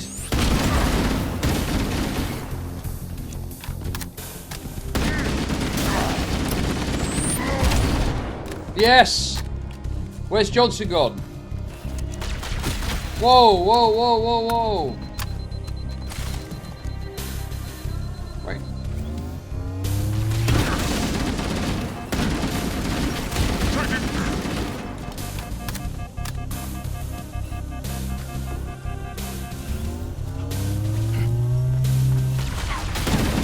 Whoa! Fucking hell, dude.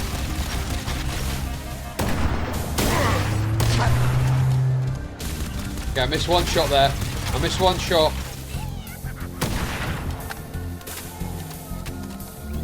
Hey! Oh, yeah, let's go! Checkpoint, checkpoint. We're winning, guys. We're winning. We're fucking winning, dude. Oh, is this new? I think this is new, isn't it?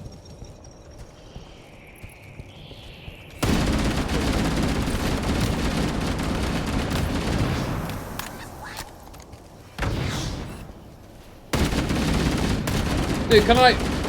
Dude, that is insane, bro. Is the assault rifle too OP? Whoa! Wait, what? He jumped out? I thought I hit him with it. Honestly, I think the assault rifle might be a bit too OP, man. It's like just fucking wasting people.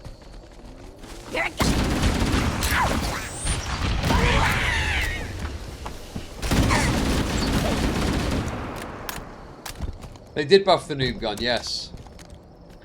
And the sniper's like fucking nerfed like crazy.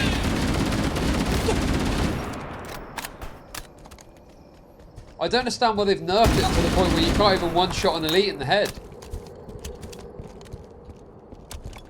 Yeah, I think it's just more accurate, yeah. But what is this fucking sniper about now? It sucks. Hey, he's back.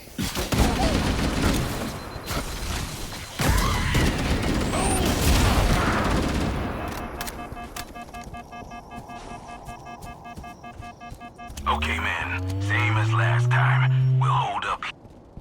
Covenant forces detected up ahead. The path up on the left should let us sneak up around them.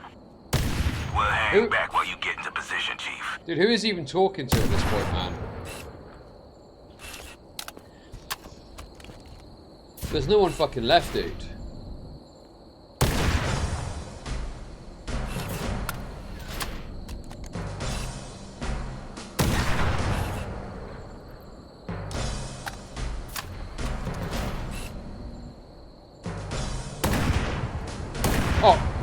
Oh my god, dude, that's terrible. That bro! I missed fucking 3 shots, dude. Oh my god. Whoa, whoa, whoa, whoa. Listen, I've never been much of a sniper, okay? Nice shot. Hell of a shot. Wait, hang on a sec. Hang on. So, they nerfed it against the elites, but now it's a one body shot for a jackal.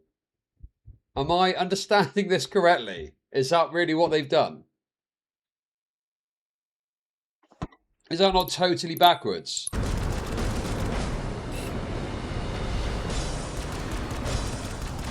Oh, look, more Marines. More Marines for the slaughter.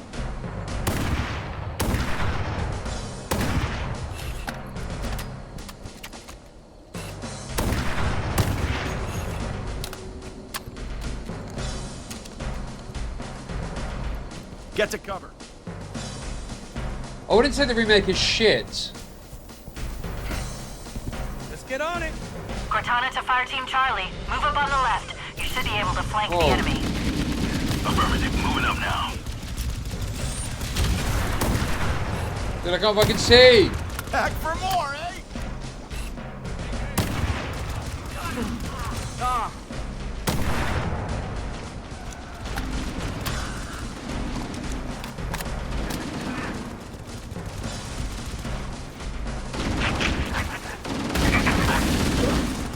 Why did they even do this anyway, man? Fuck.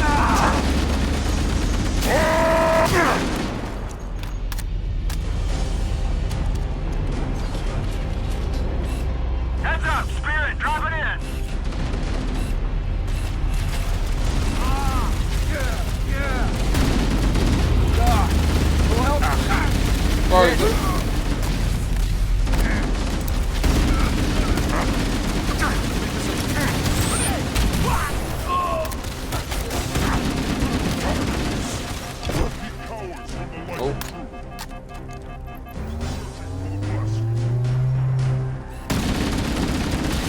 Oh my god, dude, that fucking beam. I'm getting beamed. Firing. Get in there, lad. Get in there. Get in there, mate. Get in there. Take cover. Cover fire. Oh.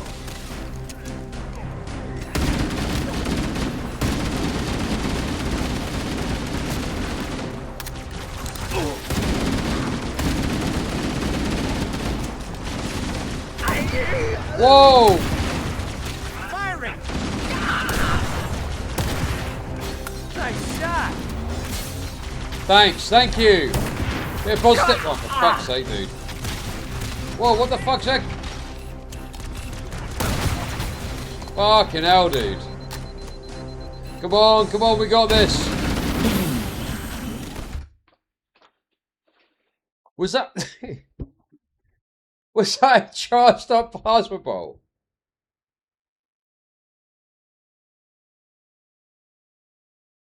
Why did I get killed by a single charged up plasma bolt when I had some shield left?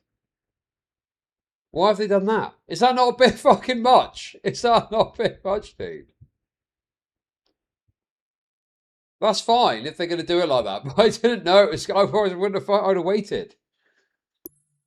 Normally you're a bit more robust.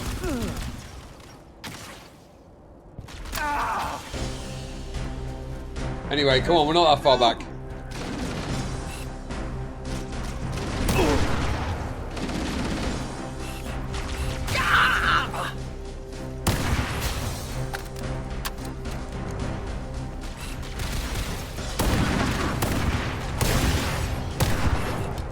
Missed one, but got the rest. Let's go. Holy! Oh, I see. Look, it does your whole health. It does like your shield and half your health.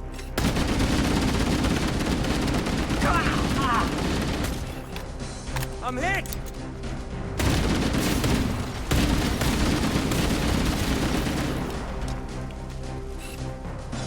Charge!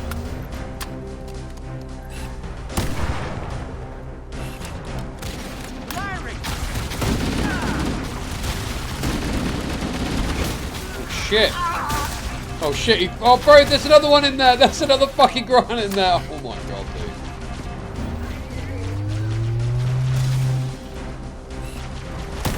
dude. Dude, these fucking grunts, man. Come on, we got this. Come on. We got this. We got this. What? Dude, how many fucking jackals are left, man? Come on, come on. Whoa, whoa, whoa, whoa, whoa. No, no, no. I'm not taking any charges, bro. Come on.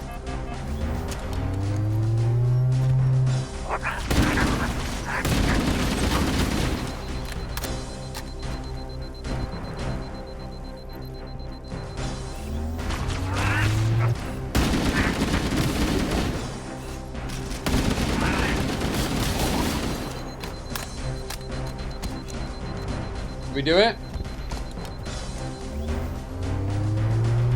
Okay, where's some grenades at?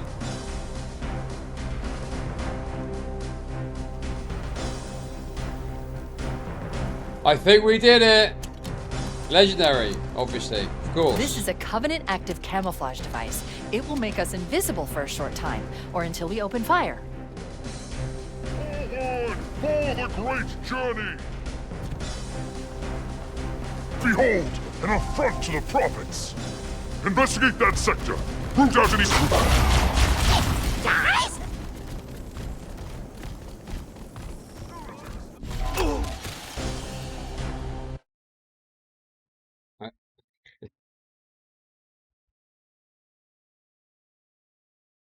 I thought I was gonna kill the elite guy. Dude, I thought I couldn't see me.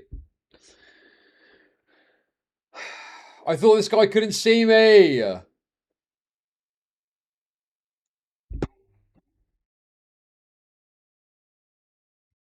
That was terrible gameplay is what that was. Take that!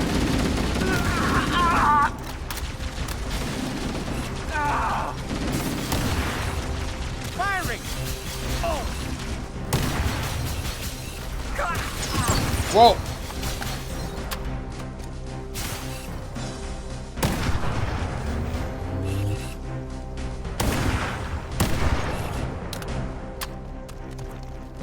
Whoa! Got no grenades, fuck!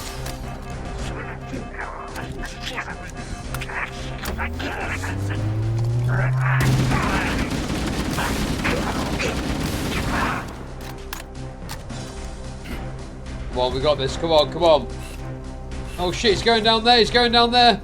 This is a Covenant active camouflage device. It will make us invisible for a short time, or until we open fire. Whoa.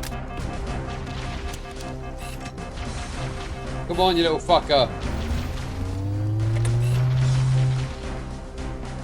I can see him. Hey, there we go.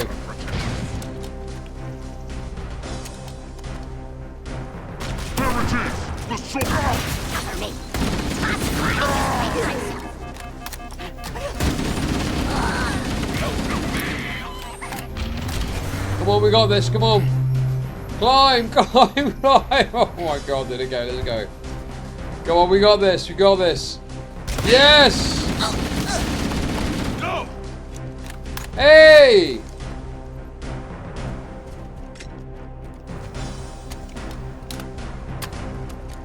Come on, guys. We did it. We did it. Let's go. We won. We won. We won. Let's go.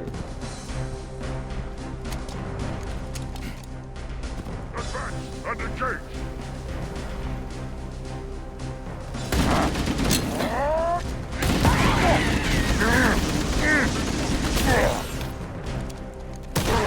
Oh, oh shit, there's another one. Help me out, Johnson. No, no. I do, for some reason, I was thinking, why is Johnson not helping me? Why is Johnson not helping me with this beast? It's because he wasn't even next to me. Oh my god. I've lost it, man. Unk's lost it. Unk's lost it. Now, I'll tell you what we're going to do. This is what we're going to do.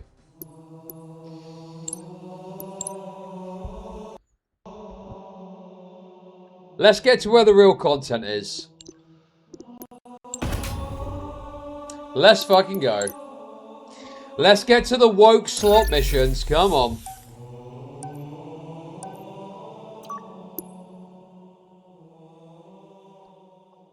I'll tell you all about it. I'll tell you all about the law. Everyone's been talking about the law. Oh, 1 year before Halo. An alien alliance known as the Covenant has invaded human space, destroying our worlds and decimating our fleets. The UNSC has been desperate to strike at the heart of the alien empire, but have yet to learn its location. Both the Galactic colony of Promise, or this massive Covenant research ship, a prize the UNSC hopes will point the way to the Covenant homeworld, ultimately to victory for humanity. I am a law knower about Halo, so I'll tell you where everyone's right and wrong about all this stupid discourse. Trust me, trust me. You can trust me.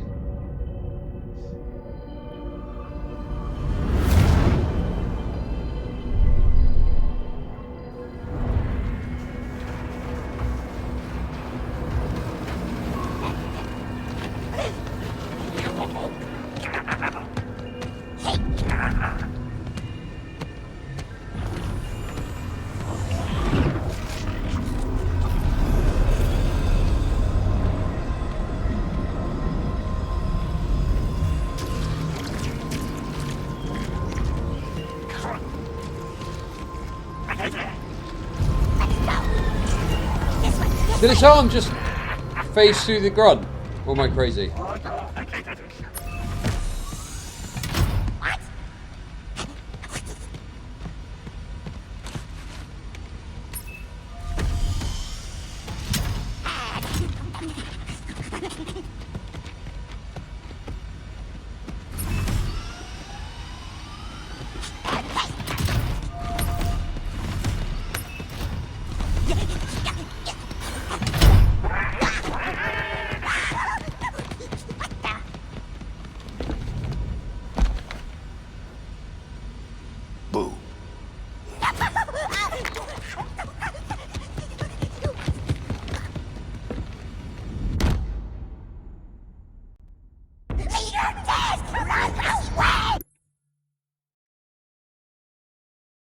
That was pretty rough, man.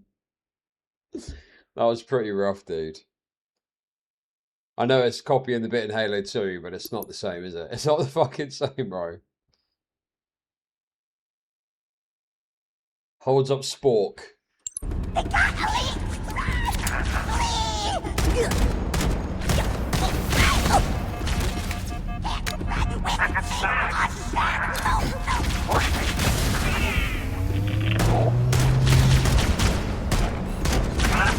Oh my god, dude, I can't hit this fucking knuckle bow. Oh my god, there we go.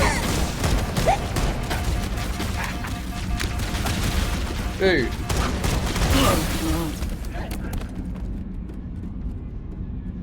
Dude, what? Anyway, come on.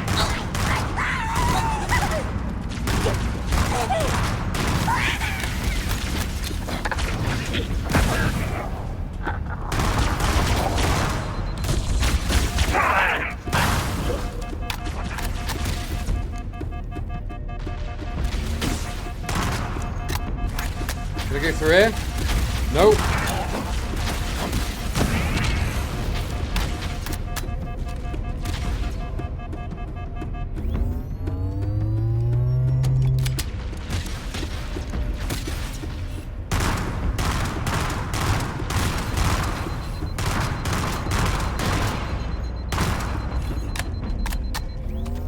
Hey, let's go!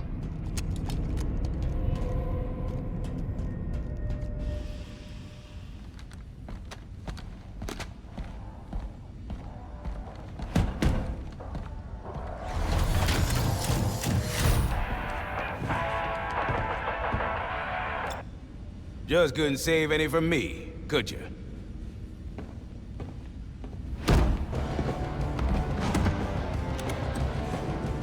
Been a while since I gotta take old Sophie out for a spin.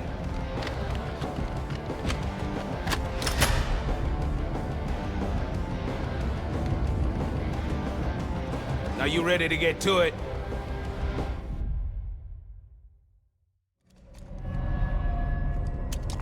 Layout matches what Naval Intelligence provided, confirming a route to the ship's command center. Stop, let me look at you. Let me look at you. That nav data has what we need. We can finally strike back at these bastards. Let me look at You you. seemed confident. We keep quiet and play our cards right, we'll be in, out, and back by dinner. You're always hungry. Damn right I am. What's that on his arm? Any way to speed this up? Until we find a way to cram an AI into that suit of yours, it's the best option we got. And done. You ready? Always. Save yourself!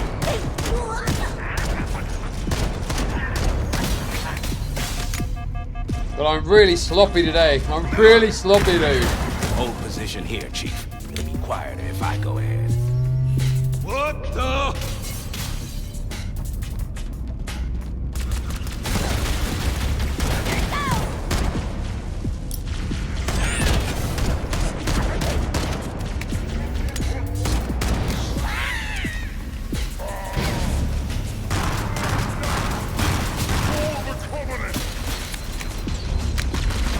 Whoa, what? Okay, dude, I am really... I am playing dreadfully. There's no excuse.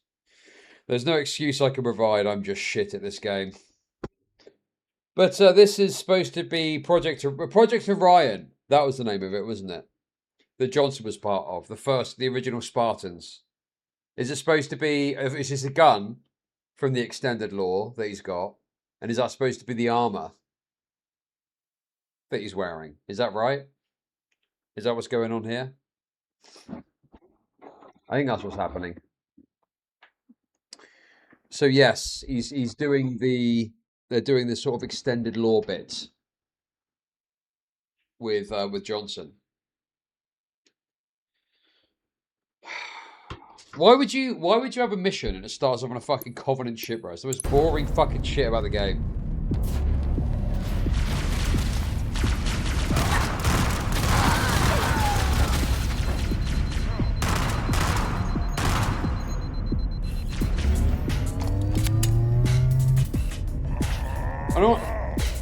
Bro, what?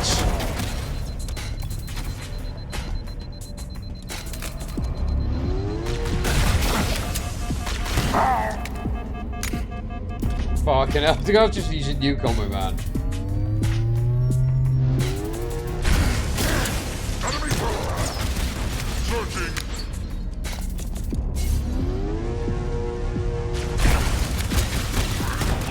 Shit, I missed.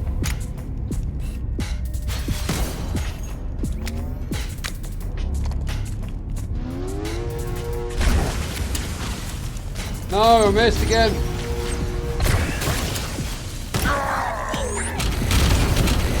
Holy shit, dude.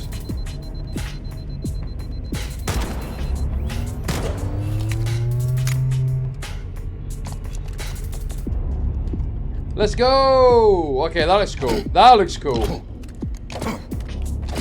That looks cool. I'm not playing on controller, I'm playing on mouse and keyboard.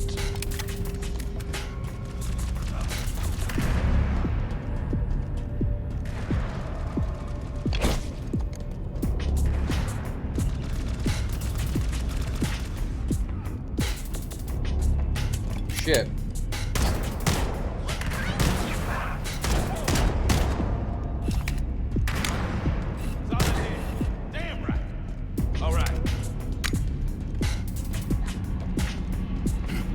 Let me in, let me in, let me in. Let me in.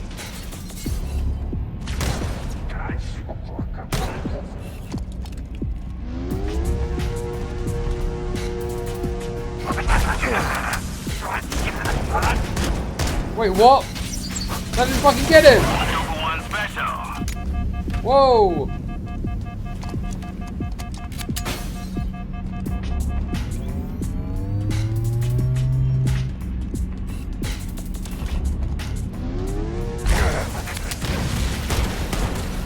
Fuck, I missed him. I missed the elite. Taking fire.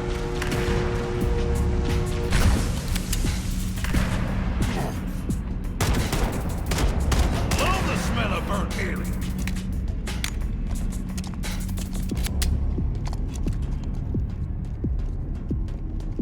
But did he kill the elite? Oh, no, he didn't. Whoa.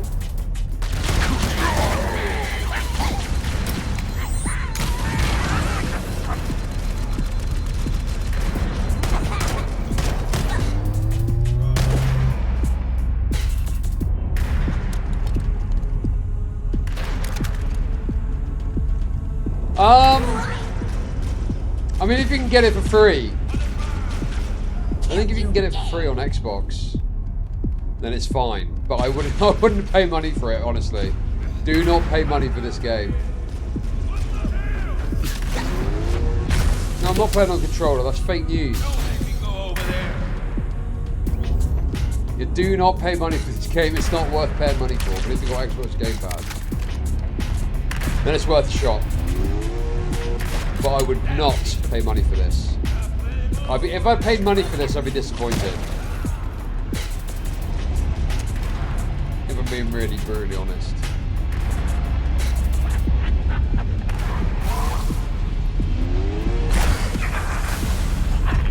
Hey, what the fuck? Why is the fucking human gun here?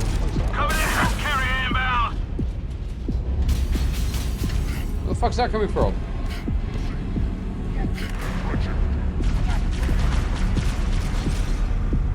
Oh. Oh, shotgun. Oh, I don't mind if I do.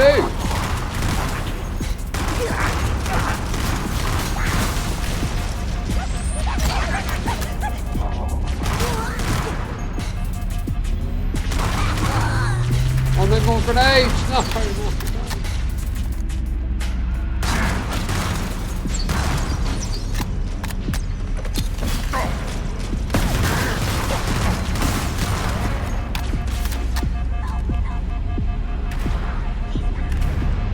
I'll tell you one thing about playing mouse and keyboard is you can't like smooth. You got to tap. Oh, guys, Egan's a bit tough sometimes. Honestly, I think it is built for controller, really. I think it is better on controller.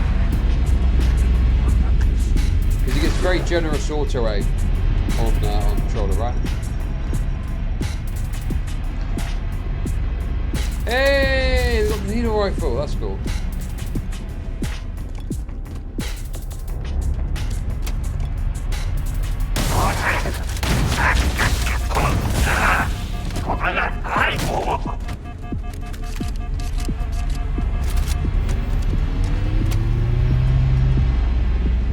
Okay, is the flying segment in this one?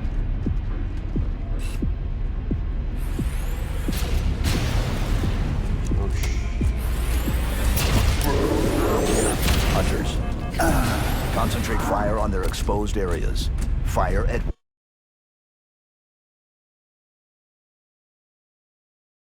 How the fuck was Master Chief talking when he's dead? What? Oh my god. Okay, that was pretty bad. That is pretty poor attention to detail. That's pretty rough. Will. Come on. Gotta be serious. Very sloppy.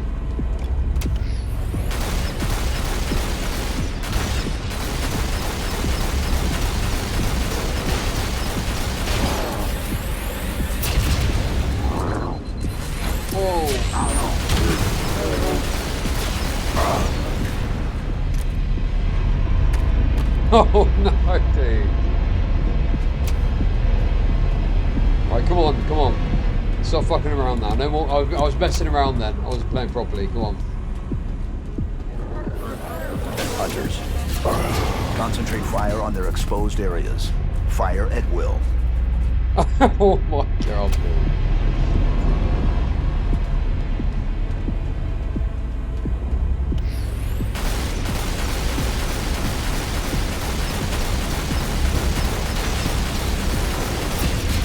Come on, we got this, come on, come on.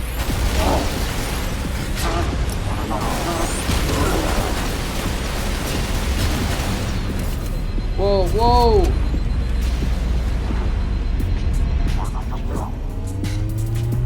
Wait, was that good? Was that good?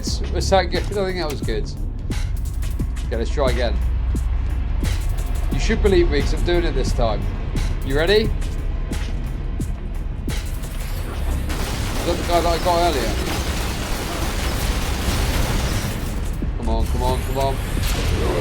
Fuck me, dude.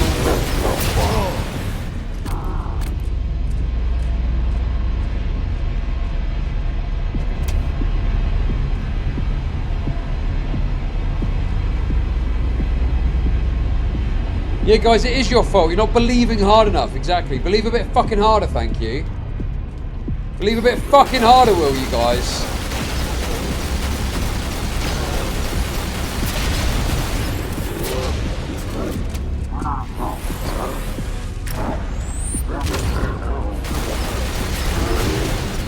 Oh.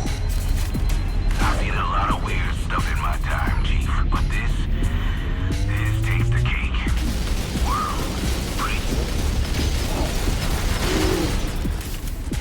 Come on, come on, come on, we got this, we got this. Oh! Hey, yo, let's go! Dead folks are quiet, Chief. Hey, we did it!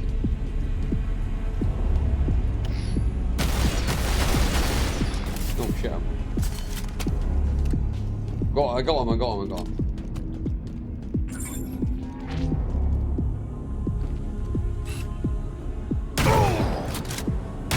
Oni's pocket hacker should suppress their internal alerts. For now, at least. Come on, Johnson, let's go! Up the chute, up the chute! Up the chute! Oh shit, I thought it was a cutscene. Oh fuck, I forgot we got a sprint as well.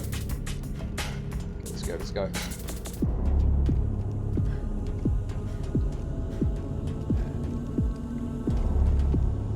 Wait, what? Hang on a minute, I thought... what happened there? I'll take the high ground, Chief.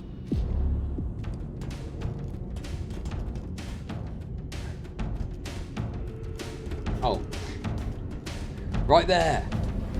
I'll take point.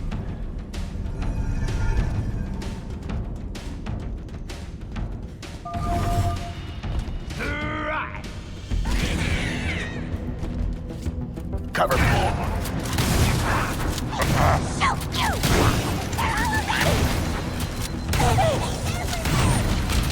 What are these fucking... What the fuck? Your onward existence ends now! I have played Halo Reach, yes. I quite like Halo Reach. I like Halo Reach. Do you know what's... Okay, do you know another thing they're doing as well that's really annoying me? They're dangling the music in front of me. They're like, oh, look, it's Assault on the Control Room music. Oh, look. Oh, you like that, do you? Oh, you like that music? Oh, yeah. Total goy bait. I'll take point. Ridiculous. No, I want to play to get to the vote part. Cover me. Sophie wants to say a few words.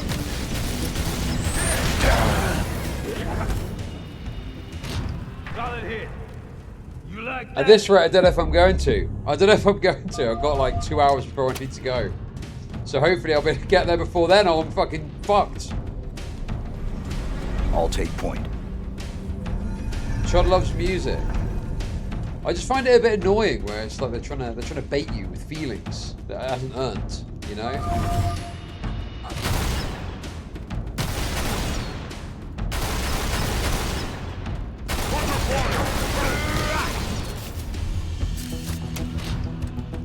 Cover me.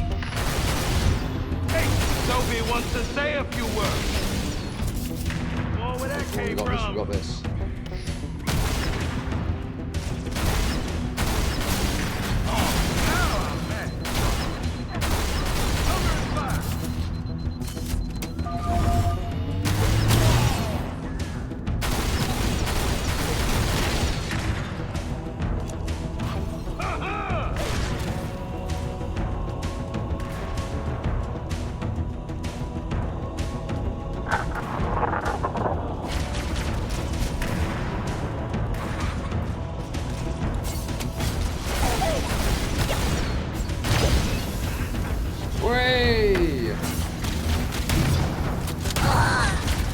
Acknowledged.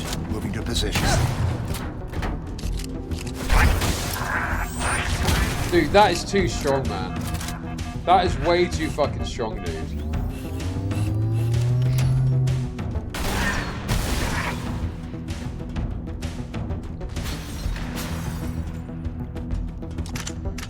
Dude, sniper shotgun's not great, though.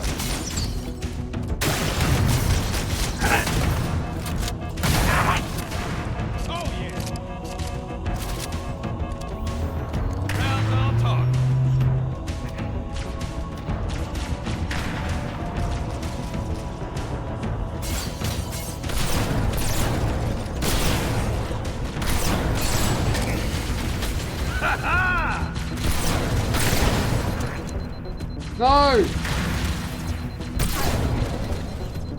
Yes, yes, yes.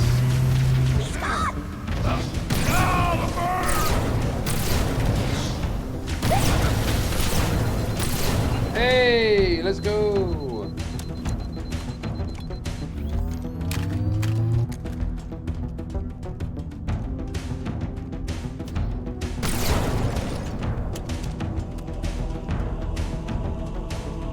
Shit, there's more, fuck. More baddies, more baddies! Watch out for the baddies!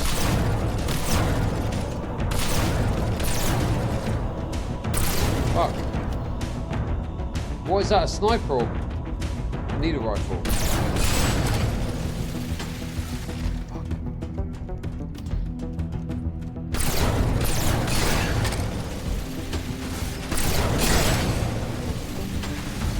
No! No!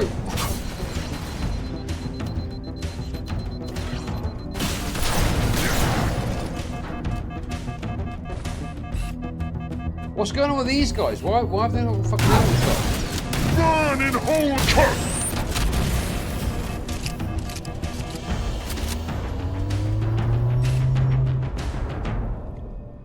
Why are they wearing gay little purple suits?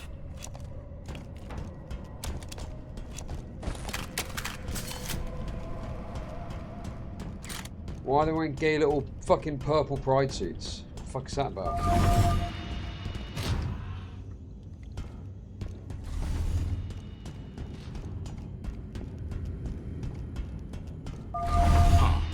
Saw this on the orientation vid. Split Lips training room.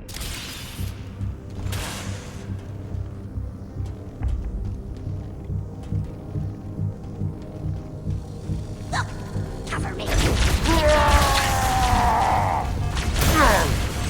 the prophet's wrath. No, I didn't know. I tried to shoot in the head, bro. No. Right, come on, lock in. We got it this time. We got it this time. Come on. Definitely got it this time. Oh, wrong gun, wrong gun. There we go. I did get totally fucking molested there. Right, this is the one. Come on. Trust me. This is gonna be the one. Saw this on the orientation vid. Split Lips training room. Oh look.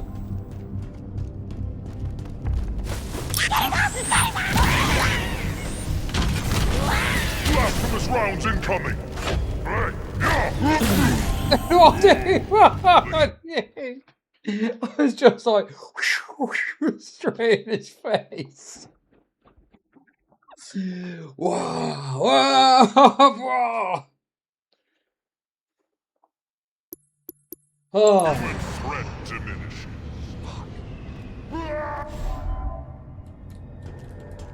Let's try again.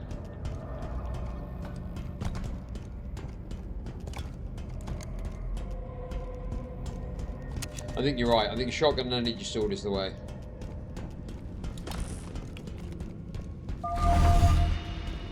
I got the move. I've got the move. I know what to do. I got it now. Saw this on the orientation vid. Split Lips training. Dude, what? 3 shots isn't enough to kill him. Guns up.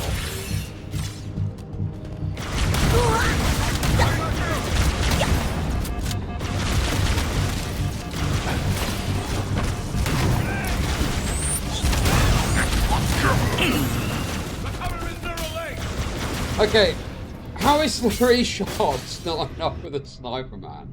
Why have they nerfed the sniper so bad? I don't understand that.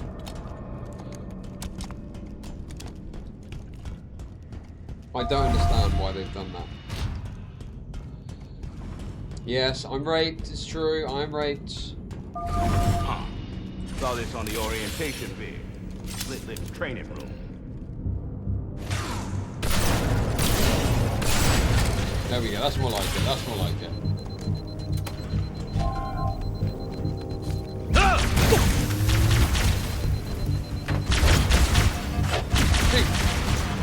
So you need to get a bit closer, I think, before you shoot them. Wait, what? What? Huh? Where the fuck did that ghost go? Where did that ghost go? Where did that fucking ghost go?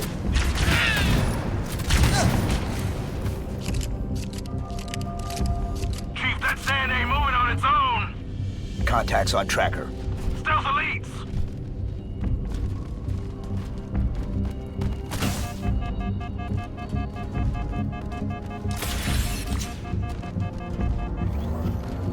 Right there, unworthy lad!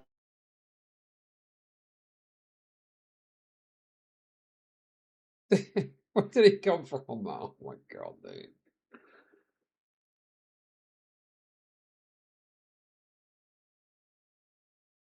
Am I ever going to get to the woke part with that stupid woman? I just want to get to that part with the woman, man. No, this is the one. This time I'm locking in. I'm locking in this time, That definitely. sand ain't moving on its own. Contacts on tracker. Stealth elites. Come on, check this out. This is the one.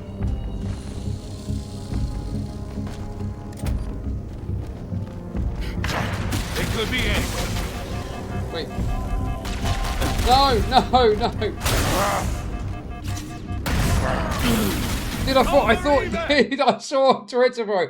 Everyone was talking on Twitter about how you get the thing. You get the fucking icons above. You're supposed to get the icons above. Where's the icons? Where's the icons? Where's the icons? Where's the icons?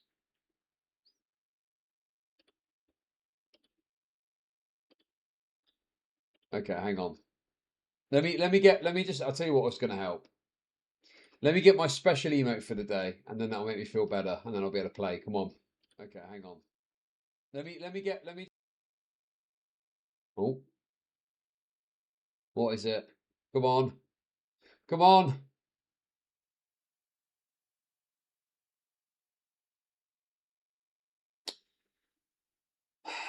It's concerned. Fuck, dude. That's one of the worst ones. I do not need an easier game. False. Fake news. Fake news. Fake news. No, this is the one. Come on. Chief, that stand ain't moving on its own. Contacts on tracker. Stealth elites. Dude, why is my shotgun invisible? What the fuck's that about?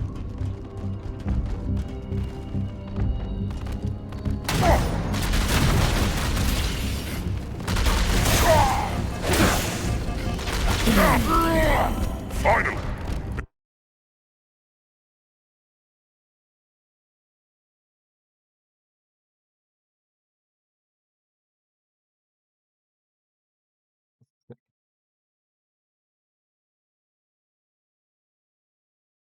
What is going on here, man? What is going on here? It's so hard. Halo's a lot harder than I remember, I must say. It's a lot harder than I recall. Chief, that Well, stand this is ain't the moving one. on This its is the own. one. Contacts on tracker. Stealth elites. Come on.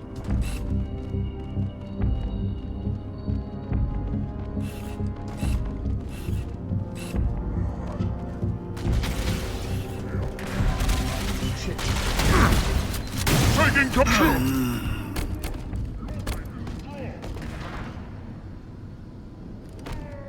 Oh my god, dude. Chief, that stand ain't moving on its own. Contacts on Dude, tracker. this is hard, man. This is hard. Definitely got it this time, though. Dude, why can't I use my fucking ability? If you see something, shoot something. Well, I'm going to pay them at their own game.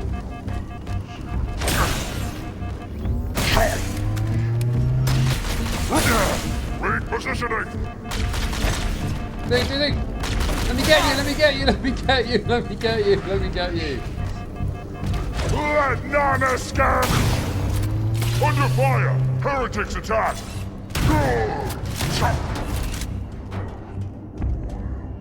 Hey! We're back in business, we're back in business.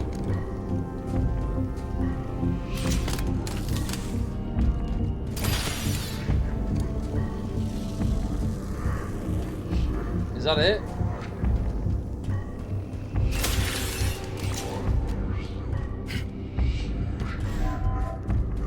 Flee from this blazing tower!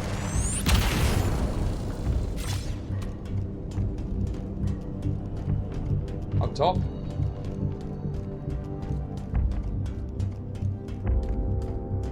Oh, they got a spiker. Hey, that's cool. Oh, there's the ghost. There's the fucking ghost. Dude, where's that cut? Dude, I swear to God, the sounds are all messed up on my thing. I promise you, the sounds are messed up. It's not me, it's the sounds. It's the sounds.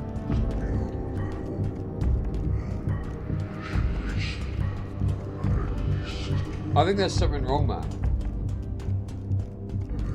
Okay, where? Like, where's that? That should have been that door, but it wasn't. It was another door. Okay, it must be up here. Here we go.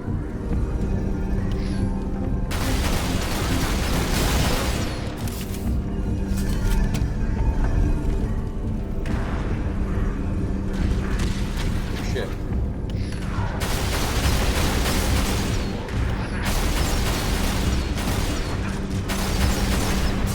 Is it hit? Is it? What, am I hitting the thing? Oh my god, dude.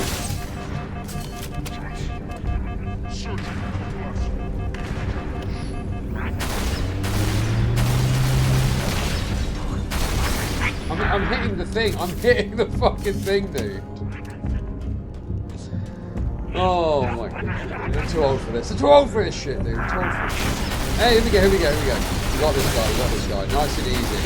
Nice and easy. Yeah, we go. Caught on the hop, caught on the hop.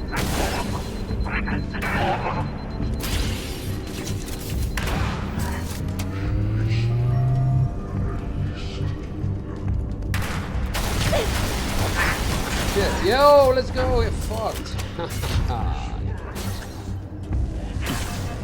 Down, down! Forward on! Right there! Go!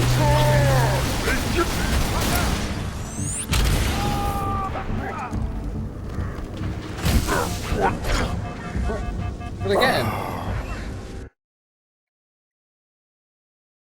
Okay, how long is it until I get to the woke bitch? How long until I get to this stupid woke fucking bitch? This is ridiculous.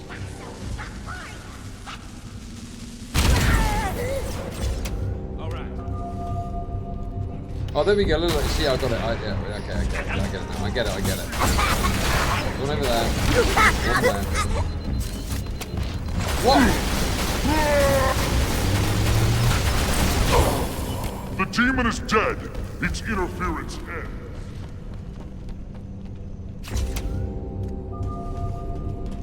Dude, I'm reducing my energy drink intake.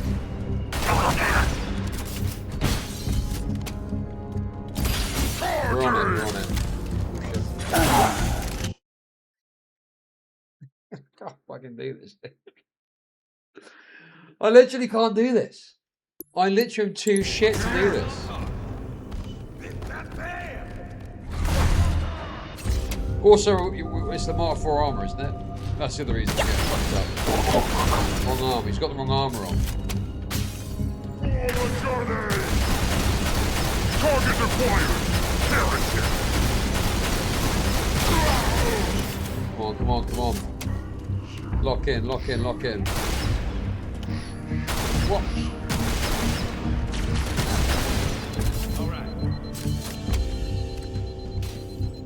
Let's go! Okay, that's good, that was good. Now he's going to switch this, I guess, and we're going to go across. Mind the gap, Chief. Oh, he's going to need to switch it up. He needs to get a little fucking computer thing. Give me a sec. Dude, is that... Look at dude. That is fucking... It's literally glitched through his fucking clothing, man. Fuck off, dude. We're good. Nice attention Let's to hustle. detail.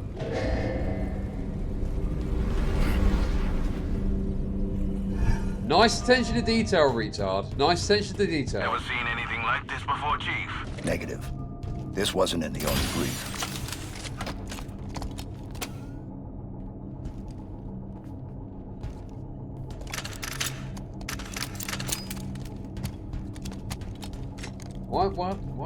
Why have they got a lot of weapons? Move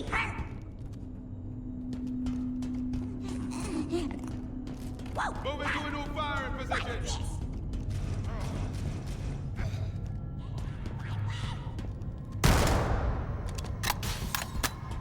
What do you think all this is for? Nothing good. Something really weird about all this. What do you think these are? Trophies? Unlikely. They look more like experiments. So what is this? That's even worse. Why have they got all these creatures? That's our exit. I'll get it cracked open. Not the flood, is it? Not the flood? No, it's a jackal. It's a jackal. This place gives me the creeps. Why have they got all the creatures here? Jackals, elites. This is a Covenant version of Unit 731, yes.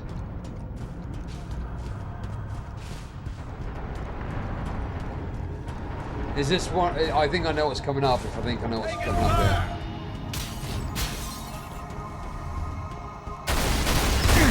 Focusing fire on me!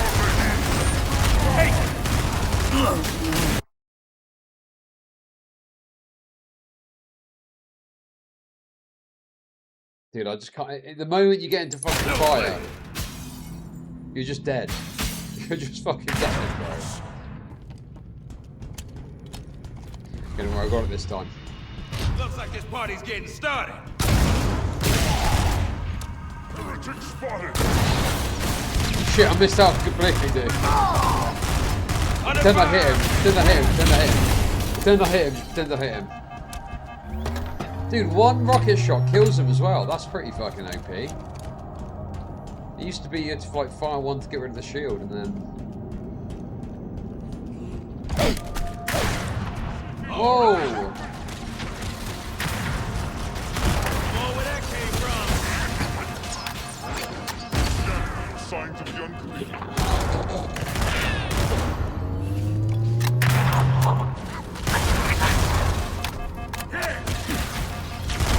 Whoa! Hey! That worked, that worked, that worked, that worked.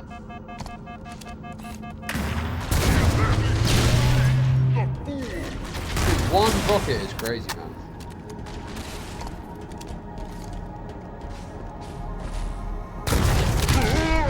That's mental, bro. That is OP. That is OP.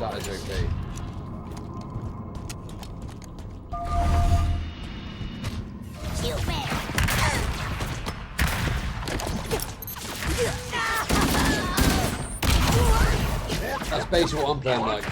Really good.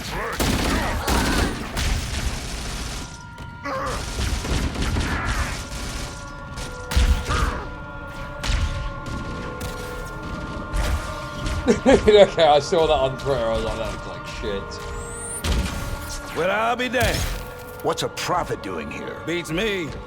Hey, Waddles, didn't think your kind got out that much. Hold your fire, my children. Have you enjoyed your stay so far, demon? Had you and your companion given word of your arrival, I would have arranged a tour. I think we've seen enough already. Are you not impressed with our work here? I would have thought you, of all creatures, would appreciate such steadfast dedication to improvement. Is that what you call it? I call it many things, demon. Here you can observe the true beauty of the Covenant. Our collective strength, a reflection of each member's devotion, the tenacity of the Ungoi, the cleverness of the Kigyar, the Sanghili, long our partners since the Writ of Union, the burning edge of the Covenant's blade. Goy.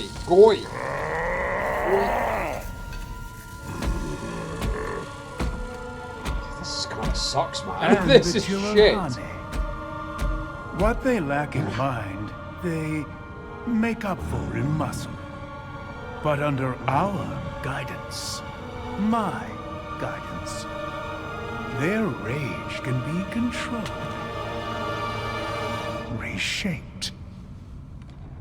Dude, what?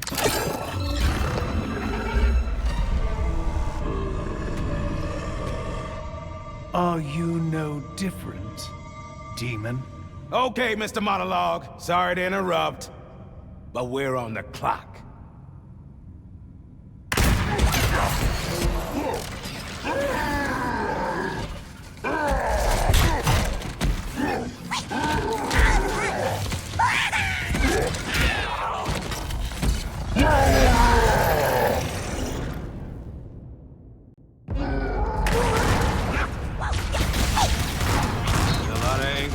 In our way. What's the plan?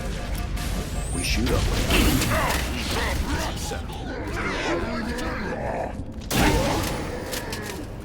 Okay.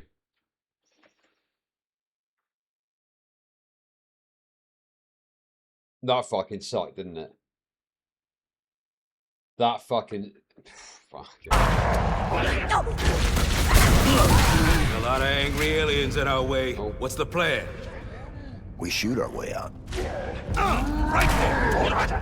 Return the game. Dude, I paid 20 quid to play it early on Friday. But it's not a problem, obviously. It's just funny. It's just like, there's some things that are you know, improvement. Any sort of character-based stuff. Bigger, meaner, uglier, but not bulletproof. Yeah, it looks... Oh, dude, I don't know, man. There's... Do you know what it is? I'll tell you what it is, right? The problem with it is... Any good stuff about it is just a kind of core basic gameplay loop, which Bungie made years ago. That's it. That is all it is. The actual remake itself is like, okay, dude.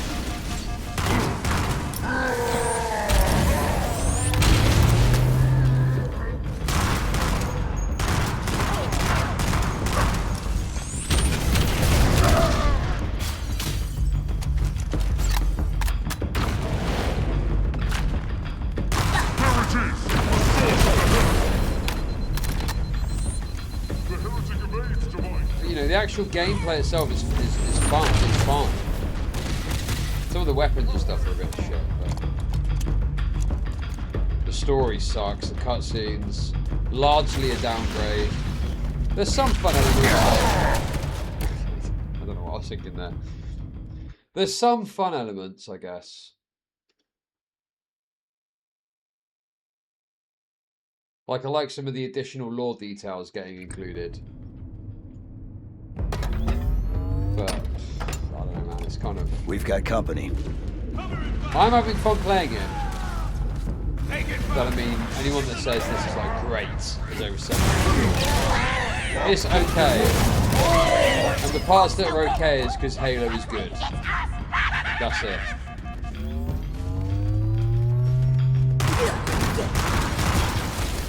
Look to the sky! And these missions are fucking just diabolical, man.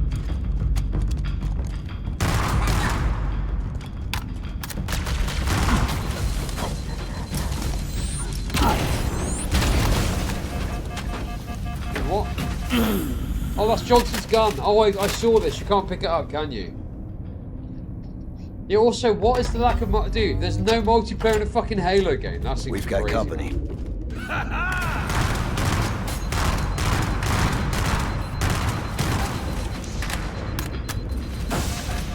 Yeah, yes. Thank you for the sub. Oh, shit. Come on, Johnson. Put me up.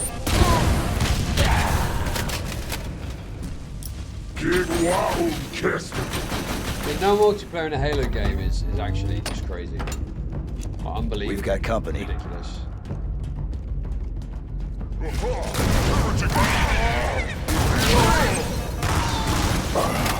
Yeah, fuck that.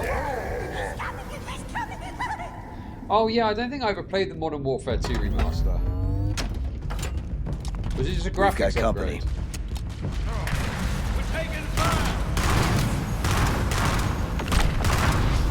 Also, what is this about this kind of like berserk mode that they've added as well?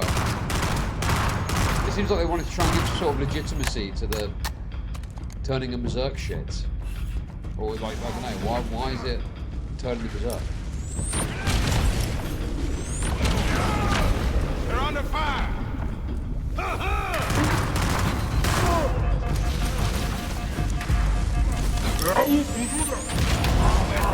Hey!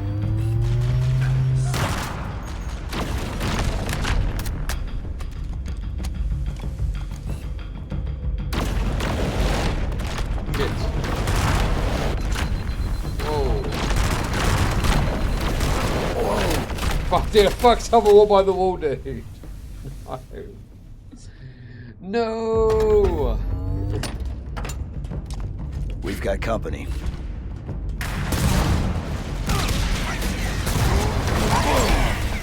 Dude, I'm trusted. Right, come on, lock in. Let's play properly. I'm not playing properly. That's the issue. I'm not playing properly. Right, lock in. Come on. Let's take it seriously. Come on. We've got company.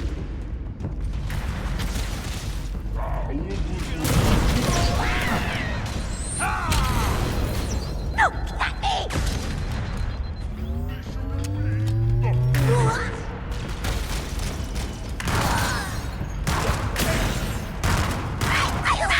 double team, let's go.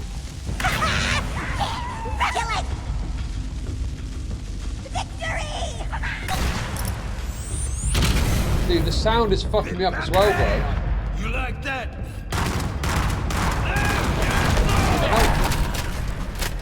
Watch out! Is it me or does the sound? It sounds like a grenade goes there, but the grenade isn't there. We've got company.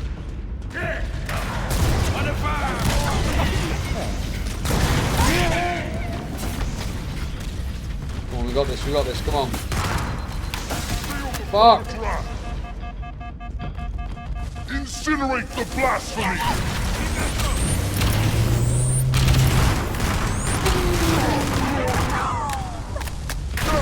Oh, come on, lock in, lock in.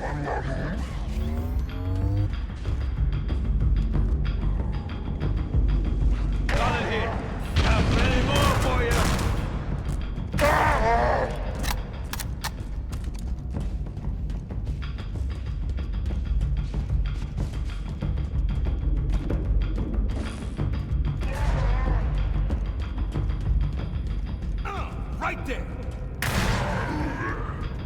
Holy shit. Hey, we did it, let's go!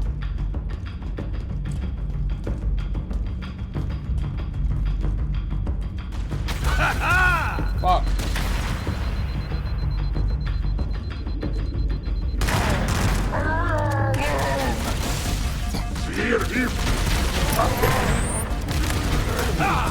What, dude? I tried to duck by press melee.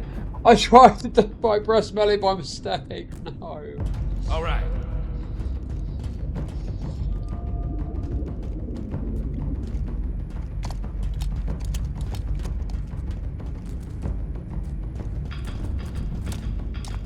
Wait, hang on. Frag out.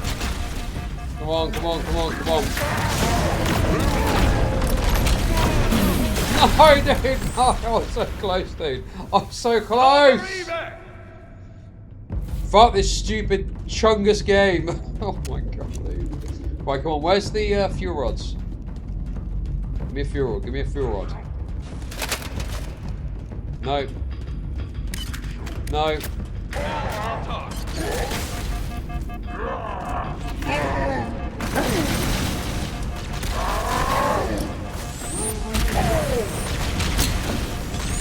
No, no, no, no.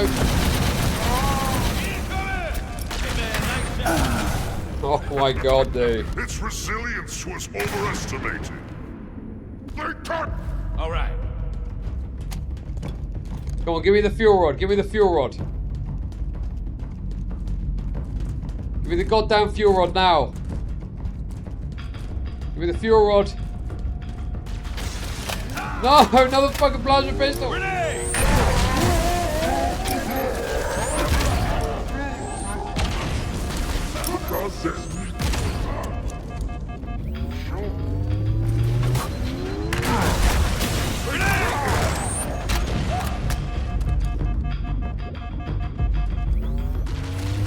Hey, oh shit. Got your number, you dumb.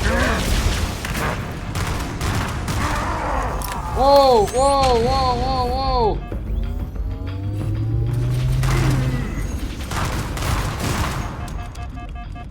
You can run, but you can't hide.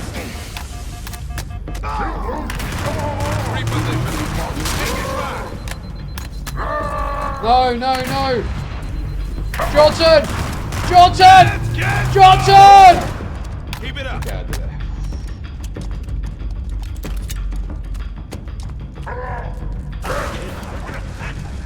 Get ready.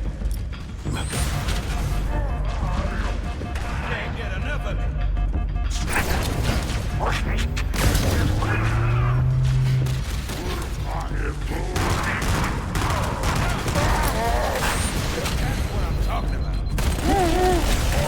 Oh, no, no. Does anyone know how long till I want to at least get to the woke woman before I quit today? Where the fuck is the woman? Where is the woke bitch?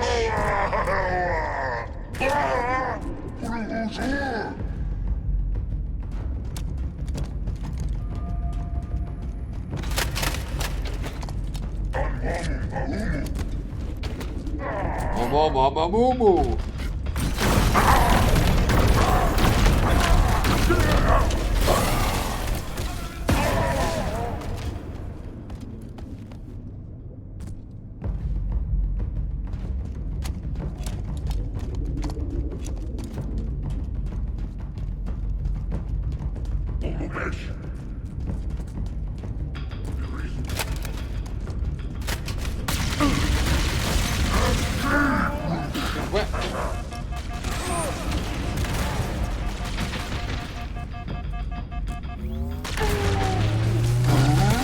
Oh, I missed! I missed! No, no, no, no.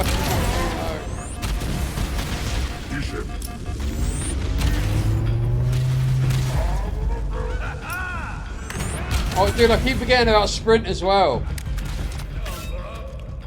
Okay, maybe this will be good. Maybe this is good.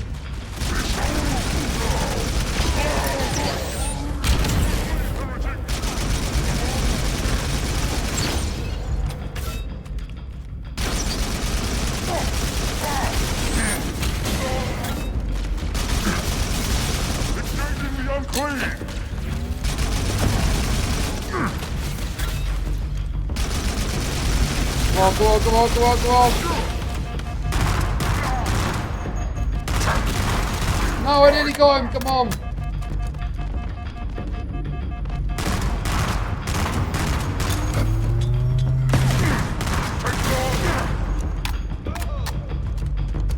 Let's go! Oh my god, dude. Holy shit.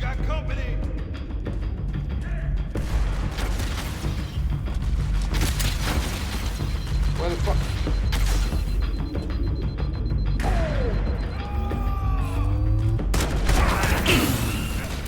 We're taking fire! No! How did I get fucking one-shotted there?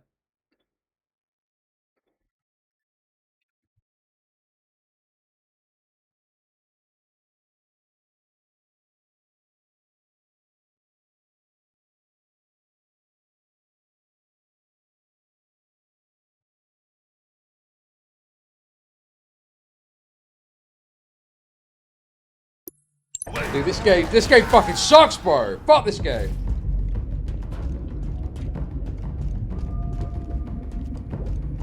Oh, lock in, lock in. Oh, here we go, here we go. Needler worked good last time.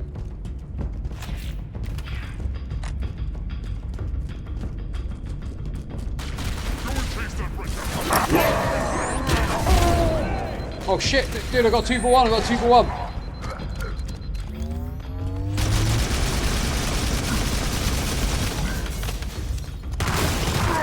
The craven hide. Foe is here. I shall seek him.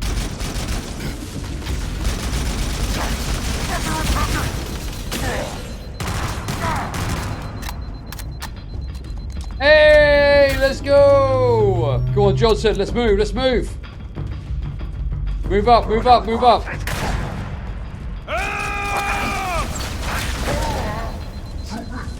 Watch out! Fuck me, dude.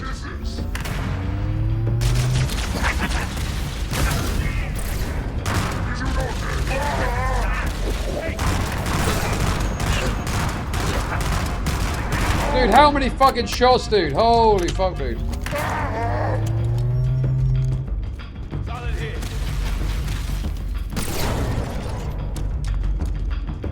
Let's go! It suffers.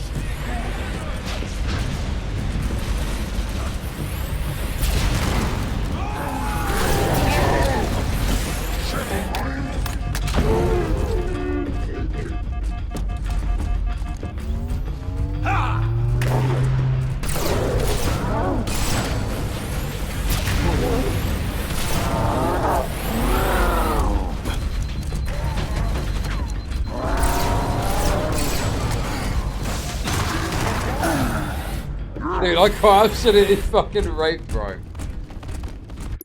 Chud, a bomb just took out the left wing of the White House. There's no way, dude. You're winding me up. Come on. That's crazy talk.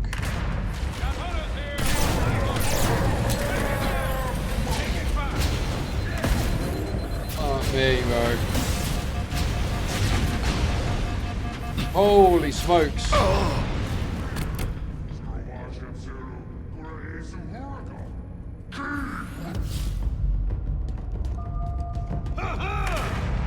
Don't get close, like the hunter.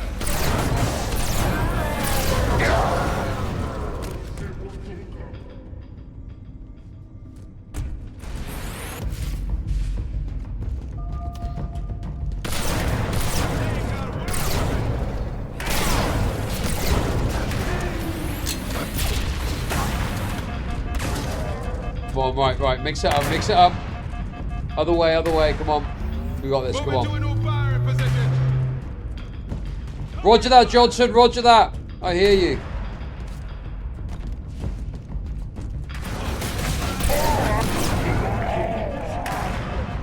Holy shit, I'm literally one shot.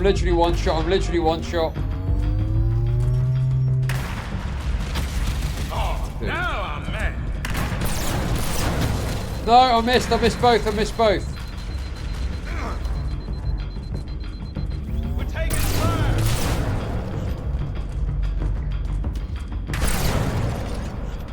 Hey, there we go. Got your number, you dumb bug.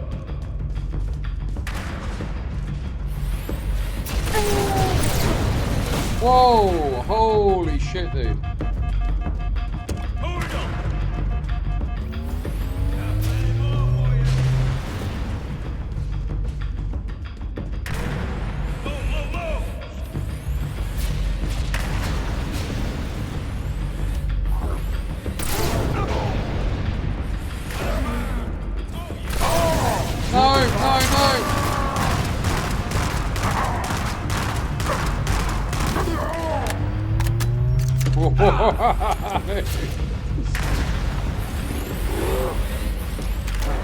No. I need something a bit juicier. Give me something juicy. This will do.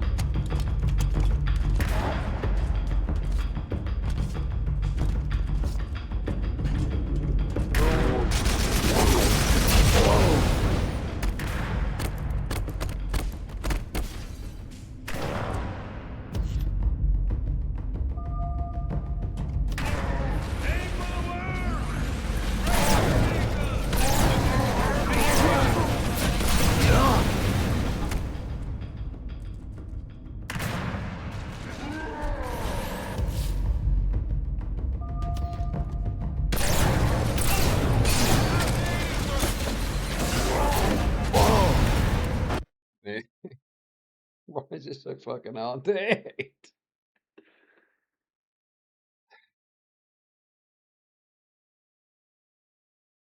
This is the one. This is the one now. We're taking fire. This is without doubt, without question, the one.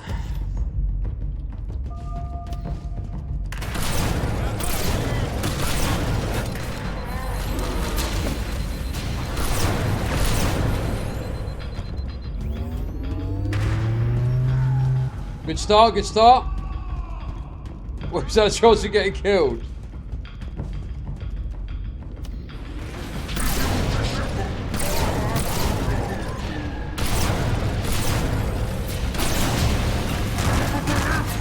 No! Fuck, I'm trying to kill that fucking elite.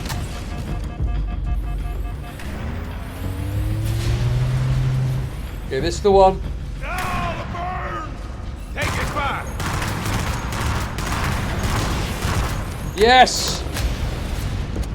Now we've got to work down these motherfuckers.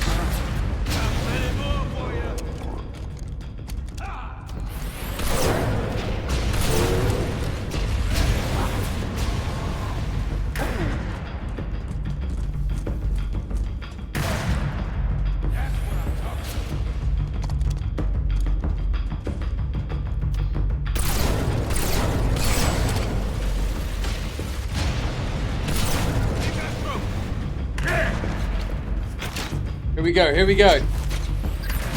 I see to not fucking die here.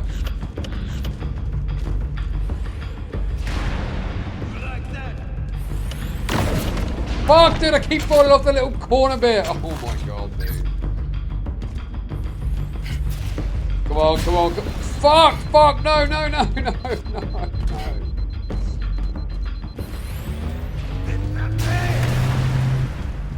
Got your number, you dumb. I did it again, I did it again, dude. I did it again straight away, man.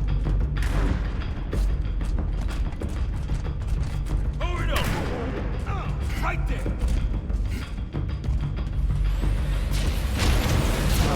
Dude, how? Oh my god, how do I keep falling off, dude? Okay, this time.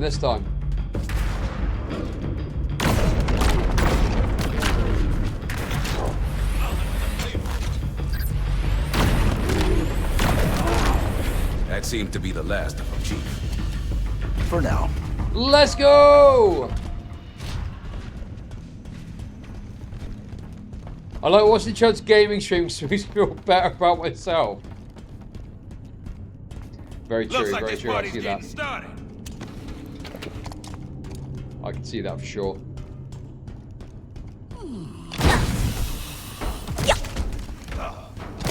Aim in that weapon.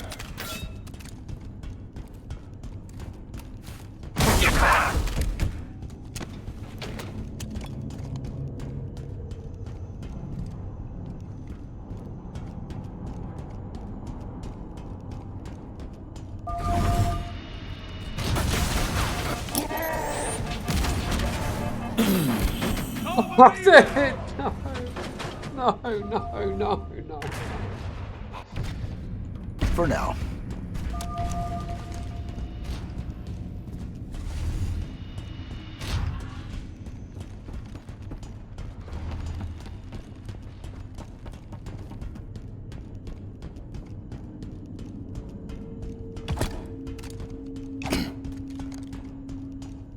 Bang, bang, bang.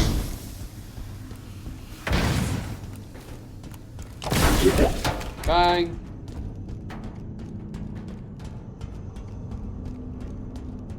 Okay, no, I've got to hit this grenade. I've got to hit this grenade to win. Oh, yes.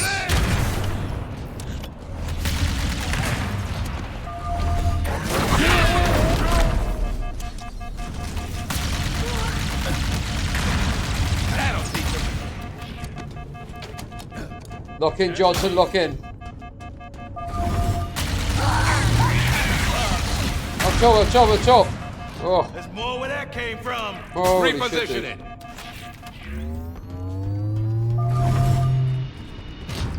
Cover me.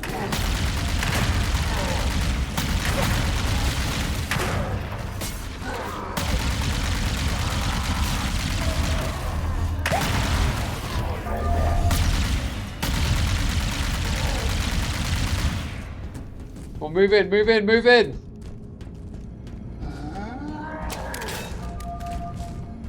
Come on, Johnson. Can we go up? Are we going up? Can we go up? Oh, shit. Moving to a new fire. Holy shit, dude. These bastards seem more unhinged than usual. This is gaming for no hope. That is fucking great, man. Well done. You've won. Well done. Dude, it is late. To be fair, it's fucking legendary, man. Legendary's hard.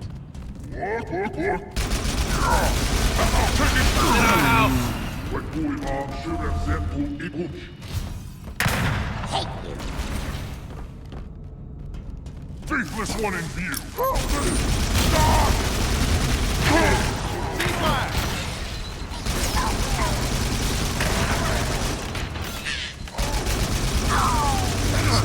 We're taking fire.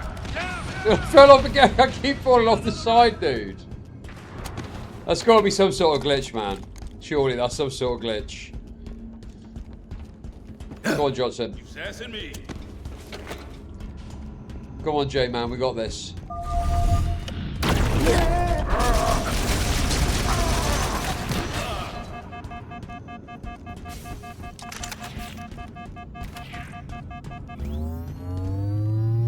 Yo, we did it. Let's go.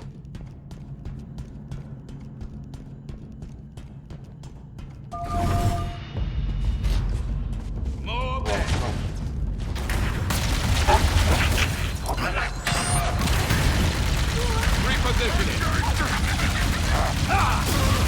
Take cover. Got your number, you dumb bug.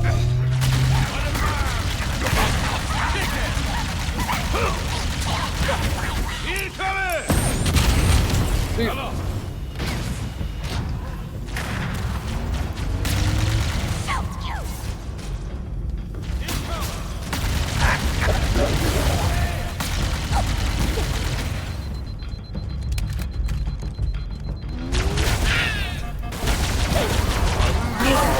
What?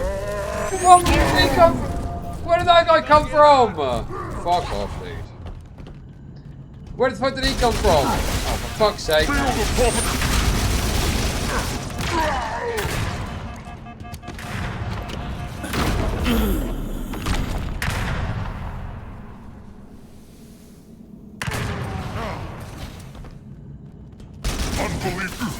Oh, I missed it again, dude. Oh my god. Look out, grenade! Taking fire!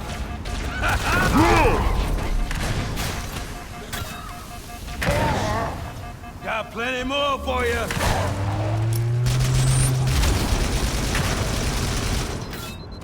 Good job Johnson's on it, man. He's absolutely fucking raping him.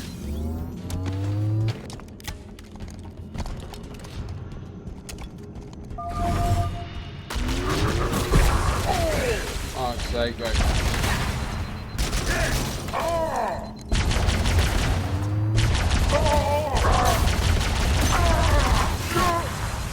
All right.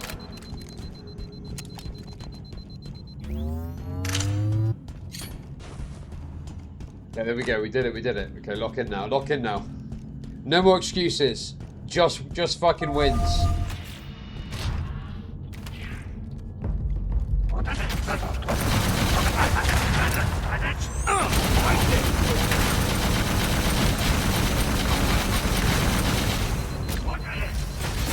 Whoa, whoa, whoa, whoa, whoa. Come on, heal up, heal, heal, heal.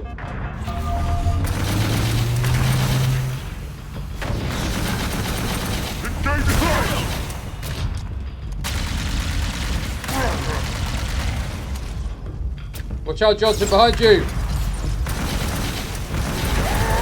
What? Bro, I thought that guy was dead, bro. I thought he was fucking dead. I thought he got killed by Johnson, but he was just waiting for... Oh my god, dude.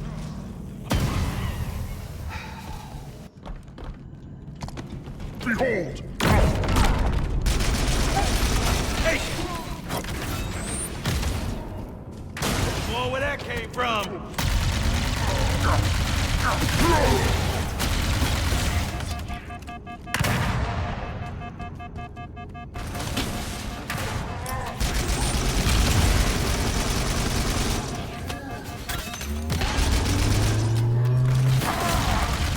Taking fire!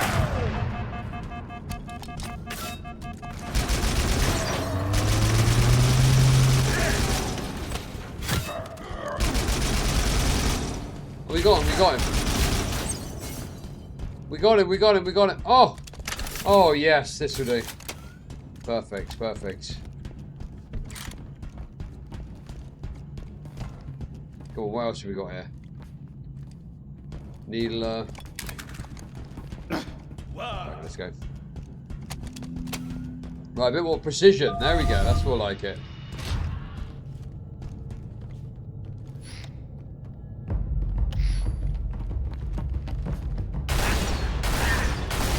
Hostiles ahead! Repositioning. Ha! You like that?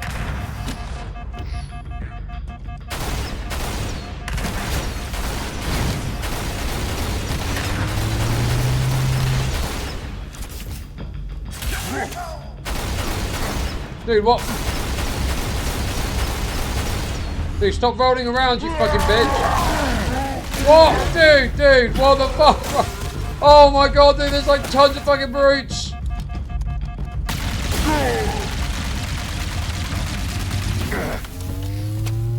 Hey, die. Oh my god, dude. Oh my god. Holy shit, man.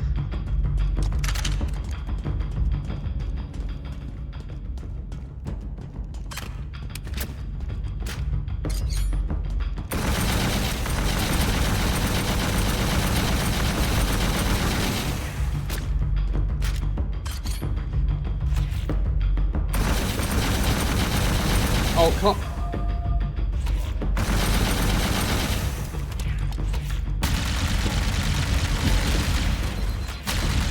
Dude.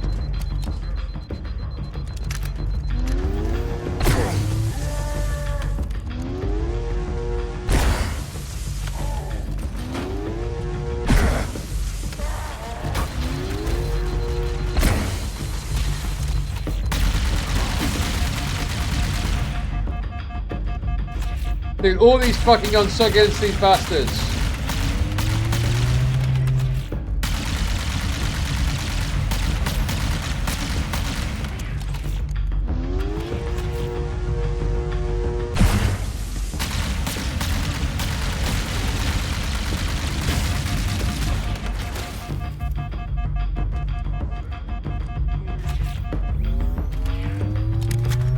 What the fuck else am I supposed to do? Okay, here we go, Spiker.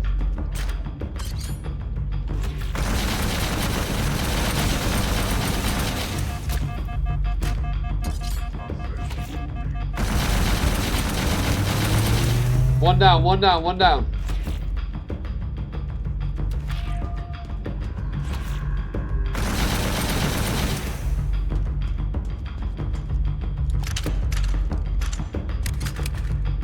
Where's the needler?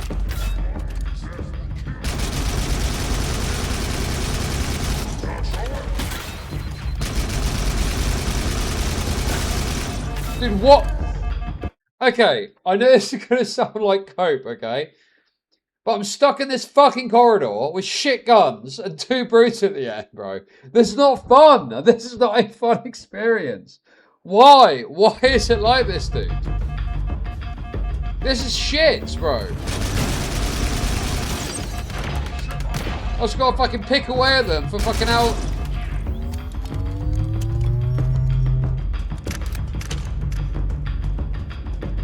Great, yeah, I love searching for a gun to use. My favourite thing, honestly.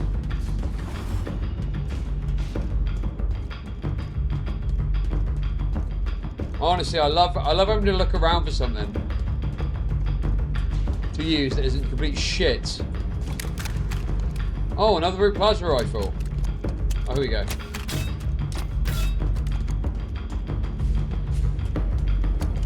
Alright, let's head back and pick away. Love it.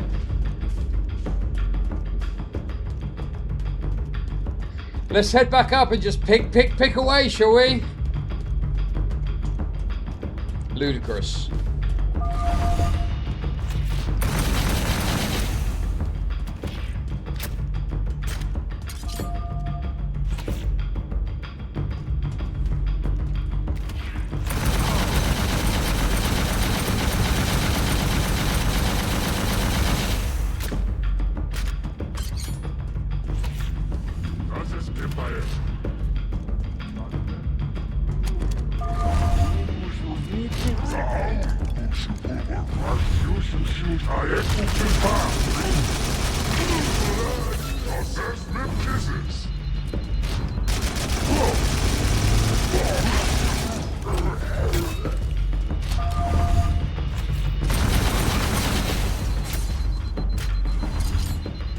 He's back alive.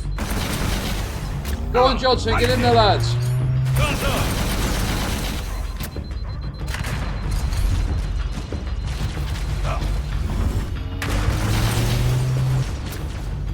Cover and fire. Nice grenade. Where's all the fucking grenades, dude? I need some grenades, man.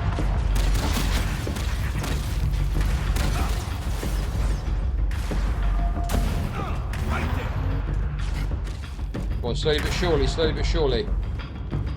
Where'd that bastard go?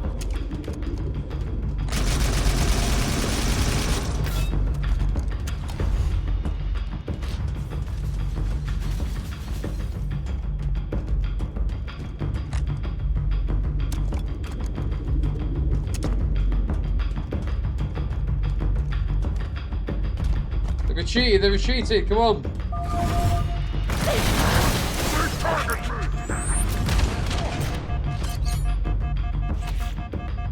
Johnson, come on, it's this way, bro. It's this way. Die, die, die, die, die, die, die, die, die.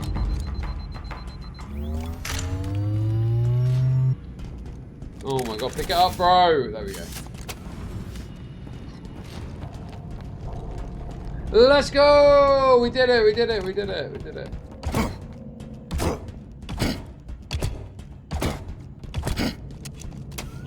Those grunts are having a bit too much fun at our expense, Chief. Another rank!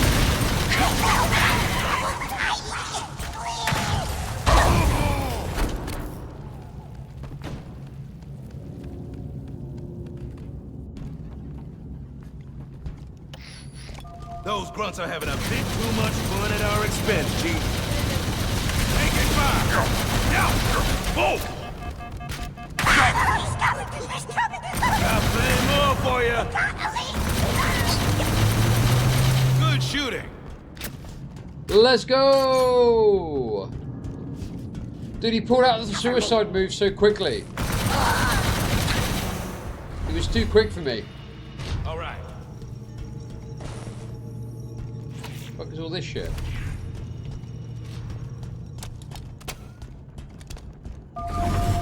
Danger!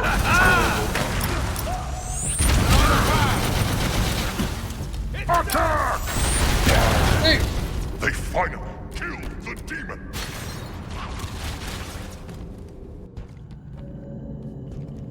Those grunts are having a bit too much fun at our expense. Taking fire! Johnson, no! Johnson, no! Those grunts are having a bit too much fun at our expense, Chief. No way! What the?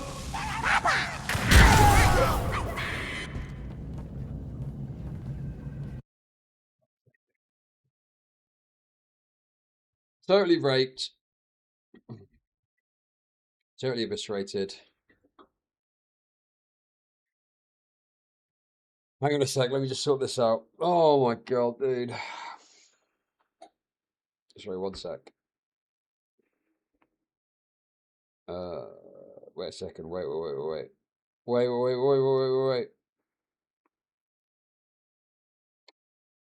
Where's the thing? Oh, there we go. There we go. Okay, perfect. Just starting my washing machine on my phone. Haha, dude, that's so cool. I can literally just press a button and it starts drying straight away. Isn't that cool, dude? Isn't that cool? Isn't that fucking cool, bro? And then it weighs it and it figures out how much it needs drying. Well, you have to put it in to start with. Yes, that's true. That's true. But beyond that, you're laughing. Those grunts are having a bit too much fun at our expense, Chief. Signs of the unclean. New target for sit down. Shit, back.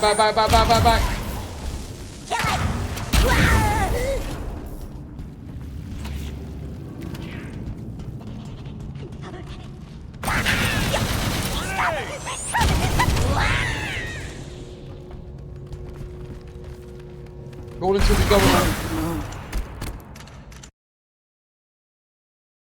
Calling to the government decides you've gone over your allocated washes and turns it off for the rest of the month. Very good. Bro, what was that? What was that, bro? That was like one shot. Dude, this game is so fucking annoying, man.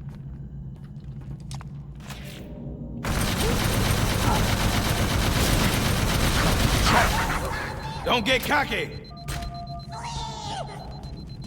Back up, Johnson. Watch out with the grunt. Those grunts are having a bit too much fun at our expense, Chief. Don't worry, I got him. Here! Here it is! Knife! Heads up! Ah! taking fire!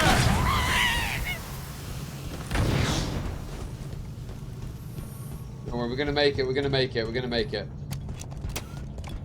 Dude, the ammo situation though is fucking crazy.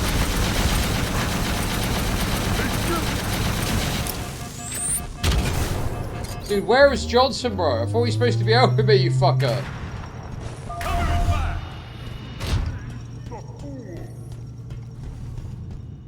Wait, check this out, check this out. What's this, what's this?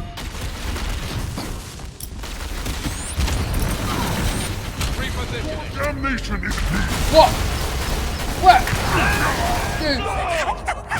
What happened there? Did you see that? Did you fucking see that, dude? Did you see that? I fucking teleported, man.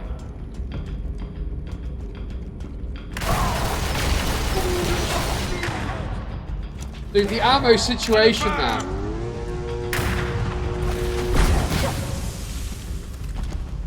Bro, I got a fucking plasma pistol now.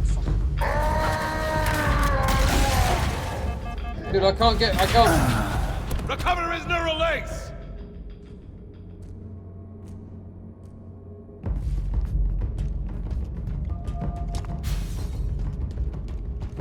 All right.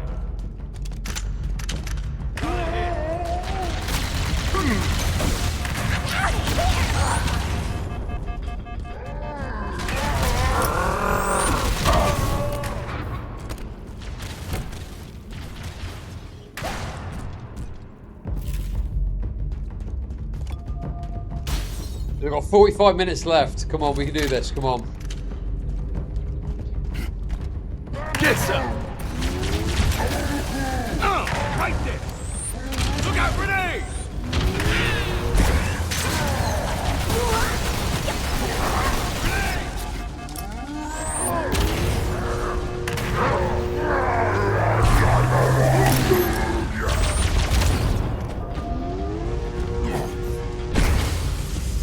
Looks like this party's getting started. Dude, give me the spike, give me the fucking Bro!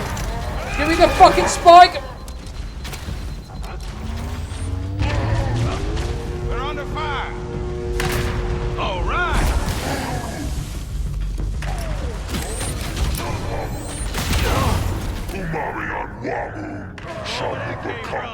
I can tell AI to wash my clothes so I can go koi max for my chungus ungame. Oh my god, it's so real, man. That is so real.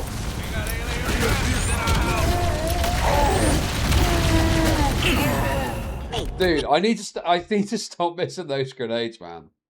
That is devastating. Missing those grenades is fucking devastating, dude. Alright, come on, we got this. Come on.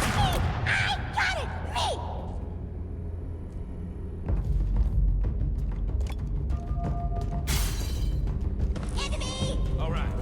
You sure? Oh, he moved. He moved. You're damn right it's personal.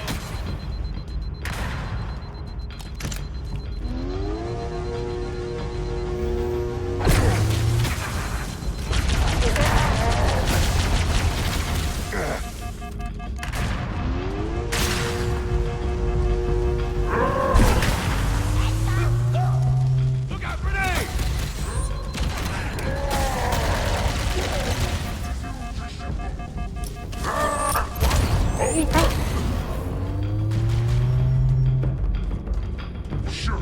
Shish.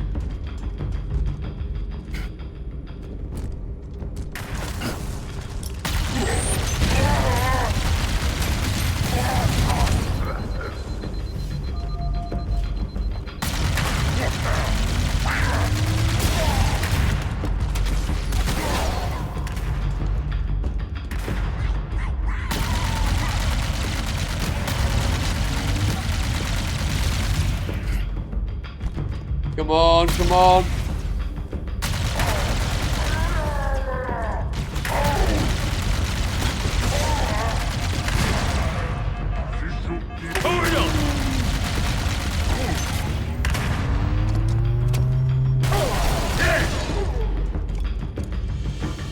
Let's go. Oh my god, dude. Holy shit. I'll have this lift up and running in no time. Oh, that was the shield going off.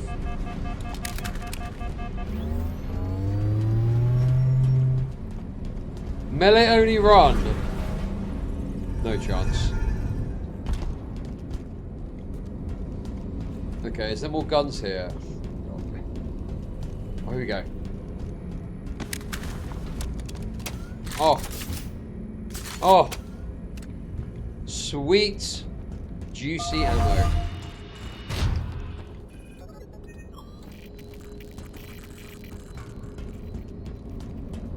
Okay.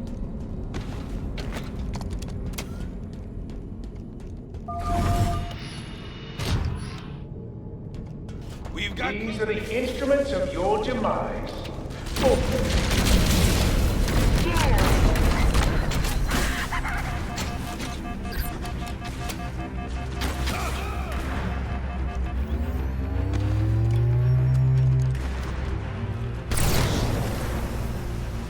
Come on, we got this. Come on.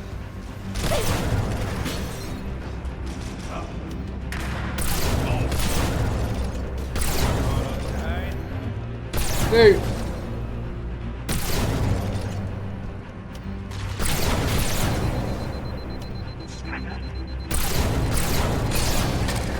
Fuck, dude, don't I miss him? No!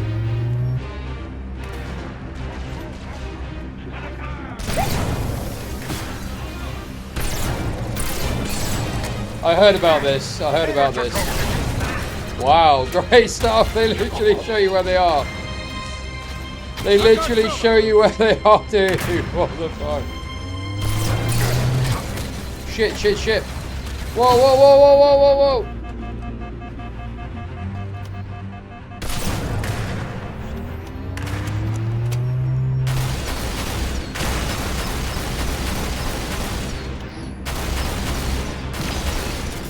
All right.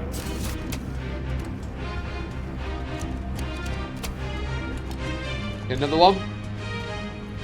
Another one. Shit, shit, shit.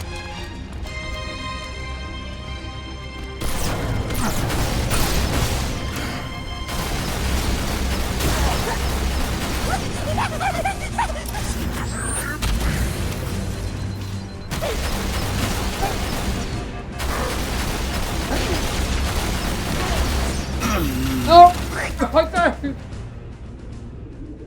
I got killed by a fucking grunt, dude! Oh my god. Alright.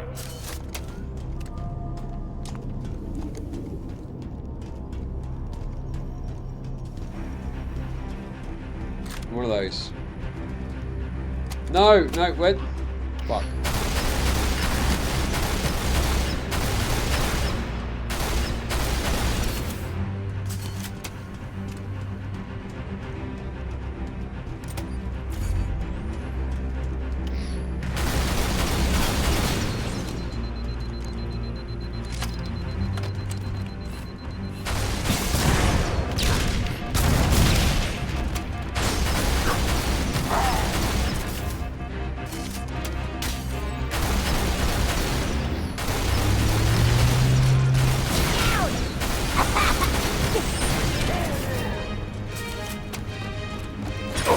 What? No! No! He came out of nowhere! He came out of nowhere, dude! No.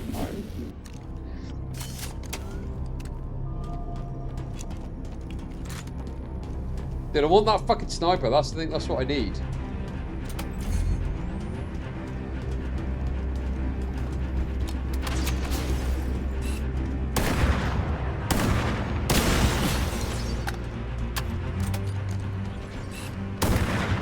Whoa, no! Dude, I missed that on purpose. I didn't want to hit him with it.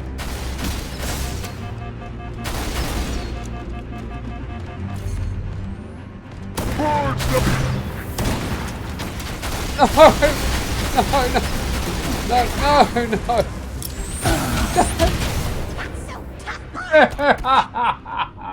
How did I miss that close, dude? I'm so shit in this game, man.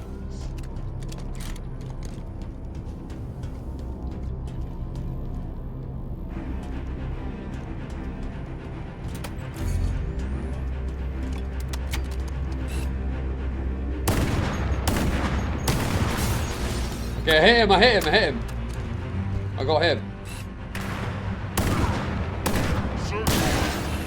Got him. Dude, where did that fourth shot come from, bro?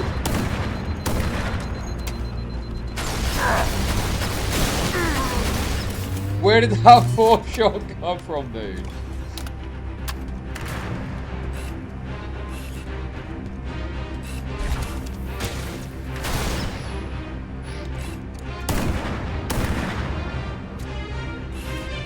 Shit.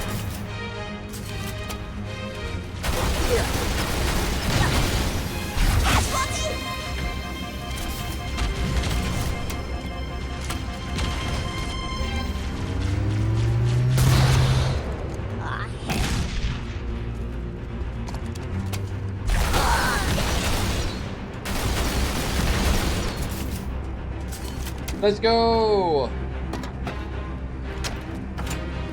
I've probably done about 2 or 3 times.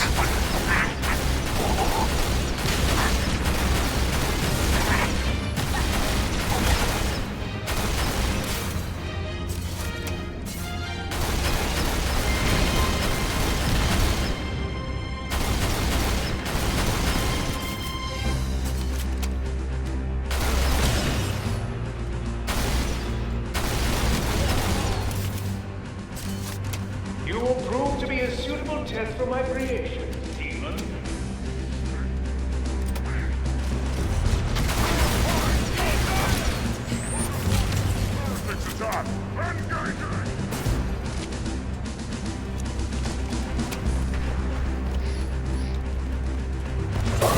What? Come on, he stuck up on me, to be fair. Come on, dude, he stuck right up on me. You will prove to be a suitable test for my creations, demon.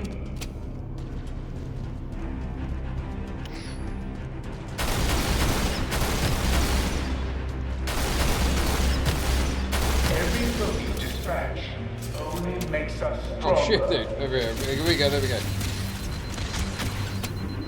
He seeks refuge like a coward. Prepare for judgment. Where did Johnson Taking go? fire from the faithless.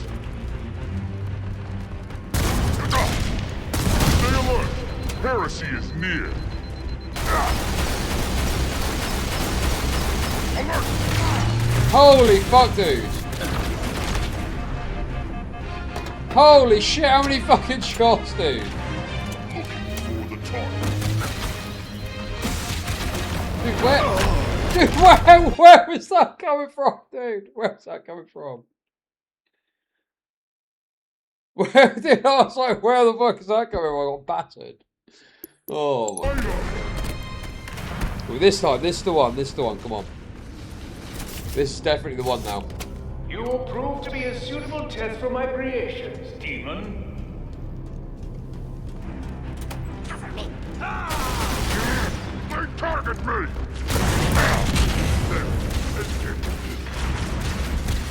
Where did he go?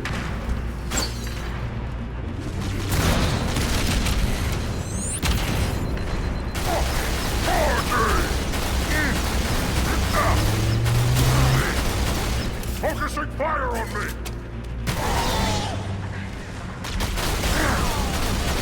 Fuck. Oh. Lifesaver. Lifesaver.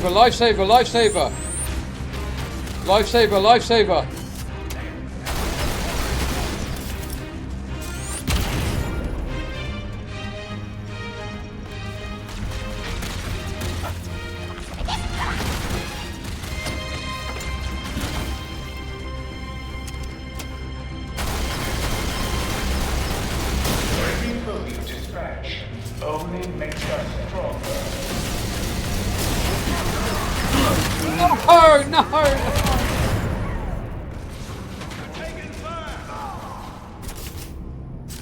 Right, this is the one now. This is the one.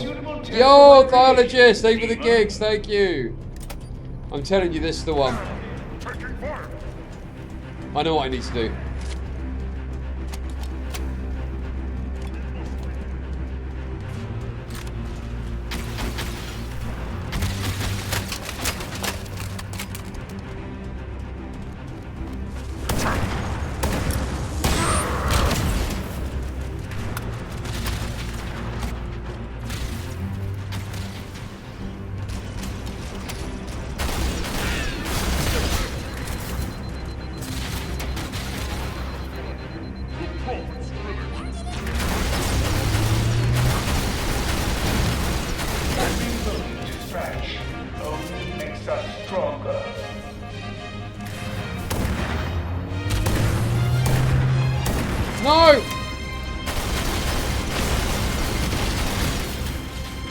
Come on, we got this, come on.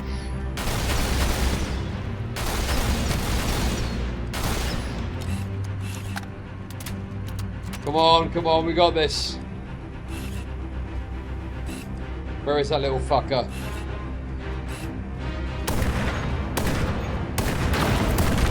Whoa!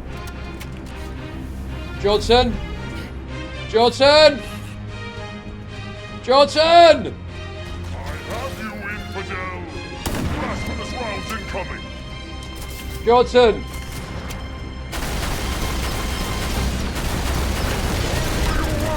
Whoa! Oh, I see what's going on. I see what's happening.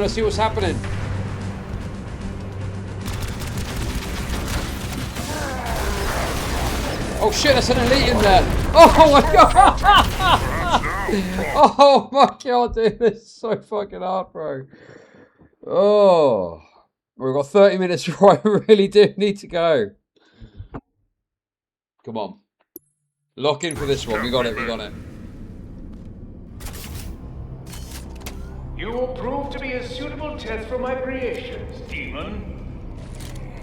Sadly, you're raped. You can. Yes! Looks like this party's getting started. True! There we go, see a bit of encouragement. Now we're talking. Let's go. Oh, now I'm mad. Okay, this time I can do it. This time I can do it. Suitable test for my creations, demon. Sacred grenade! Blessed explosion!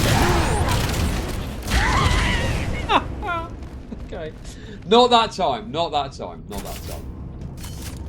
You will prove to be a suitable test for my creations, demon.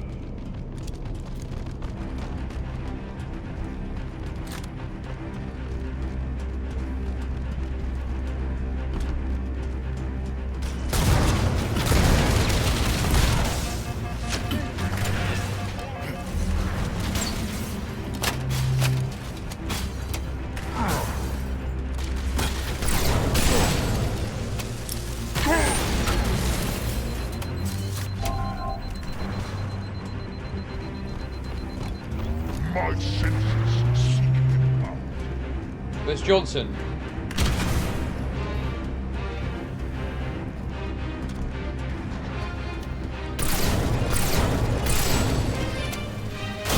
Missed. I got him anyway, yes! Right, Johnson, where are you? Johnson! Whoa! Come on, lock in. Here we go. We've got a bit of visibility left. Missed one, but hit one.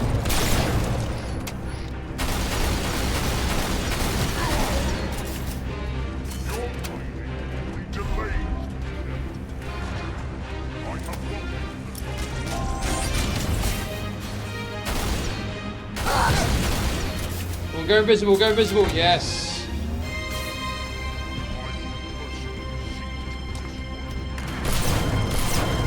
No, I missed two. This one.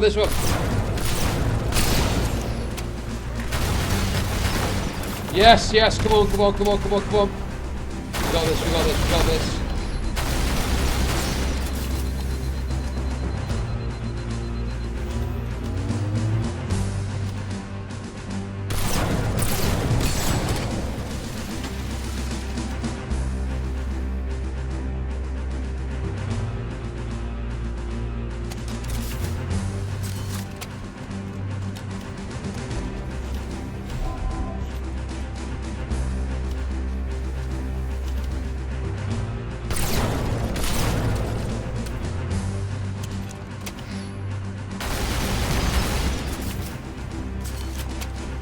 Let's go! Wait, there's more! Oh my god, dude.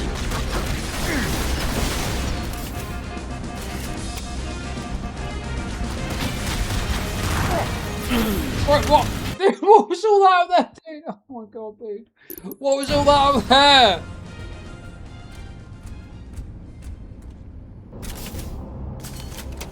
Let us find your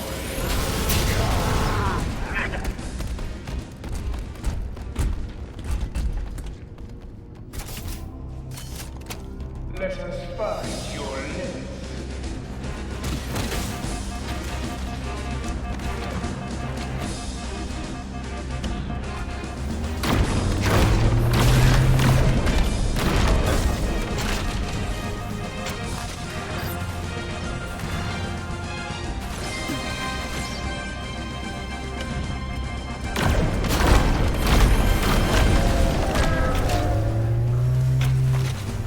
Bro, what?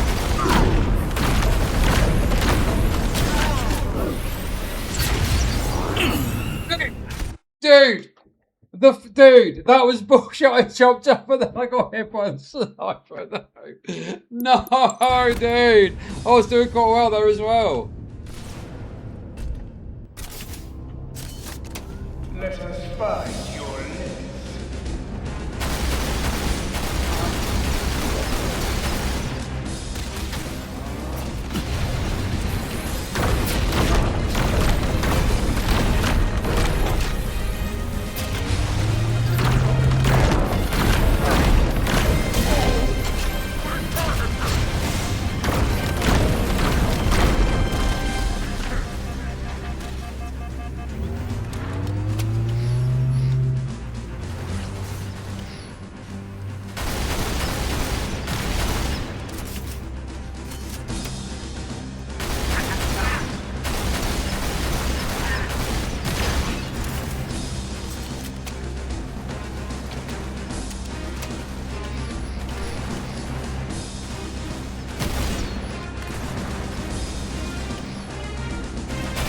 Oh shit, that's Johnson.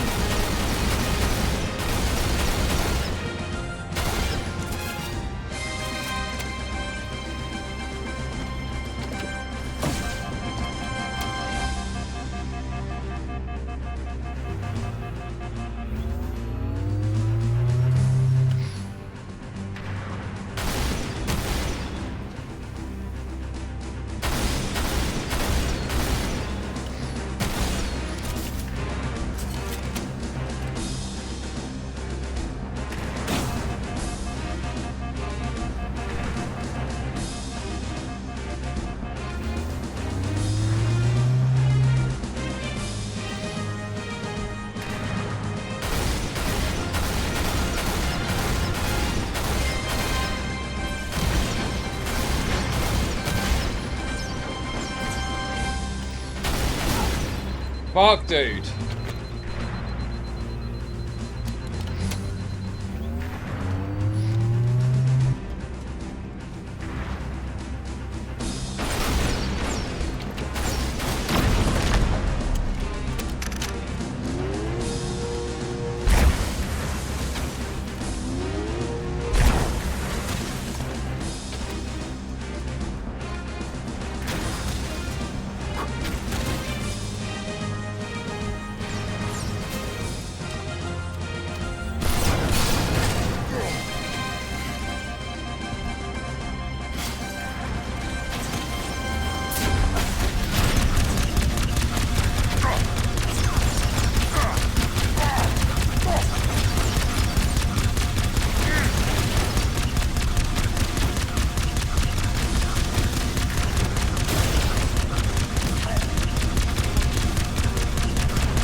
That's Johnson, that's Johnson. Dude, the company that worked, dude. That fucking worked, dude. Let's go.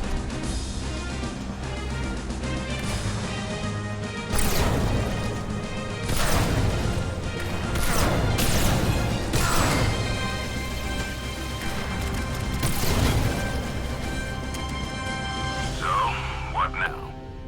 We get back to the mission. Okay, that worked, but it felt a bit cheesy. I'm not gonna lie. Dude, that fucking sucked, man. That was absolutely terrible. Holy fucking shit, man. Give up. Give up on Halo. It's over. It's fucking over, man.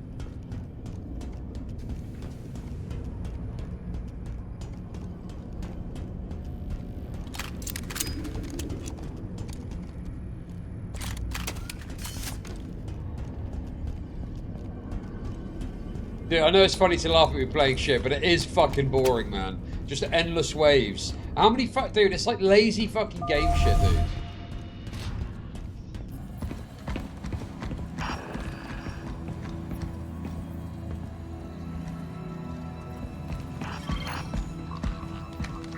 You picking this up, Sergeant Major? Sure am, Chief. What's your read? UNSC BattleNet telemetry. Just ahead. That doesn't seem right. What could it be? A trap. Exactly. No way to be sure. There's a way. But our objective is that way. If UNSC soldiers are being held captive, we need to find out.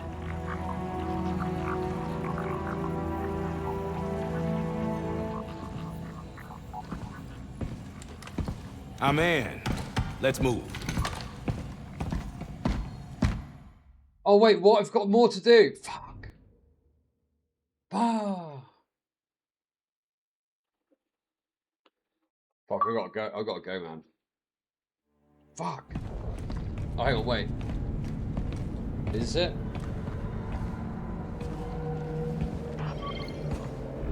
Out of the frying pan and into well, whatever the hell this place is cooking with. UNSC signal is stronger here. Then it looks like we're on the right track. Let's move out. I got your back, Chief.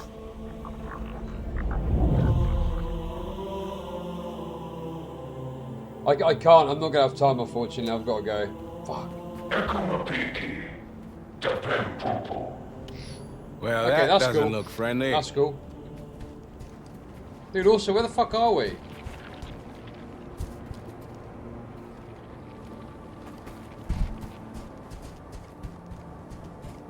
I got 20 minutes. I got 20 minutes. Can I get there in 20 minutes? Does anyone know?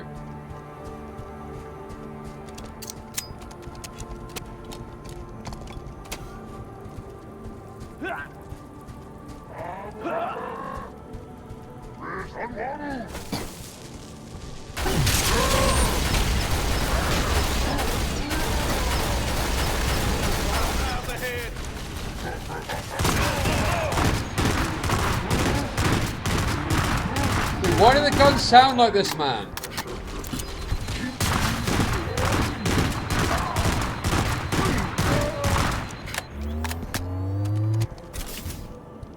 We couldn't save them. Let's move to the next signal. Go on, move. Go on, let's go, come on.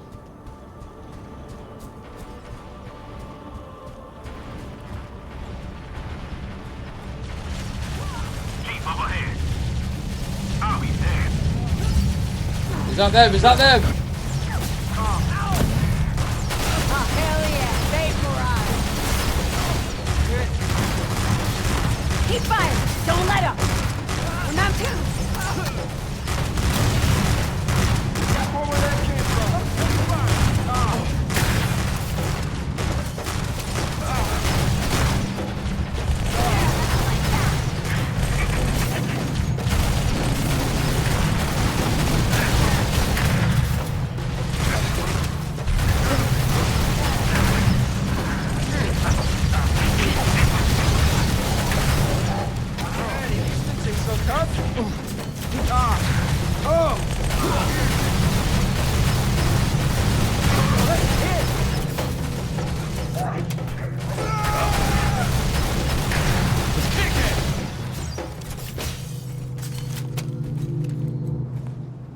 Here we go. We did it. We did it. Let's go.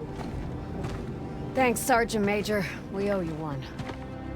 Didn't think we'd ever see any of our own again. I'm Lieutenant Williams, Tiger Company. From the 92nd Shock Troops Battalion. One and the same. Honored you've heard of us, Sergeant Major. We certainly know who you are. The honor's mine, LT. Glad we could help.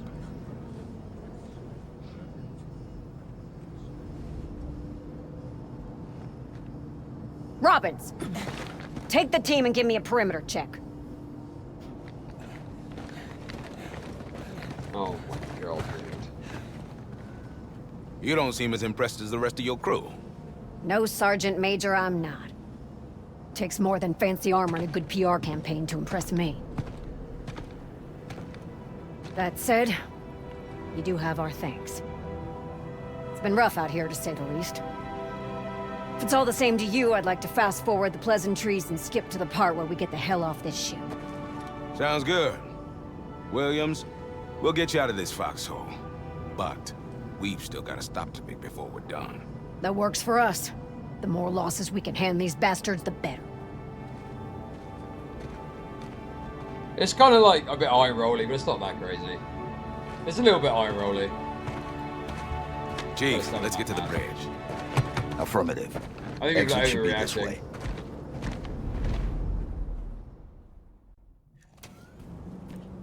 If we're gonna get out of this damn dome, we're gonna have to go through its main facility.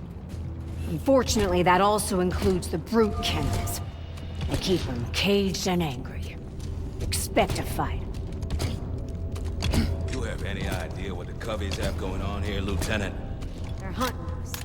They captured our company before Glass and Promise. Rounded us up and brought us here. They started releasing us into the dome. Usually a few at a time. 3-minute head start. So, what the hell are you doing on this ship? Since that stop you needed to make obviously wasn't to rescue me and mine. Afraid not. This ship is holding high-value data the Brass host will let us strike back at the Covenant. Maybe burn some of their worlds for a change.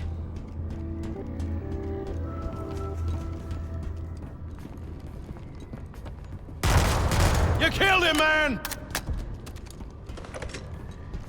Wait, what? What's the problem? I saw that, you traitor! What's the problem? What's the problem? No! No. Okay, so basically, people were saying she's like too disrespectful towards the chief, and I thought it was going to be really bad based on what I saw. But that's actually law accurate, to be fair, because the ODST, which he's a part of, don't like the Spartan program because after they'd received the augmentations, John 117, Master Chief, went into a gym and they sent a few ODSTs to fight him to test his strength. And he like fucking battered the fuck out of them and killed 2 of them. So that's... I think it's like that they're doing the ODST law thing, but there is obviously an element of badass babe boss, whatever, woman boss type thing. It's not that crazy, it's not that bad, it's not as bad as I thought it was going to be. But I think people that are acting like, oh, it's just the law, you tourist. Clearly they're trying to create like a badass woman character. Come on, dude. Be fucking real, dude. Be fucking real. But it's not that bad. I mean, maybe it gets worse later, but it's not that ridiculous that ODSTs would hate the Spartans. Could be worse. Well, the thing is, in the original games, you don't... Well, by the time you meet the ODSTs, well, actually, in the lore, a lot of the Marines on Halo are ODSTs, but it doesn't really... That's in the book, The Flood. But by the time of Halo 3, or Halo 2 and Halo 3, I think humanity's on the brink of, extermination. So I think they don't really worry too much about their inter-community fighting. Which, this would be around that sort of time. So you could argue that it's a bit excessive that this ODST is kicking off at the chief. I don't know, man. It's I just think the whole dialogue stuff just kind of sucks. That last mission was kind of boring, to be honest with you. All those fucking waves of enemies, man. Jesus Christ. Oh my god, dude.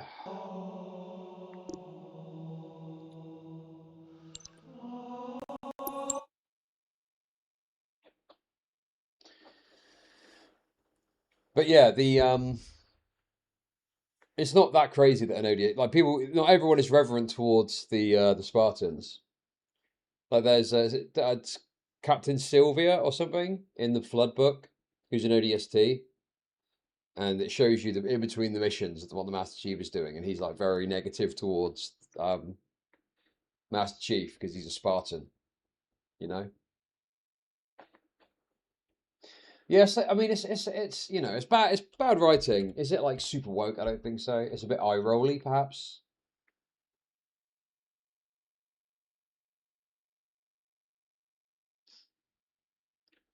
But yeah, it ain't that fucking deep. It ain't that deep. I do need to go, unfortunately though. But hey, 9-hour Monday stream. That's all right. That's not too bad. That's not too fucking bad. That's not too bad.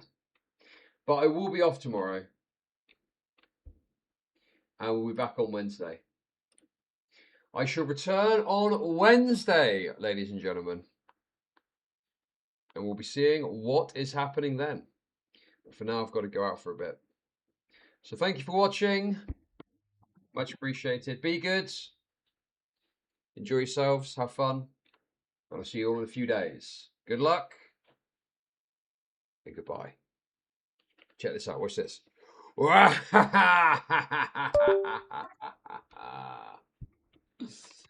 so out a few days. I'll see you on Wednesday. I'll be back on Wednesday. Wednesday. And yes, I'll raid Jelly Stars. Yes. I'll see you then, guys. I'll see you then. Have fun. Enjoy yourselves. Good luck and goodbye. Goodbye. Also his favorite. The one Nesson's crowned as his successor, the one who would inherit his live stream empire.